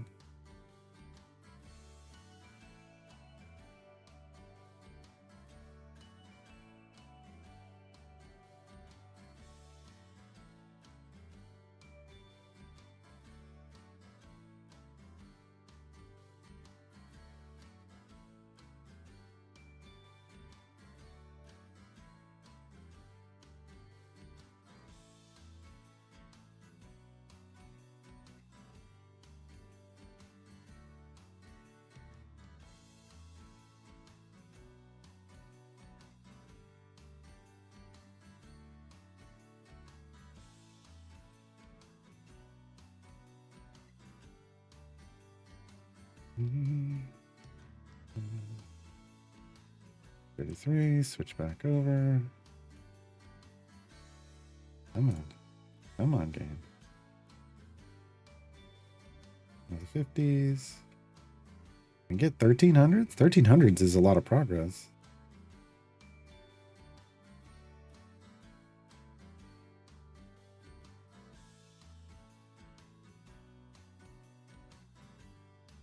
There's synergy between Strongheart and Benwin. No.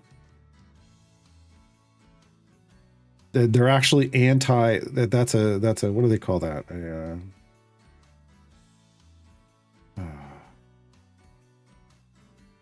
There's a term for that. But no, they would actively work against each other. You don't want that. A non-bow. That's it, high explosives. That's exactly what I was trying to remember. It's a non-combo. It's a non-bow.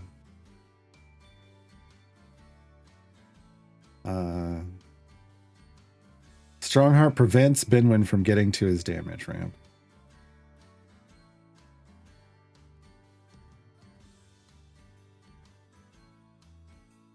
The release date for consoles is just this year, Lurking Rider. That's all I've heard.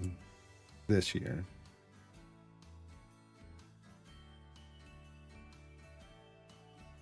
But man, if people want to start playing, when that comes out, if people want to start playing, you know, by then I should have. Either I'll still be on this server or I'll have a new one, and it'll be pretty good. Oh, you know what needs to happen? We're gonna get past 1300, then we're gonna go back and build the dirty gold farm. I totally forgot. Our favor's at E57 already, folks. We are easily cruising past E60.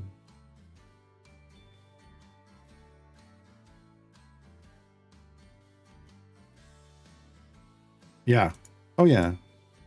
Manager, that's exactly what they were going for. It's not a phase, Mom. Yeah. Absolutely.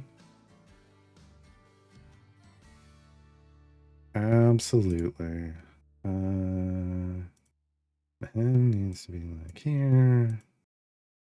Eric can be like over here. Is gonna be here. Eggbert. Dirtbert. Dirtbert's pretty accurate, I think. Oh, it needs to be there. You can be there. You can be, no, you go there, you go there. Okay.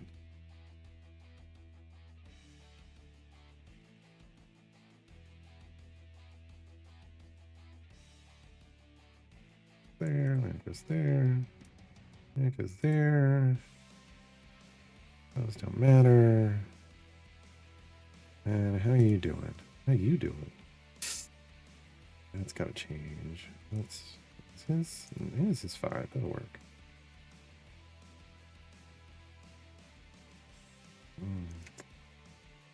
Man, it's not great for him, but this is the best we're gonna get. Best around. Nothing's gonna ever keep you dead. Alright, there we go. That gets us to E85.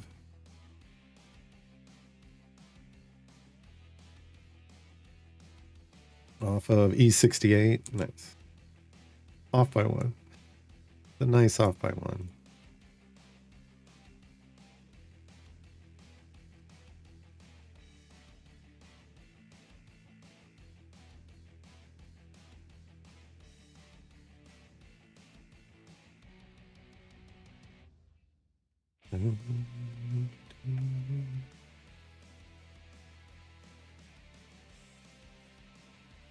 Yeah, 68 plus or minus 1. Yes. Nice.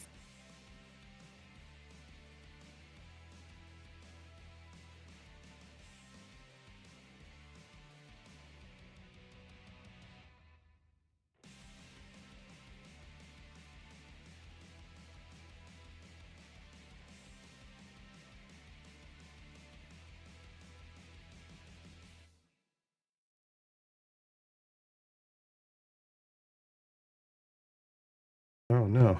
Egbert died immediately. I don't like that. There we go. That's going to be the problem. Egbert's just going to be sitting on very low health up here. This is one of those where I wish I had Kreidel to put next to King of Shadows, because it wouldn't matter if he lost health. He's not getting touched anyway.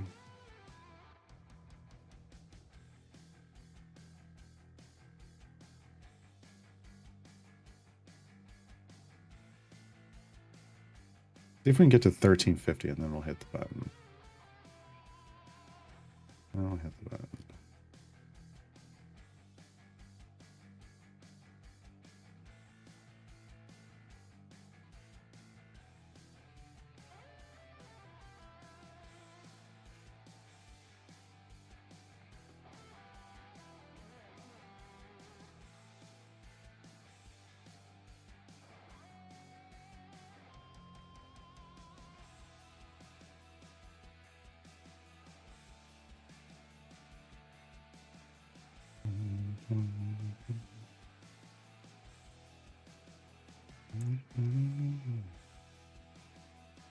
There we go.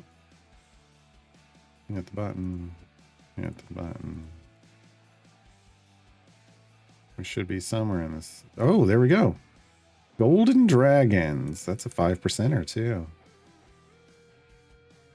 Take a 5%er. E62. E62. So where's our click kills in gold now? 100%. We're now. Why does it say 96? Oh, the monsters. Okay. But we got all the gold. We got all the gold ones now. We got all the gold ones now. Still just need to kill. We have not killed 2.5 EO7 monsters yet. We've only killed 5.25 million, and this is 25 million. That's how far from. That's how far into the game we are. But there's E62, and we're still going. We're still going. So we were at 5,000. Now we're 5,500%. We gained about, with that one 5%, gave us about 250% damage bonus overall.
This is definitely the most damage we've ever done.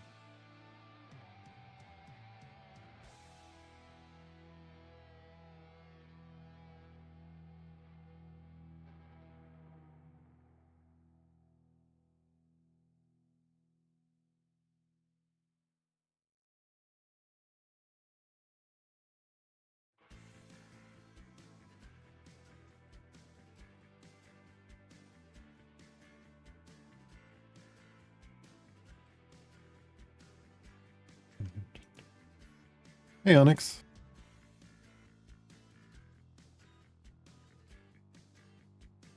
I mean, come on. We need to hit... Oh, we're almost there. Triple nice. 369. So close.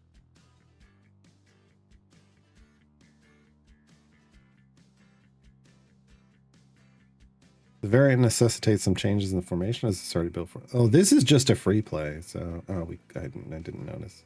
We jumped past 369. Oh no, they died. Hold on. If Shadow's getting bigger, bigger, bigger. I'm gonna come at it again.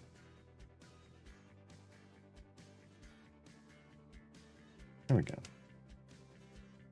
Yeah, so this is just a free play just to see, what we can do with this formation. The variants are going to have, different restrictions, but I can use this as a core knowing, like this is what I do when an event starts. I try to see how far I can push so I know what variants can I aim for. We're almost to 1400, but I wouldn't be able to do this in a variant. Like I can already tell. We're already having issues, right?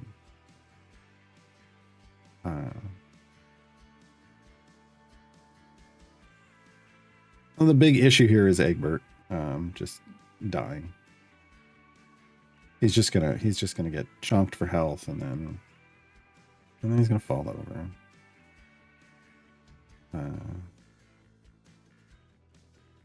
And Baldric can't help that.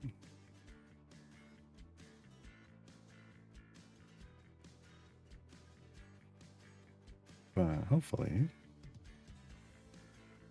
we can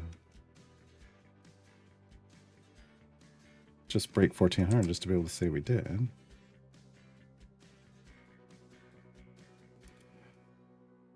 $370s.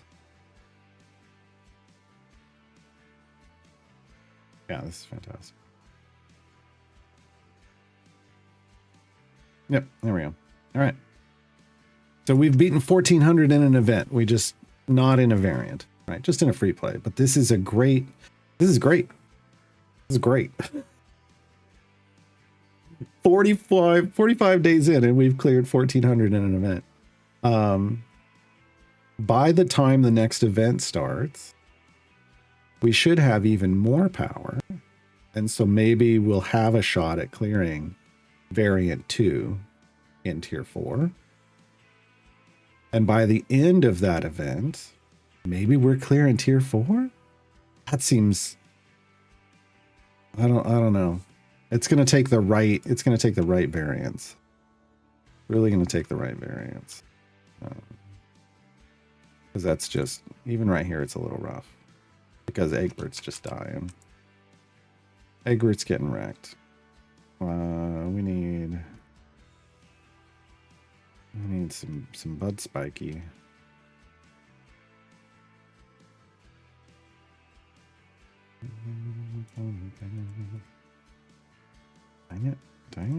Dang it, Bobby. Why'd you get in the way?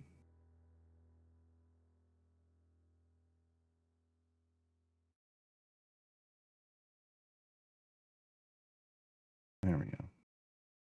E64. Yeah, we're good. Okay. So yeah, so we're 1400 in event. E64 favor. That's it. We're not going to try to do any more variants. Like this is, tomorrow is the end of the event. It is what it is. We won't have enough time to do anything. I mean, we could attempt one. I'm not going to bother. We didn't get, I don't think we got Benwin's achievement. Yeah, I don't know. We could try. single adventure. Jesus, yeah, no, that's just leaving him for a long time. So tomorrow the event will end. We'll get Tales of the Champion 6. So we'll be unlocking Duke Ravenguard and Spurt tomorrow. And while we're there, we've got E45 gold. We might consider I don't know. I mean, here's the problem. These aren't really progression rewards. Like they don't give you progress, they're more like prestige.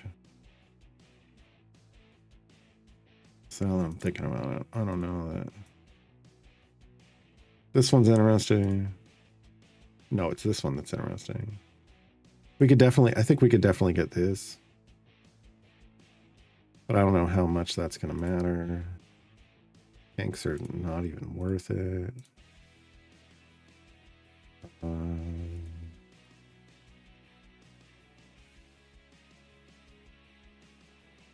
Those would be worth it. If we could do 14, man, but 1400 in a campaign, I don't think we're there yet.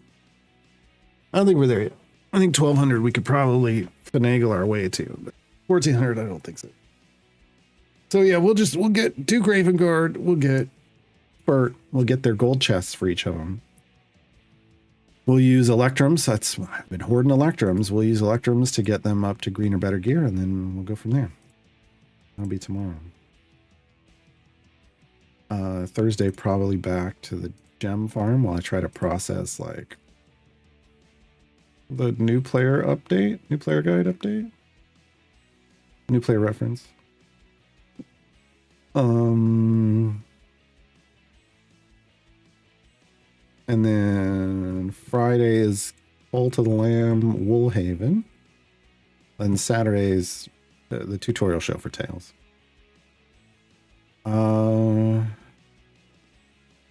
Onyx asks, are those champion frames still the only reason of playing the mastery thing? This mastery challenge? Yes. This is all it gives. Currently. Yeah. Yep.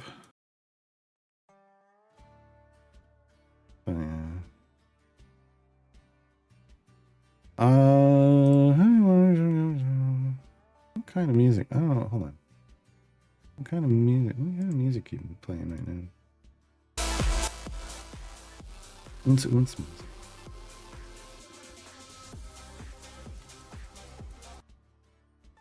All right, we'll raid into some. Dune. So anybody who didn't know what's going on when we talk about Dune will know Dune. But thanks for hanging out, and I will see you all tomorrow. Bye, everybody.